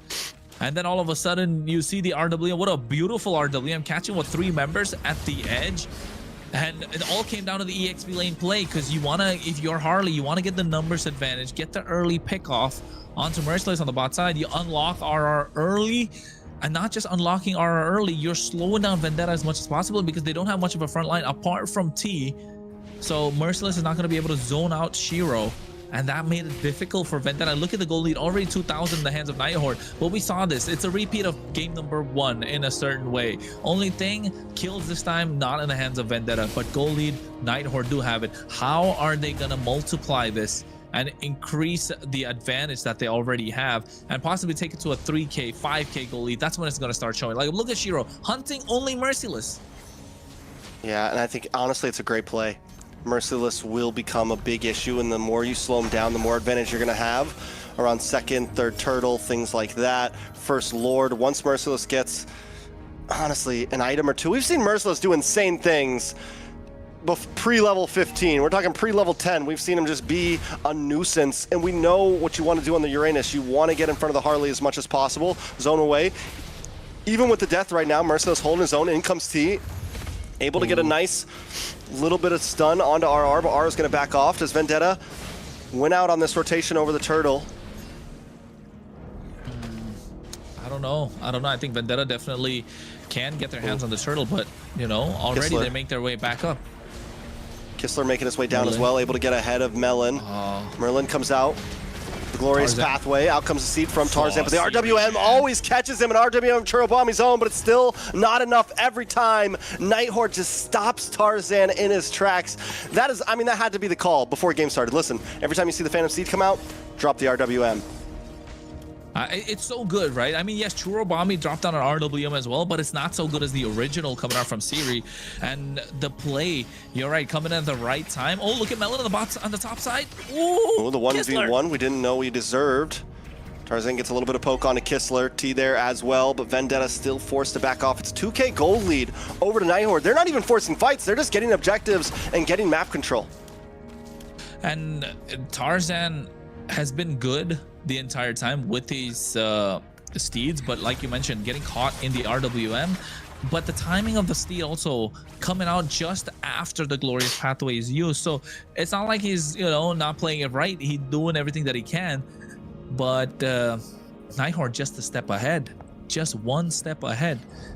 T, though, I want to take a look at when he can drop in those big AOGs. That's going to be a big difference maker because we haven't seen it yet. It's been, what, 6 minutes into the game, and we're still lacking to see that. Merlin, on the other hand, is just being very annoying on this high-lows. Yeah, it's a hero that doesn't require, you know, a lot of skills to play, may I say, but the positioning is super important, right? You don't need fast fingers to play a high-lows. You don't need to fast fingers to drop that skill too. You can just pop that and keep walking around them.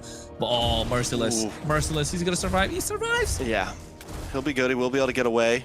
Shiro tries to get a couple more shots in. And here's the thing about Siri and Merlin. They haven't been using their ults. Well, wait a second. No. RWM does come out from Churobami. They're gonna try to catch RR. RR will fall. Vendetta finally picking something up with some skills of their own. They got to watch out for Merlin, though, here, waiting in the bush. T gonna check it, see if anyone's in there, and Vendetta taking things slow. As I was saying, they haven't been using those skills as, like, 5v5 weapons. They've been using them to zone away Tarzan. They're looking for the gold lead right now. They're looking for the advantage. They're not exactly trying to kick in the door right now. They're just creating space for Shiro to get these turtles. They're zoning away Vendetta and trying to get themselves ahead of Tarzan and the rest of the team as much as possible. And also, again, for Vendetta though, they're keeping the goal lead at, oh my god, the collapse on the top side. Shiro, Deadly Magic, they don't want the turtle, they want these pickoffs. And making sure Kistler comes into these team fights much faster. They need it. They saw that they couldn't take down Merciless on the bot side, so immediately changing the plan, adapting on the fly. Something that we haven't seen with a lot of teams in the MCT in the previous series from Stamina. We didn't get to see them. We didn't see them adapt on the fly, but Night Horde, even though they're behind one game, they're able to adapt on the fly. Yeah, they haven't been able to. Vendetta just can't keep up right now. Oh, there we go! Big knockup from T after getting caught by the RWM of Churobami. Siri falls, but Tarzan drops as well. Merlin gonna go down next. RR looking for the engage. He is 3-2-0 right now. He's able to hang between 3 members, but Vendetta finally find a big play. But the thing is, Nighthord's not stressing it. They take a tower on the bop side. They still trade for Tarzan. Merciless finally being able to get aggressive about 8 minutes in, though. My god, what an AOG as well, right? Siri coming there, but you can see, oh wait, Merciless. T. Should be able to get away. Melon comes in with the Blazing Duet, getting a lot of chip damage down. BMI's out. Kistler getting a couple free shots off. Things coming back to a standstill. The 2K plus gold lead to Night Horde is now down to 900, and it feels like the game could go either way. Yeah, it definitely can go either way, but you see how Vendetta are having a difficult time just to try and clear out the mid-tier 1. They don't even get the tier 1 on the top side, and Night Horde able to defend the mid-tier 1 again after a push coming through from Vendetta. Tarzan doing everything that he can, but it looks like he's gonna get chased down. No steed. Tarzan in a bad spot. No steed. He is gonna be heavily slowed down on that glorious pathway. Looks like that one does win out over the steed. Merciless forced to back off. He wasn't on top of him. him. We're one either way. The horse beat the horse today. Hylos won. I know, right? The racing track was dropped down, but Tarzan wasn't ready. His bike didn't come through. The Ducati, right? Yeah, it's not even a horse right now. It's a Ducati. Yeah. Do you like Ducati? I like it. I don't know. I like the skins. 600? Vendetta skin, that's what fire. Yeah, that's true. I think the Irtil skin is fire too.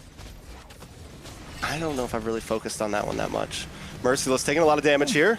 Steed comes out. Tarzan going to try to make his way in. T into the backside as well, trying to get some taunts onto Kistler, onto Shiro. RWM comes in, but Tarzan's already broken through. Merlin. T falls as Tarzan takes the Lord, but the damage from Kistler is too much as members from Vendetta are dropping.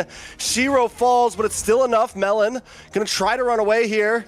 Should be able to get away safely. Tower drops on the mid side. Lord coming from Vendetta's side. If they didn't get that Lord, it was going to be crucial. It was going to be problems, but still, Vendetta may lose a lot here in the mid side. Hopefully we get to see a replay because I want to break down that fire. Merlin, what a mistake he made, but still, they're lucky to pick up the Lord there. The glorious pathway on the opposite side instead of into the fight where nobody was really present. Oh, he really panicked at that moment. The problem child, was going to be a problem for his own team at that very moment. That glorious pathway could have made it a wipeout if it was in the right direction, but Vendetta able to get the Lord and now crashing in. They're making quick work of it. AOG to try to get the pincer on a Kistler. Here comes Melon though with the beautiful Blazing Duet, but the Black Dragon is responding, trying to get to the backside. Melon's low. Petrify doesn't need to lock on. He's just going to look for the kill, but RR can't seem to secure it. He does, but he falls for it as Merciless tries to run away. Churobami sets down the RWM of his own to keep Night Horde at bay. Tarzan looking for the re-engage, but Kistler is not playing around with Siri right now. The damage just way too much. Yeah, and I think the risk taken from Melon to go head-to-head against RR in that fight, well, that was dangerous. He didn't have the Petrify. Others would have been disastrous for Vendetta at that very moment. And he has been clean as well, RR, on this Black Dragon. This is a back-and-forth game. 11 minutes, 11 seconds in. You can see the advantage definitely on the side of Kistler in terms of the gold. 1,300. Looking to build into a Wind of Nature, not opting to go for a Malefic Gun, but Melon opting to go the other route. I think it's a good play. Yeah, it is, because at the end of the day, I think Kistler definitely has true damage, so Melon's not going to be able to, Wind of Nature that at the moment in those BMI Blazing Duets, but he has been very clean in terms of when he's entering the fights, right? That's been important. And something that's gone under the radar the entire game is Churobami. 602, 8 kills on Vendetta, 100% KPA. He has been on point with the IMU RWMs. Yeah. It's just that it's kind of overshadowed by these big ticket ultimates like the Steed that's coming up, by the AOG, the Blazing Duets. He's helping Melon to get into the back line with the Blazing Duets through the IMU RWMs. And that kill box composition that Night Horde wanted to play, which was looking so solid, now all of a sudden looks good for Vendetta too, because they have the exact tools to make that happen. The AOG now is not a tool to try and be an initiating tool, but it's more of a tool to create a separation between the front and the back line. More of a tool to zone out the members, put them in a difficult position. Then Churobami brings that big RWM, which is such a big difference maker for Vendetta. And now all of a sudden, Night Horde, the goal lead, which is 2,000, 1,000, is getting smaller and smaller. And Vendetta are starting to take control of the map more and more. Now, almost 13 minutes in, Vendetta have control of the river. They're going to get control of the Lord. Merciless picks up this Chastis Pauldron. Kistler's attack speed is going to get lesser and lesser. And now you're going to see how important these IMU RWM and the RWM from series is going to be. And Shiro, 0 kills, even though he's been crazy on this, Yeah, what is up with that, yo? Exactly, even though all he's of been his kills crazy got on stolen this early magic on. plays. Yeah, early on they got the kills on a Merciless, but RR was able to secure it. Holy Crystal does lock in for Shiro here. That could be one of the things kind of slowing them down, but now we're at a point where Merciless, even with the slow start, he's starting to become a problem as well. It's one of the good things about the Uranus. Even if you go down in the early game, you're still going to scale. You're still going to be a problem in the mid to late game. And Night Horde tried, but they lost their advantage. And now Shiro just kind of fighting for his own purple buff. Doesn't want to use the retry. Decided not to. Still secures it. Yeah, and now this is the problem right now. How are they going to melt down Merciless? He's tanky, not just Merciless. You got to look to take down T as well at the same time. And the moment Kistler focuses on either one of them, Melon comes in with a Blazing Duet, AOG just to create a separation. Again, Churobami. I'm not even talking about the RWM that's come through yet. So it's looking good for Vendetta as a whole. Churobami hasn't taken a single ultimate yet. Maybe would decide to go for the Glorious Pathway to find good openings. That's why you can see Siri is out of range for Churobami not to get their RWM, which has been such a massive tool that's helping Vendetta win every single team fight or able to get them the advantage that they need. Look at Shiro right now, hiding out in the bush. Tarzan also hasn't showed face. Neither team knows where the opposing team's jungler is. Kistler gonna come in. Deadly Magic unable to connect fully on a Merciless. Steed comes out. RWM catches all three along with the Petrify. And Vendetta is knocked up. Melon on the backside with the Blazing Duet, trying to save things, trying to hold on. But the Night Horde clears through with a beautiful combo between the team. A horde of the team Night Horde. Now you can see Churobami flickers out as well, gets the RWM, but right now with the Deadly Magic, he's trying to get the outplay onto Merlin. Stop it, Churro. Churro's a god. Churro's a beast, but up top, Kistler with the 1v1 against Melon. Churro can't do it alone. He's 8-0-2. He's been trying to do it alone all damn game. And now he's alone as a Lord is going to be marching in soon. He knows there's nothing he can do. God damn, the lone warrior missing his other Bam bro at this point. 8-0-2. What could have been if the Bam Bros were together, but T is able to make a really good work of this Gato Tkacha. Just that Night Horde is able to find these angles for a pick off. The Deadly Magic has to be respected, even though Shiro doesn't have a single kill. And Merciless going down early in every single team fight, making it difficult for Vendetta to try and even get any sort of advantage around the map. And Tarzan, hey, this must be the formula. We saw it working earlier. It might not work all the time, but it definitely makes it difficult for Vendetta to get a win. Take out his comfort picks, his tank jungles, put him on a Leomord. It's good. It's supposed to win these neutral objectives, but 1-4-3, not able to cut it. All right, so what happens from here? Night Horde going to try to burst through. They will get the crash. There's no holy defense. Able to bring the mid tower down about half health. Vendetta finally clears things up. Night Horde playing the distance. Looking for a possible play, but they know it's hard to connect. They don't have any huge divers exactly, except for RR, and even that is a telegraph dive. So they have to kind of just pry their way in, and it's a hard thing to do against Vendetta's comp right now. Up on the top side, though, Merciless putting some pressure on RR, trying to create space. Deadly Magic comes out, but Merciless is unfazed, unchecked, unworried. He got the Oracle as well, right, just before this. So able to get a little more magic defense, more cooldown reduction, and he's going to be able to get those heals much faster. Going to be bigger heals, what, 256 HP per second, I would say. Or maybe even more than that, depending on what it is. Vendetta, on the other hand, now they need to find more answers. Shiro kind of neutralized, right? Neutered right off the bat, with not able to get a single kill. RR has been a big game changer with those Petrify Furious dives, with the help of the RWM from Siri. And in that previous fight, that Night Horde one, where Churro, yes, he got a double kill and was able to make a sniper on outplay. If you notice, before the fight started, Siri is out of range from Churro to not give that RWM away. And I've been mentioning that for a while, and that made such a big difference because they didn't have that kill box that Vendetta wanted to play around as well. So now the objective is clear. Keep Siri out of the range of Churro so that he doesn't get his hands on the RWM, because the moment he does, the fights are going to shift. The tide's going to shift towards the side of Vendetta. And Night Horde are going to lose all advantage. What was a goal lead of, what, 500, where Vendetta were catching up? Now look at it. After the one small fight, getting more control over the map, it's 4,500 almost. And the map control that Vendetta has, gone. The map's looking a lot more blue. Night Horde are playing more aggressive. They've got complete control of this river. They're trying to push the long lane, and before the Lord comes out in the next 20 seconds, Vendetta needs to find answers, and it's got to come through with Churobami able to get this RWM. Somebody's got to open up the map, and it's got to be T to do it. Ooh, they're going to try to move on to Melon here up on the top side. Glorious Pathway does come down. Melon able to get some nice chip damage down to the boss side. Kistler takes out T as the Black Dragon cuts Melon away from his team. It's Melon versus the world right now, but he's bursted down, a double kill into the hands of Kistler. As Tarzan and the rest of the team watch it happen, 2 members down on the side of Vendetta. Night Horde don't even have to try to force their way to Lord. They might just follow this top lane in. Oh, Kistler, the damage, right? Gasping, making Vendetta fans gasp for air. This carry is online. Tarzan tries. Ooh, Steed does come down. Merlin very, very low. Gonna get taken out. Churobami able to get the kill. Merciless low as well as Siri and Kistler try to clean things up. But Kistler's just too much to flicker in. Merciless and Churro back to base, back to get some health, back to fix the wounds. Night Horde gonna move on to the Lord now. Hey man, wounds healed, but scars show. That's what Kistler's trying to put through, a scar on the face of Vendetta. And now they're paying their attention to the Lord. But look at T comes in. Merciless is there as well. And Churobami. Oh my goodness, Vendetta.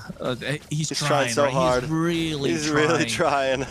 But Kistler, we were talking about the damage from Siri, the RWM. Shiro finally gets a kill on the board. RR is able to layer those skills, be the menace that he can with this crowd control. And then now all of a sudden, Kistler's damage is starting to show up, and T cannot frontline, can't go through. And Shiro finds another 1v1. Melon 1-5-3, just not where he wants to be on the Claude.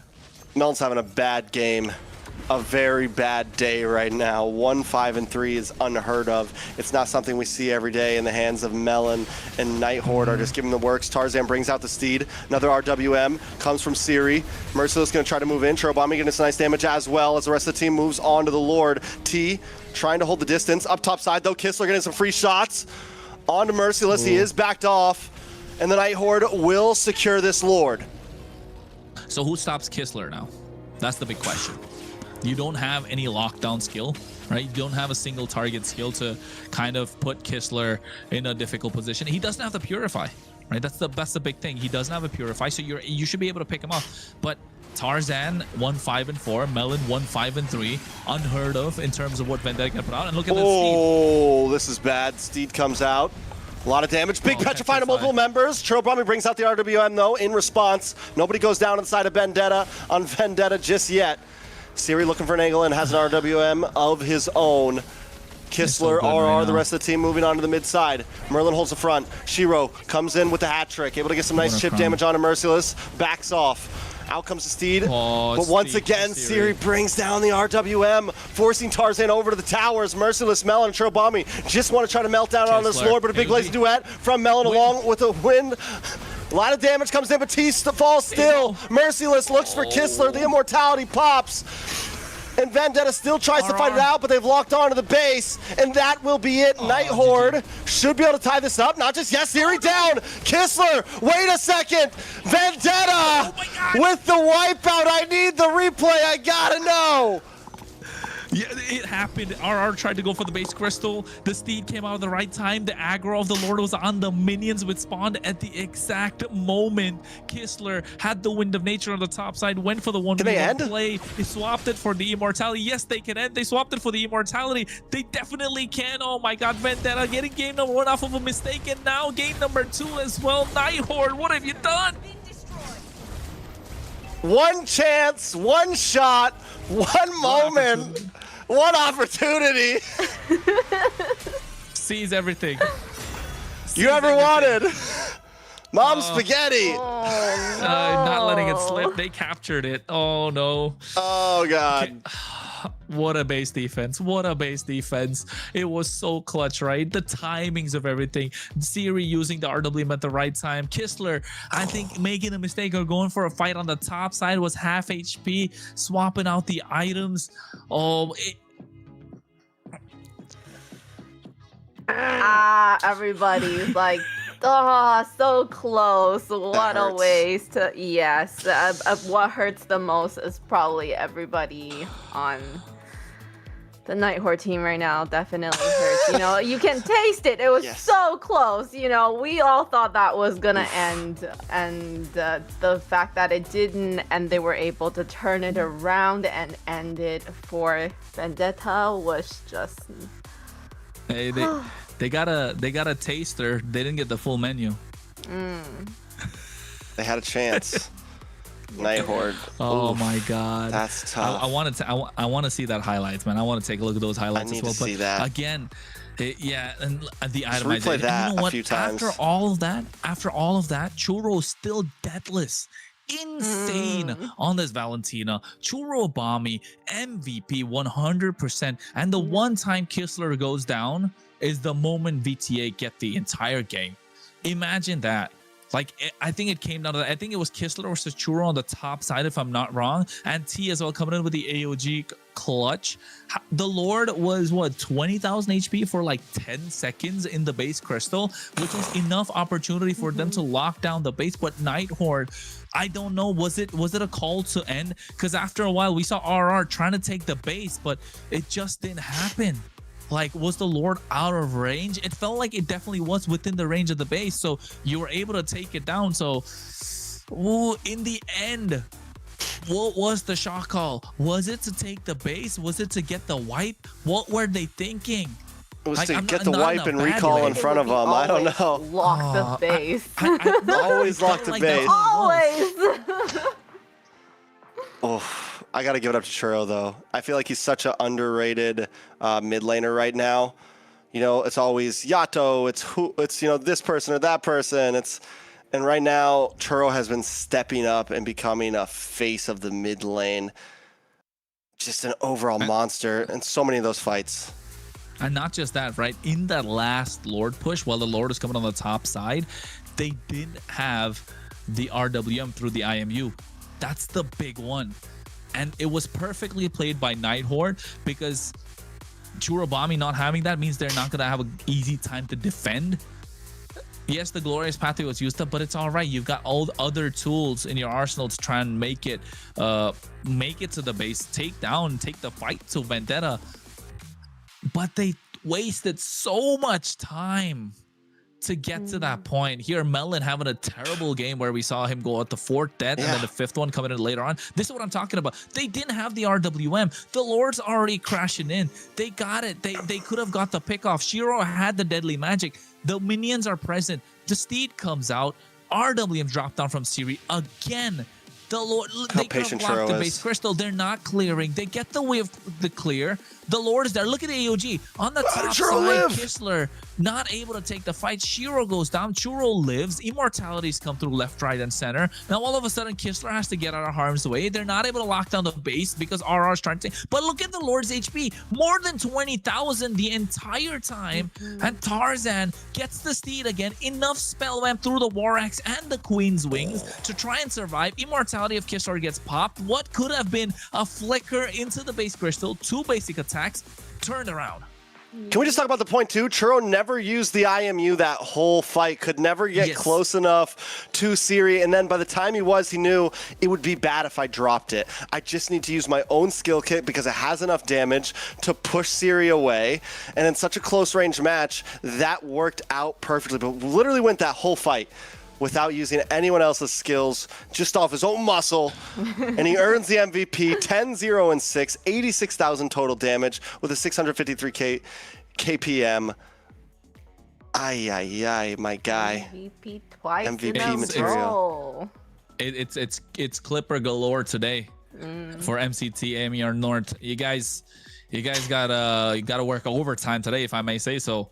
But this shows how much of a veteran the team Vendetta is, right? Into MCT, into the competition, into tournaments, into high-ranked games, high-ranked lobbies. I mean, in this case, not exactly high-ranked lobbies, but you know what I mean. It's difficult to I gotcha. Kind of get to the point. What a series. We get to watch this highlight again. Thank you, production. This is all we really want to see. Watch Churro the whole time. He makes his way around because he knows. Watch when Kistler locks onto him. Churro goes super low and is able to survive. Yeah, he tries to move on to Kistler. Comes through as well.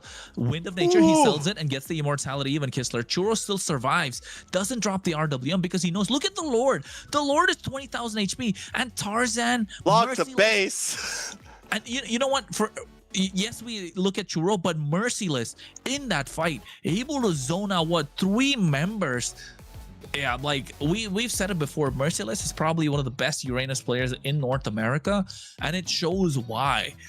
In that fight, if he went down early, if he wasn't able to use those skills, the itemization wasn't right, that would have been an end, right? It came down to these small micro plays, and you can count on Vendetta to pull up because they've got the experience to show. And Night Horde, 2 games in a row where it's so close, you can taste it. You get the tasting menu, but you go to a you know what? No, at this point, they're just looking to they're window shopping at this point. They don't even get to taste it. Nah, man, they got the samples. They're getting stopped. Yeah. Like they're getting samples, but they're not getting nothing out of it. Dress code wasn't on point. They couldn't come in.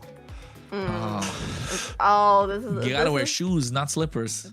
Very devastating for the Night Horde on such a close win. So what's going on for game 3, right? Because they're gonna have to bounce back from that. I'm sure there's a lot of talking right now between the teammates, like what happened, who is calling the shots, why are we not in sync and doing what we're supposed to be together, So we're gonna hopefully for game 3 they're gonna figure that out and they're gonna have a better team comp here. Honestly, my opinion for Night Horde here, you don't point any fingers. You just listen. We had that game, guys. We had that game. We can beat them. Let's come in game 3. Let's get this reverse sweep. Let's make it happen. That's it. I agree. I think if you're Night Horde, you brush it off. It was a fantastic game. It's not like they made a crazy mistake. The plan was good. It was just the AOG wasn't used as a tool to try and create the fight. It was used as a zoning tool to zone out the rest of the members, and that's what they did in that fight, right? Kistler tried. He got the Wind of Nature, the quick item swaps with the immortality. Everything was present. Even Merciless swapped his items to get that immortality. So buying time, it just came down to these quick on-spot decision making, which was right from Night Horde. It's just that they wanted to be one more step ahead, which Vendetta didn't allow. Vendetta holding their ground, holding their line, and saying that you shall not pass. And Night Horde just trying their best to do so. Yeah, exactly. You shall not pass. Churro bomb me. But the question now, it's expanding rivers. They ban out the Harley, they ban out the Eve. Do they give away the Fredrin? Because Fredrin is insane on this map. Zhuxing is open. Well, that's a great question, honestly. Night Horde is on blue side. They banned out the Fredrin in game 2. They have to ban it, right? 3 games blue side. 3 games blue side too. Yeah. They gotta ban it. They've been so scared of it. They gotta ban it. Unless they risk it on game number 3. And you know what? I was from the previous game moving into this one. I was gonna ask, like, game number 1, Siri played, 50-50. Game 2, he was good on the Siri eve. played great. Yeah, Siri played great. So if they didn't, I was gonna ask, like, are they missing Colleen, right, with the changes that they made? Are you impressed, Doesn't Layla, exactly by Siri seem yet? like it. Second game definitely much better. I feel like we haven't seen full potential yet. Yeah, and like I think with Colleen present and Night Horde, what the play was for them, they were very messy, right? Very brawly, and you kind of expect the unexpected when it came to Colleen. But with Siri, more simple, more straightforward. It works. You know, there's not a lot of risks involved. But with Colleen, the risks have a very high payoff, right? And it always worked out with them. He wasn't bad. He was on point. It's just that now Night Horde, a different play style. It's not the play style we're used to seeing compared to in the Swiss stages. That's a big difference, I feel like. Yeah, do we get cheesy here for Night Horde? It's match point. Jushin. We've seen nothing. We've seen nothing but straightforward drafts. Jushin is open. No Harley for Vendetta. Oof, yeah, that's tough. Oh, Harith. You have to take Harith here because Harith can be picked from. No, Harith's already taken out. Oh, so Night Horde gets Harith. Yeah, so they had to pick Phoveus, right? Just actually Phoveus can't even picked up on the other side. So carry. Vendetta needs this dub. They're running out of gas. Yeah, the hero pool started. You know, this is similar to what happened with Vendetta against Alpha7, right? They got game number 1. Game number 2 was super close. Unlucky in this case, they found themselves to get the win. So game number 3, they're running out of gas in terms of the hero pool. They go for the Phoveus, denying a side bit of a Herod, but also at the same time, Phoveus could not be picked on the other side. So the Guinevere is a solid choice. And you're What's biding gonna time come through for the counter pick. Yeah. Oh, this is tough. Honestly, this is tough. Night Horde, you got to pick up the Harith here, right? Like you have to. Yeah. Harith plus. Do you go for jungle here? Leomord probably not amazing, honestly. I mean, Bruno plus something in EXP maybe, the Lapu, Sora. No, you got to get the Harith on Night Horde. Right? You go Sora. I think Sora plus something else. Alice? Sun? Oh, they got cheesy. Here we go. Here we go, boys. Sun. It's game 3, Where are match all the point. Sun players? Come out right now. Go look at a pro It's Sun, player on Sun. Let's go. That's a Sun and Alice, eh, Layla? Sun and Alice. Very interesting. Are you the Canadian here now? Yeah. Okay, 武则天, that was good. Yep. Okay. I don't mind it, but is this gonna be a gold Sun or XP Sun? It's a gold Sun. It's jungle. It's jungle, I feel like. I mean, honestly, it's Rome. Okay, I've seen Rome Suns and I do not like it. no on the Rome Sun. I don't know. Oh my goodness, no. Right, it can't be XP because Alice is XP, so it's just gonna be jungle. It could be Alice jungle and Sun XP. I mean, anything can happen, right? Oh yeah, because they have the Alice. Only because it's well, no, Nighthord. Alice is pretty normal in EXP. Alice. Yeah. But it could be Alice jungle. Could be, yeah. Since when have Nighthord played normal? Come on. Yeah, well, especially then there's at this your point. there's your surprise, right? You have these picks that could be flexed, so will be interesting to see finally where they place these heroes. Are we gonna ban out the already carry know? here? Moskov carry ban? Carry's not great here though, honestly. I don't Against mind. the You pick up the Jushin, carry I mean, regardless. yeah, obviously it's just a tough game. It is a tough game. Short range against Jushin, now a Sun as well. And A single target carry against a multi-target Sun. It's tough. Granger. No. No. I don't think Granger's great. So look at the jungle options exhausted. The Guinevere's gone. No Guinevere, no Joy, no Fanny, no Suyo, no Fredrin, no Harley.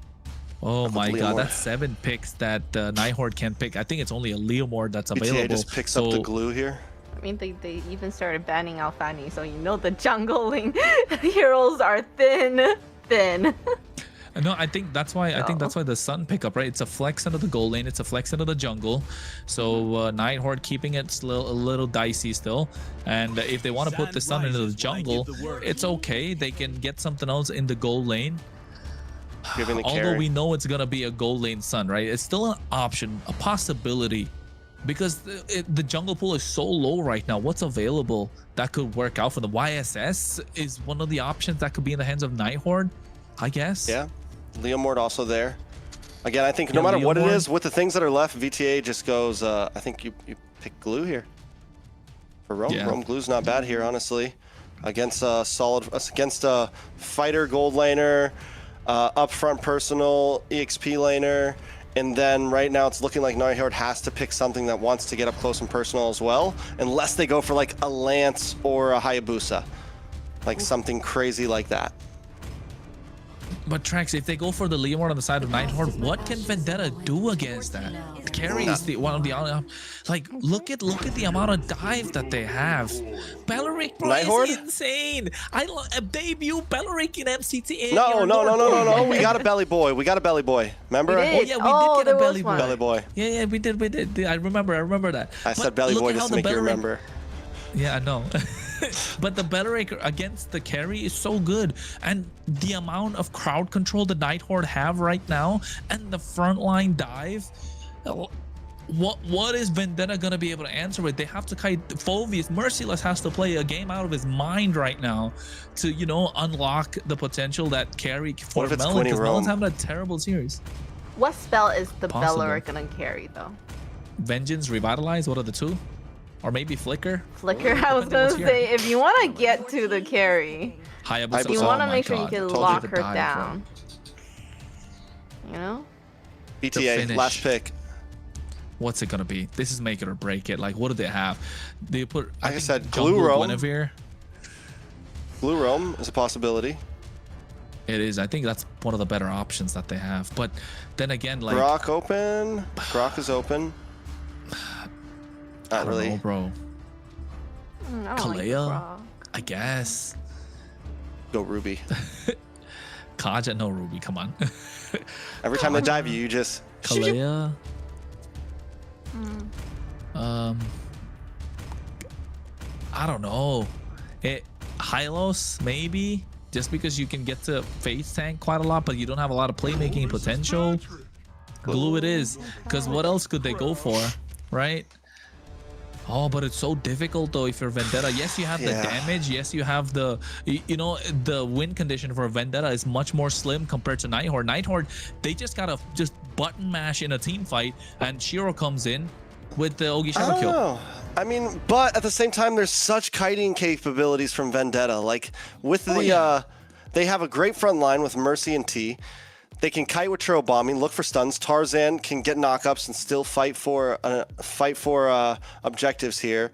The major problem is going to be Melon. Melon just has to not go for Merlin, I think. But it's definitely a tough space either way. One big set from RR and it's GG's. It's tough. Layla, any final thoughts?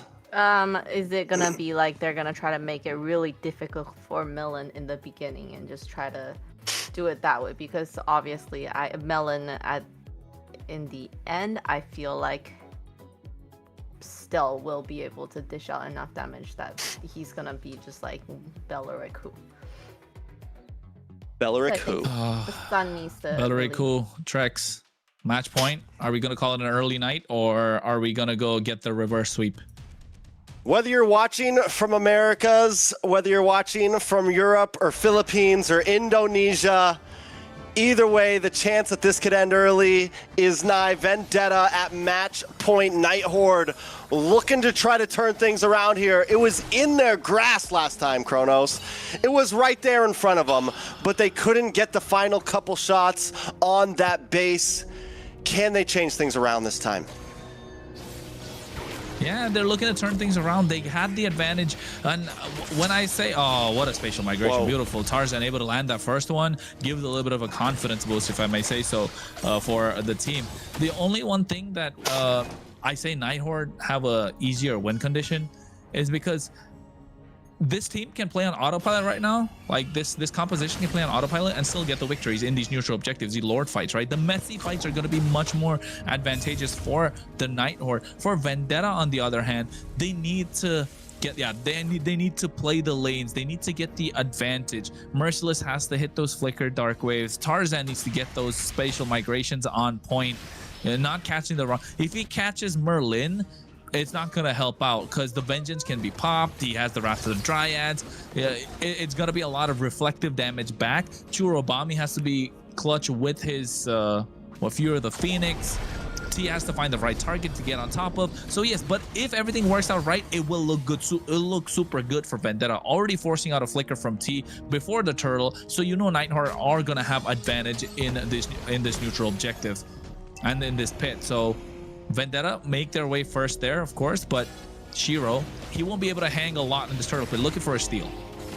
Tarzan able to get a nice spatial migration, plus a Violent Requiem on a multiples. Fear of the Phoenix comes down. Boom. In comes Shiro, able to get first blood onto Tarzan. Merciless finds Merlin though. Turtle's still up. Churo's gone. As Churo's chased down and taken out by Siri. Now they're going to move on to Mercy and T, keeping them at bay. Turtle does finally drop as Shiro picks it up. It's 2-1, 1,000K gold, or 1,000 gold lead over to Night Horde. If you are Vendetta, you want to play for Melon. You want to play for Melon's power spike. You want to make sure you don't give too much of a gold lead. You don't go down too many times. So make sure you're playing it safe, but not too safe for the Night Horde. Just get every single advantage on the map. And looking at the emblem setups, it looks all right. Both tanks, in this case for Vendetta, opting to go for much more faster in terms of rotation because he wants to be able to keep up. T needs to be in the face, protecting his backline, protecting his jungler, not getting out-rotated. That's the name of the game for Vendetta at the moment. Buy time, get the opportunity for... Oh, no, look at Shiro. Quad Shadow. Ooh, a lot of damage on a Churro. Churro might not be able to get away from this one. Shiro with the moves, the grooves, able to get out safely, but still the pressure is there. The possibility of death at any moment in front of Vendetta. Smooth criminal there if it got away with a kill. Vendetta, on the other hand, man, that's the only thing I can see. Wait for the opportunity because Siri's already got a kill. Siri's going to be a lane bully. Lucky Churro has the range advantage to try and get the clear. They're trying to poke down Siri as much as possible. Look at Tarzan trying to get on top of him. Look at able to get the Violent Requiem. Yes, he does. Does force the Purify out. That's huge. Turtle going to be up in about 33 seconds. Oh, Shiro. Will have some time to be aggressive there. T holding down the front side. Shiro jumps back in. Melon wanting to get involved as well. Going to clear this mid lane if he can even get to it. Oh, no, no Purify. He's gone, right? Oh, they don't bite it. He doesn't have the Violent Requiem right now. Oh, big Wrath of the Dryad. T goes down. Shiro with another kill under his belt. 2-0 and 1 already. So before Patrick goes down, he just creates like a he's just on the floor doing the, what was that? Yeah, about to say. Did you see the movement of his hands though? Like what do you call it? Snow Angel? He does like that. Just a split second. Snow Star? Yeah, sort of at this point. But jokes aside, Vendetta able to hold their own for a while, but 2K goal lead already on the side of Night Horde. T is trying to create the space. Merciless goes in. Dark Wave does land on a Merlin. Churro able to get some nice poke damage off Melon there as well. In comes the Beacon though. A lot of damage. Comes out onto RR. Tarzan with a spatial migration, but here comes Shiro. No shadow kill, but the knockup from Tarzan is huge, and Shiro's taken out. Kistler as well, and now Melon's gonna move on to RR's. RR's running for the hills. Decides to flicker back. First big fight win for Vendetta. A turtle plus 3 members. A step in the right direction. Beautiful. I want to take a look at the replay if we can get it, please, because that Violent Requiem coming out was clutch, but I don't know if it was through a spatial migration because it felt like he used it earlier, or was it through Merciless's Dark Wave? A slight bit of a knockup. I think it was the Dark Wave. Yeah, I feel like it was the Dark Wave because Shiro came in with the Quad Shadow at the right time for the Hayabusa, but the Dark Wave catching him off guard and into the Violent Requiem. And this is what I meant. It's threading the needle if you're Vendetta, right? You need to find the right formation. You need to find every single thing working out for them. But Night Horde, they can just button mash and get away with it. Although but if this there's time, a team, I think... If there's a team that can find that perfect moment, Vendetta, they've done it 2 games in a row now, and now they're doing it in fights, split seconds, millisecond decisions, like a dark wave on the Shadow, knowing, I mean, that's not a long knock-up. And to be able to see that when all of that is, me and you could barely see it, let alone you're in the middle of it, and you know, I'm hitting the Violent Requiem right now. Like, little moments like that are the moments of greatness with Tarzan. Oh, look. Oh, Tarzan, look at that again. Goes to the spatial migration right on time after the dark wave, right? That could have been disastrous if you're Kistler. And I think Kistler is going to be the hardest one to catch because of his clones that he has and Siri on the Purify. But then again, they baited Siri's Purify earlier in that fight. So it's getting to the point where, oh no, Shiro, Melon. Ooh, Melon versus Shiro. T's going to show up as well. Melon will be good. Shiro going to get stunned, but wait! Throne of Ruin responds. Fury. Churro bombing there as well. Shiro trying to back around, but he gets taken out. Churro getting the kill into his pocket. Merlin a little too late to that one. That's going to set him down to 2-2. Hey, they're threading the needle. They're finding the needle in the haystack at the moment. Perfect moment, perfect opportunity. They were able to seize it in the previous game, you know. Mom spaghetti at this moment for Vendetta. Yeah. Got it. You only get one shot, one opportunity, and Vendetta finds it every single time. Like, there's multiple shots almost for Vendetta. An endless amount of shots. Grab. Merlin gonna get pulled back. T brings it back to the team. Merlin falls. Melon able to just pop off. Merciless though, looking for Kistler in the backside as Shiro's unable to find any moments. Another turtle in the hands of Vendetta. Tarzan chasing down Shiro right now. This is huge. We'll be okay. Oof. Melon gets his hand on the golden staff as well in that team fight. Shiro comes in. Oh no, what are you doing? Shiro's caught. Doesn't have the quad shadow. Oh. Gonna get caught. No, Shiro, 3 mistakes in a row. I mean, the first one's excusable, I'd say, but the second and the third, getting overzealous, getting overly aggressive. I think this is where it comes into mentality, Trex. It's all about what happened in game number 1 and game number 2. It's starting to affect them at this moment, and they're starting to crumble a little bit under pressure. Okay, so Night Horde now. The composition looked interesting. It looked clean. Kistler not really having that many good moments. I'm telling you, the glue. The Merciless as well, just stopping them from being able to dive in and really apply the pressure. There's no way to get to Churro right now. Melon is able to free hit. Merlin getting caught up by T in that last fight. It's a problem, and Shiro's supposed to be one that can get back there, but they're just calling his shadow so cleanly right now. Oh, a lot of damage. Throne of Ruin connects, but Melon able to dash back. Kistler taken out already as Merciless holds down the front side with the pursuit. Tarzan now trying to lock onto RR. RR's not going to be able to get this with a Violent Requiem, and Merciless takes that kill. They're going to move on to Seer next. As RR as well. Merlin at least able to find T there. It's 2 for 1 right now.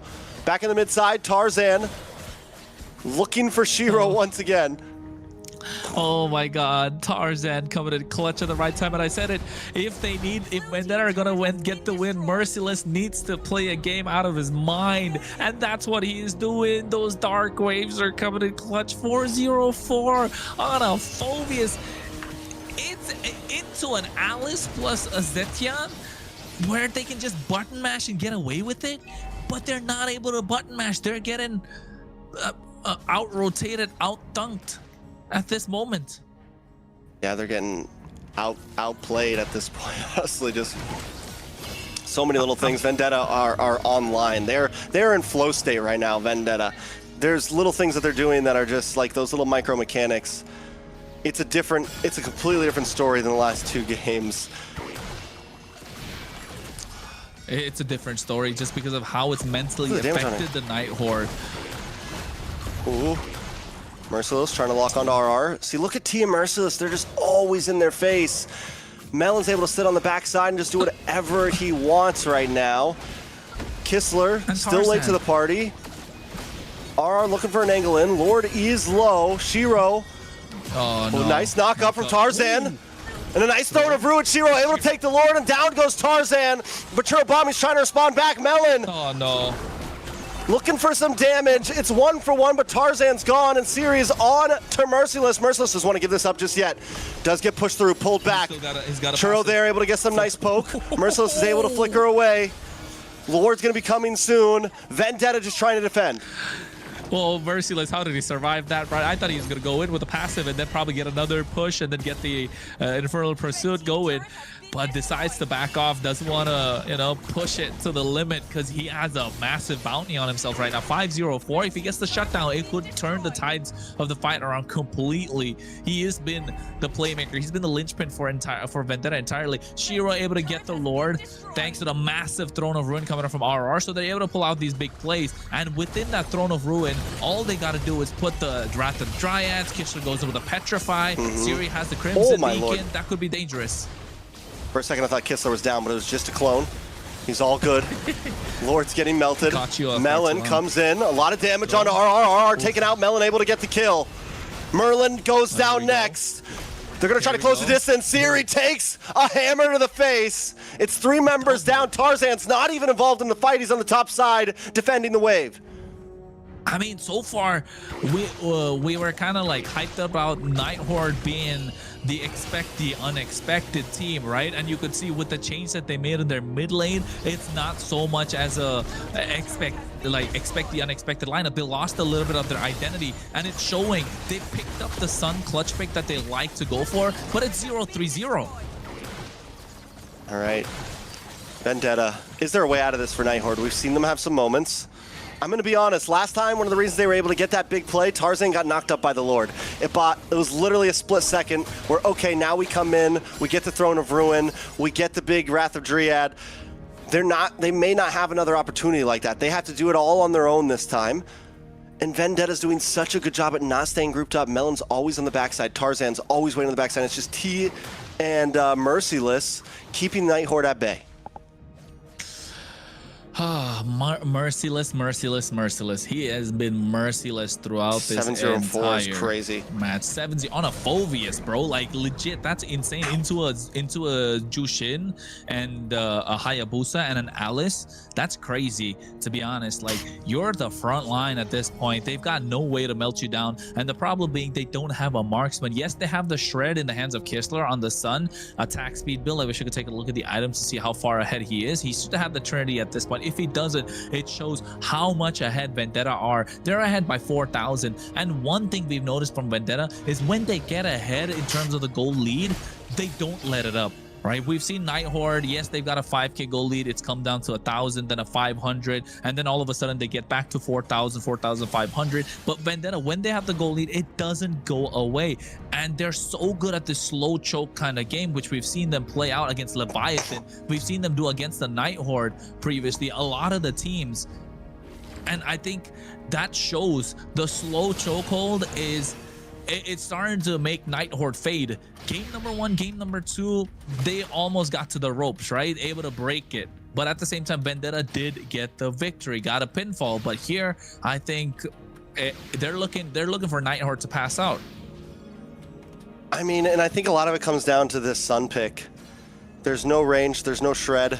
If he I mean, yes, he can shred, but he can't get up close and personal with Merciless and T. You need some range to be able to just poke away and shred them down. Something like a Claude, something like a Carry, any kind of marksman that can make sure that T and Merciless just don't hold the front line so solidly. Every time Kistler comes in, he's just stopped in his tracks, stunned up, or knocked up by Tarzan, something of the nature. And outside of him, there's no one else that can really take out T or Merciless, honestly.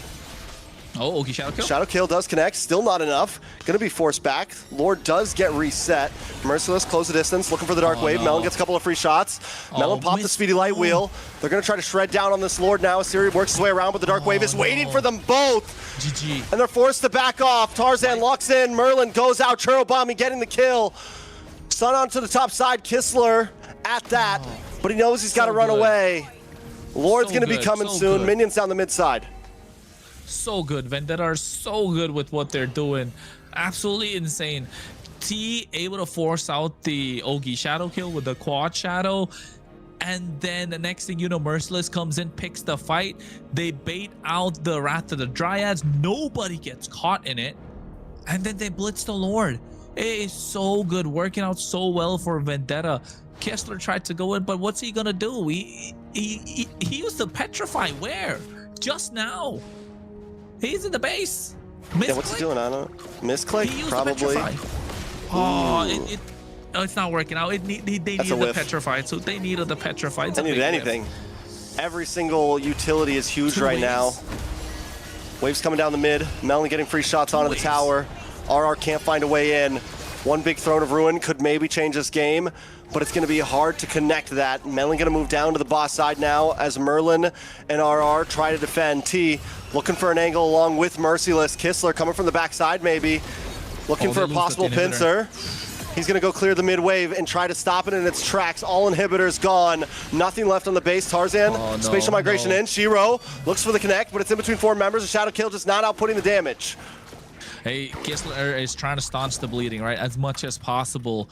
That's coming through. And Vendetta he could have gone to top. He didn't go for it. He didn't go for the push. He could have gone for it. He could have gotten away with it too. Oh, the moments that Night Horde need to take the risk right now. They're not looking to take it. This is a completely different Night Horde compared to what we've seen during the Swiss game stage. 2 was tough, man.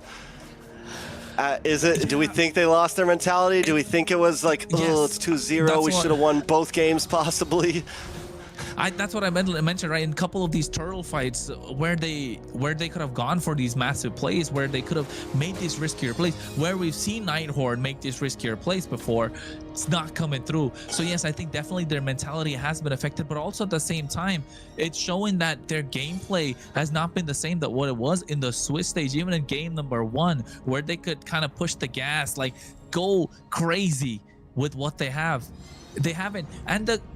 And tricks, like I've been saying this for a while, like Night Horde can button mash their way, but 5 to 15 kills is insane. Like the difference is showing, and the difference is massive. I mean, the thing is with Vendetta having a composition that takes some skill to make these things happen, it has a good cap, it has a good peak, it has a good ceiling, and they're a team that can handle that type of threading the needle, right? So it's working out. Night Horde, Kistler's maxed out on items. RR taking a lot of damage. Merciless takes a Shadow Kill to the face. Goes down to about 10%, but look at the damage from T. Along with the Fear of the Phoenix, Shiro hitting the hills, but RR comes in as well. What's going on up top? Kistler finds Tarzan. Winter Crown does come down. Churobami trying to come help out. Kistler's forced to back off. It's RR for none, but still, Night Horde hangs on. Lord should go over to Vendetta here unless something insane happens. Melon, he's been free hitting. No one's able to stop him. This Belleric is working, but he's getting everyone except for Melon. The Purify coming in clutch. Kistler tried to get the 1v1 to Tarzan, just not working out. Look at T, the recall taunts are starting to show a lot of beef between these players, probably in Discord form. Chat. Somebody send us the screenshots, bro, because sheesh, we want to get to know the lore here. Oh, that's just T, baby.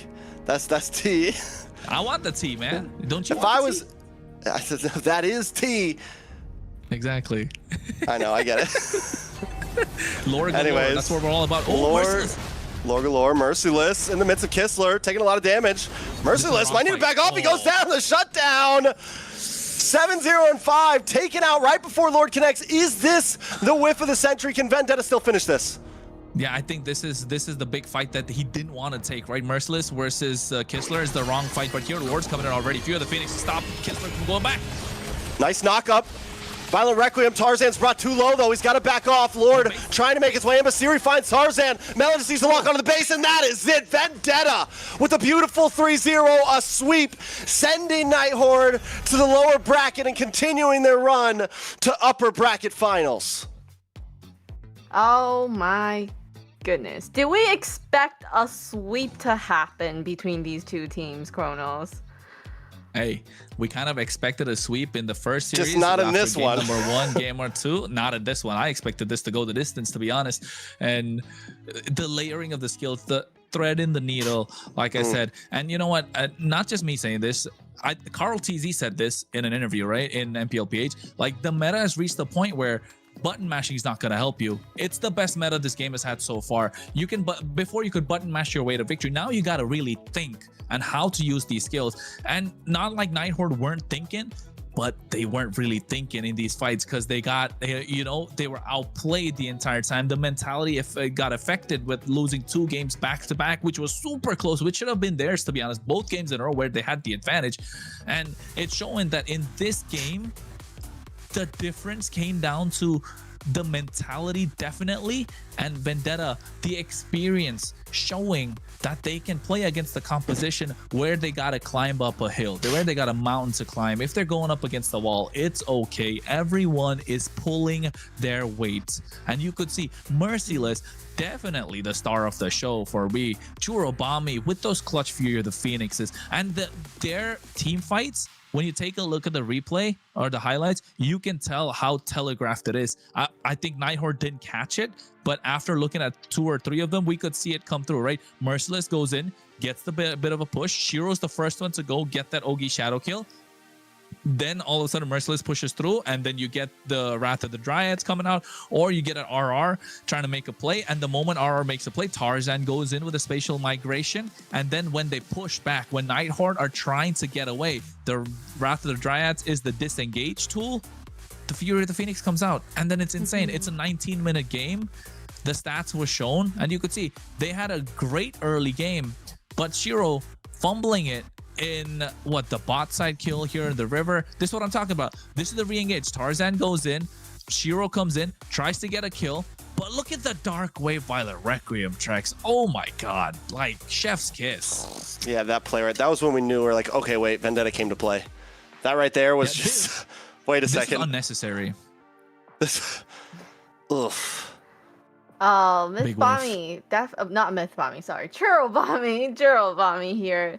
Churro, great clutch moments where you would think that team fight was gonna go in favor of the Night Horde, and he comes in with an ult, and then that changed the whole team fight. I feel like, you know, what they really had to make sure that Bommy was not there or cannot be part of these team fights, or else he just turns it around somehow for them. Oh. I mean, it's tough. And you know I think at this point, Vendetta, what they showed here today is that they are honestly just a team to be reckoned with, like in so many ways. They are hunting right now. I think the only team that I think it is, you know, at this point we're looking at very possibly, you know, Alpha7 Vendetta. We're gonna get a little taste tester of it in the upper bracket, but who in the lower bracket? I think maybe if Leviathan gets it together, maybe we see Leviathan come through. Maybe Influence Rage. You know, there's a lot of teams down there that might be able to pull it together, but Vendetta just looks so good. So good, so clean. Knowing what is required from each and every hero. That hero too, Merciless, look at that. He has a full passive stack. He has the Infernal Pursuit, but chooses not to go through with the basic attack. Flickers out of harm's way. And you know what? We've been talking entirely about Merciless, Churro, right? T played a great game. Melon showed up finally after 2 games in a row, having terrible games.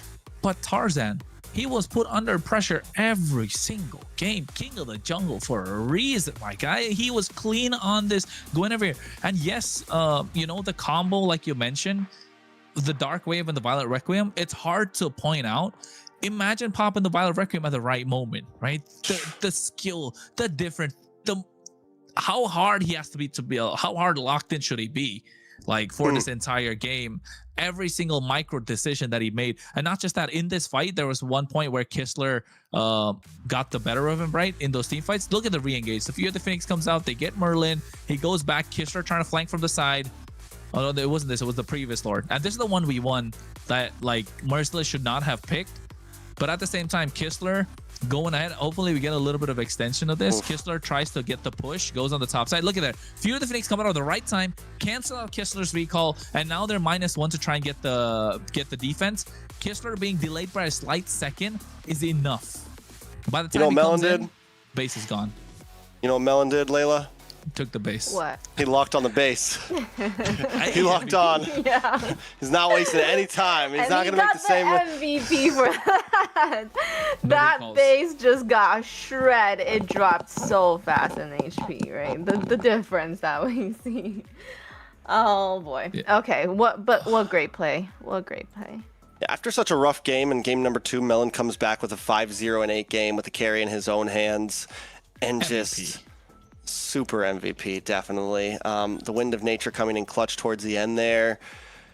And we were a little worried against the Belleric. We were a little worried against some of these things, but Melon always distanced so well in those games.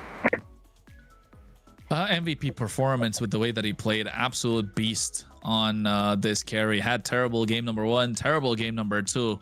I mean, according to the standards that we hold Melon to. So showing up in game number 3, a rookie of the year, no more. I'm telling you, you can't call him Trek. You can't call him It's that. his second season. He's still a rookie. He's still the rookie of the year. That it doesn't feel like it to me. A veteran. We'll ask him. He's definitely seasoned at the moment, right? And 508 KDA, 62.6k total damage, 762 gold per minute. Played really well. Of course, it came down to the rest of the team to kind of open up the map for him. And to be honest, I feel like anyone who could have won the MVP, we would have been happy because it was overall a great team performance. But the one thing Melon had going for him is nobody was able to target him. The timing for him to get into these fights, there's a Jushin that can dive onto you. There's an Alice that can dive onto you. You can be picked off by the Sun from the side flanks. You got a Hayabusa that can pick you off, but never got picked off, not a single time. Choosing the right moments to get into these fights is the big difference maker and the mark of a great goal laner. Really well put. And I will, at the beginning I did say he was gonna say Belleric who at the end of that game, right? He was able to just really not get caught by any of these guys and really position himself well to be able to dish out all of the damage. So speaking of Melon, our MVP, we have Melon joining us from Vendetta, and we're gonna have some questions for him. Hi, Melon. Hello. So legendary Golding himself. We call these two call you Rookie of the Year. So yes, you're relatively new to the pro scene, but you know, after this huge victory, first of all, congratulations on the win, and it was a very intense series. You know, they did the enemy did put up a fight. Unfortunately, it wasn't enough and you were able to get a whopping sweep. So my first question for you is, what do you think was the biggest factor that helped your team secure the series today? Probably just staying on our main plans and sticking to our draft on what makes us strong, what makes us, and yeah. So what is it that makes you? Oh, his hands are shaking. Nah. I'm about to say, yeah. Oh, he told you, because they were not locked in game number 1 and game number 2, right? And Layla, go finish your question. Sorry to cut you off. What makes you think then is the strongest part of your team? What makes your team so strong? I mean, I've been playing with the members, I'm Mercy and T, and I think with the addition with Tarzan and Churro, they connect well, so we already have the synergy. We just need, what do you call it?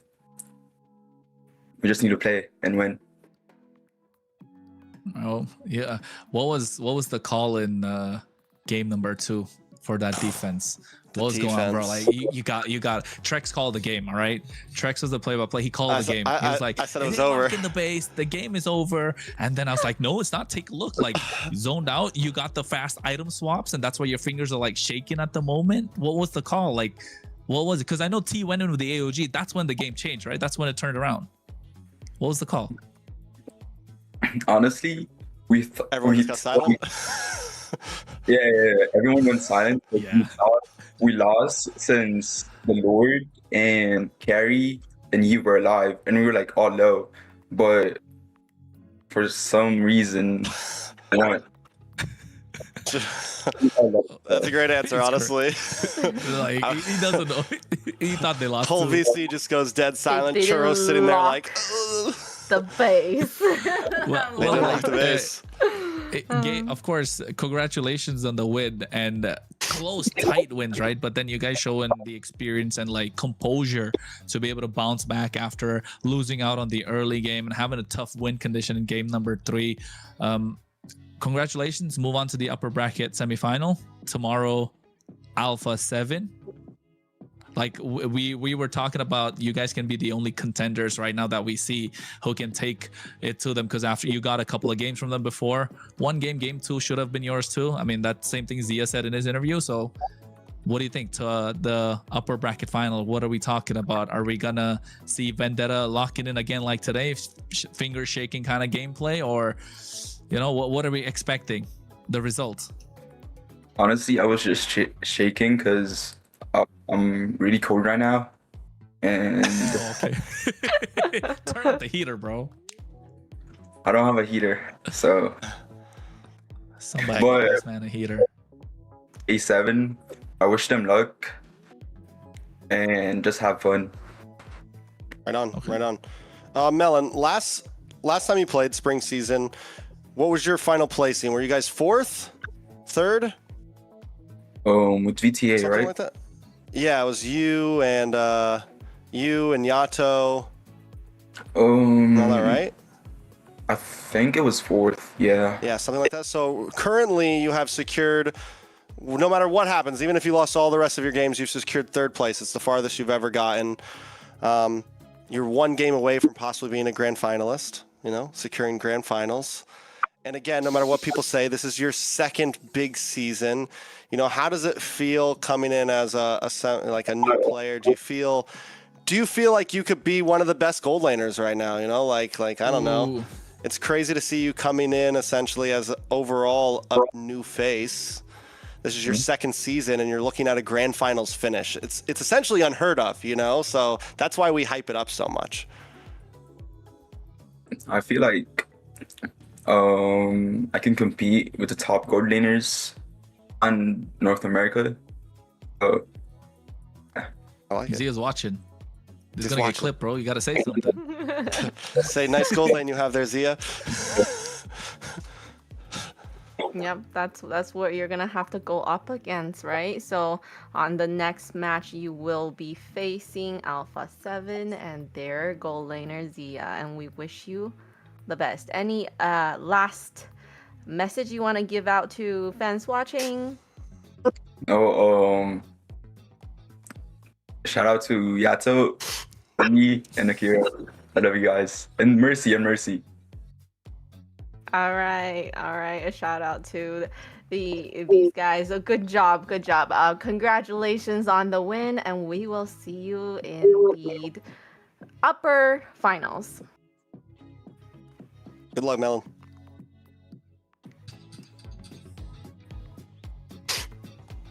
Crazy, They bro. grow up so fast. It's crazy. Not gonna lie. Somebody get him a heater. Did you see his hand was like? Hey man, he just secured upper bracket finals. Of course, adrenaline's going. Mm-hmm. That guy's pumped up. That kind of a game. Excitement. Too. And yeah. And game number 2, like 3 nail biters. Like, what was the call? What? Like I was. I think what it's right. the Just call? went silent. And probably just everyone's just waiting to see if Churro can do something. Churro and like Merciless everyone was like quiet, that. Like because everyone's so locked in at that moment. Like everyone's so quiet. Like you get the dead silence. The only sound you hear is like the attacks and, like of the game sound. It's insane. But I bet when they got the wipe, they were like, "Oh, let's go, get the win." That would have hyped them up more for the 3rd game, you know? Yeah. To be able to just see who was it that ran down that mid lane to end it all. Tarzan. It's Tarzan and not Churro. Tarzan and Melon, I think himself. Yeah, Tarzan Melon. Yes, Tarzan and Melon was clocked. Yeah, he was. Yeah. He had to be there to like really shred down the base. What an amazing play, and this amazing series. All of this is brought to you by our amazing sponsor. So I want to give a shout out to our sponsor. Today's broadcast is proudly supported by Runestone.gg, esports infrastructure built for the people, shaping the future of competitive gaming. From real-time data to live fan tools, Runestone helps make esports more interactive, more insightful, and more engaging for everybody watching. Be sure to check out Runestone.gg and see how they're helping power the next generation of esports experience. And that's a little short go spiel. Runestone. Go Runestone. Okay, .gg. and with the .gg. information we got from runestone.gg, let's quickly look at now the bracket that is now renewed, and we're gonna see how we're gonna. Okay, there we go. Ooh. So we actually don't see. Sorry, we don't see Alpha7 versus Vendetta tomorrow. No, no, we don't. We get to see we're Matt's gonna go matching. see the. I just wanted to lower correct bracket. that because I didn't want people thinking tomorrow Alpha7 No. Vendetta was going to be showing. No, We're they're going gonna down take to a little the. break. You did. You God told. damn, you Layla. said, No, I never said tomorrow. I you said said Melon, you're later. facing against Alpha7 tomorrow. Did I? I never said tomorrow. Did I say tomorrow? I said Yes. later. But my bad. You said If I tomorrow. did, my bad. It's Because okay. I knew that we had the lower forgive you. bracket matches. All right, sir. All right. All right. Okay. So But yeah, looking at Nighthord. it, yeah. Layla, you got this. Go. Tomorrow my we bad. have I'm just exciting excited. matches in the lower bracket. We still see these teams that lost today have one final chance to make it. We have Night Horde against Influence Rage.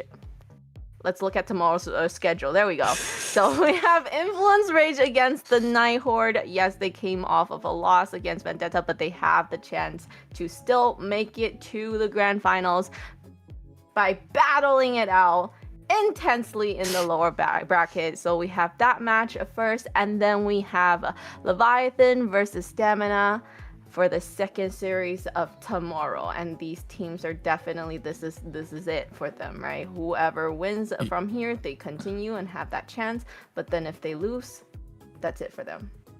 You know what? Tomorrow, if Influence Rage get game 1 off of Night Horde, does that break their mental? No. If Influence Rage gets game 1 off of Night Horde, we'll talk about that tomorrow. I got to think about it. No, I'll you know tell what I mean? Like, that 3 should quick still be a games. banger of a series. Yeah, 100%. Both of them are going to be bangers. And then Leviathan no is just Shiro getting versus- stronger and stronger too. Yeah, Wumpy versus Dez. We got to see. Wumpy. Is the rookie, is the up-and-comer rookie going to put one over Dez? Is he going to get that big dunk, that poster? Are we going to see it? So we have Influence Rage and Night Horde haven't faced against each other yet. No, they haven't. They haven't. oh. That's what we were discussing when we were talking about the Yeah. standings and stuff, remember? Okay, so It's a will be tough lower definitely- bracket. Well, All right. to keep in mind, make sure you are following our social media, okay? So with all of the stuff that happened today, any future events, any news, you know, all the information you will need is gonna be on our socials. Follow MLBB Esports across all of our platforms so that you are staying in the know and be part of the community, okay?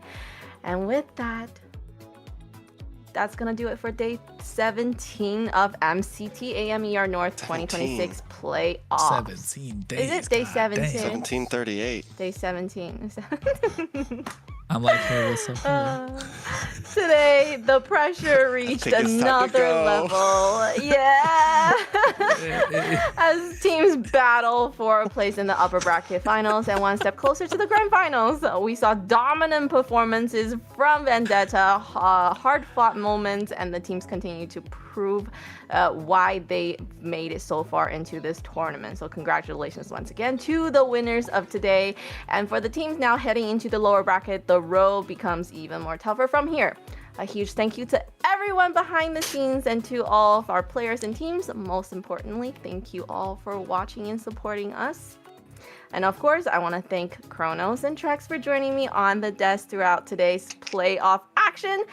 I'm Layla. We'll see you tomorrow for the lower bracket battle. Have a good night. Have a good night. Bye-bye.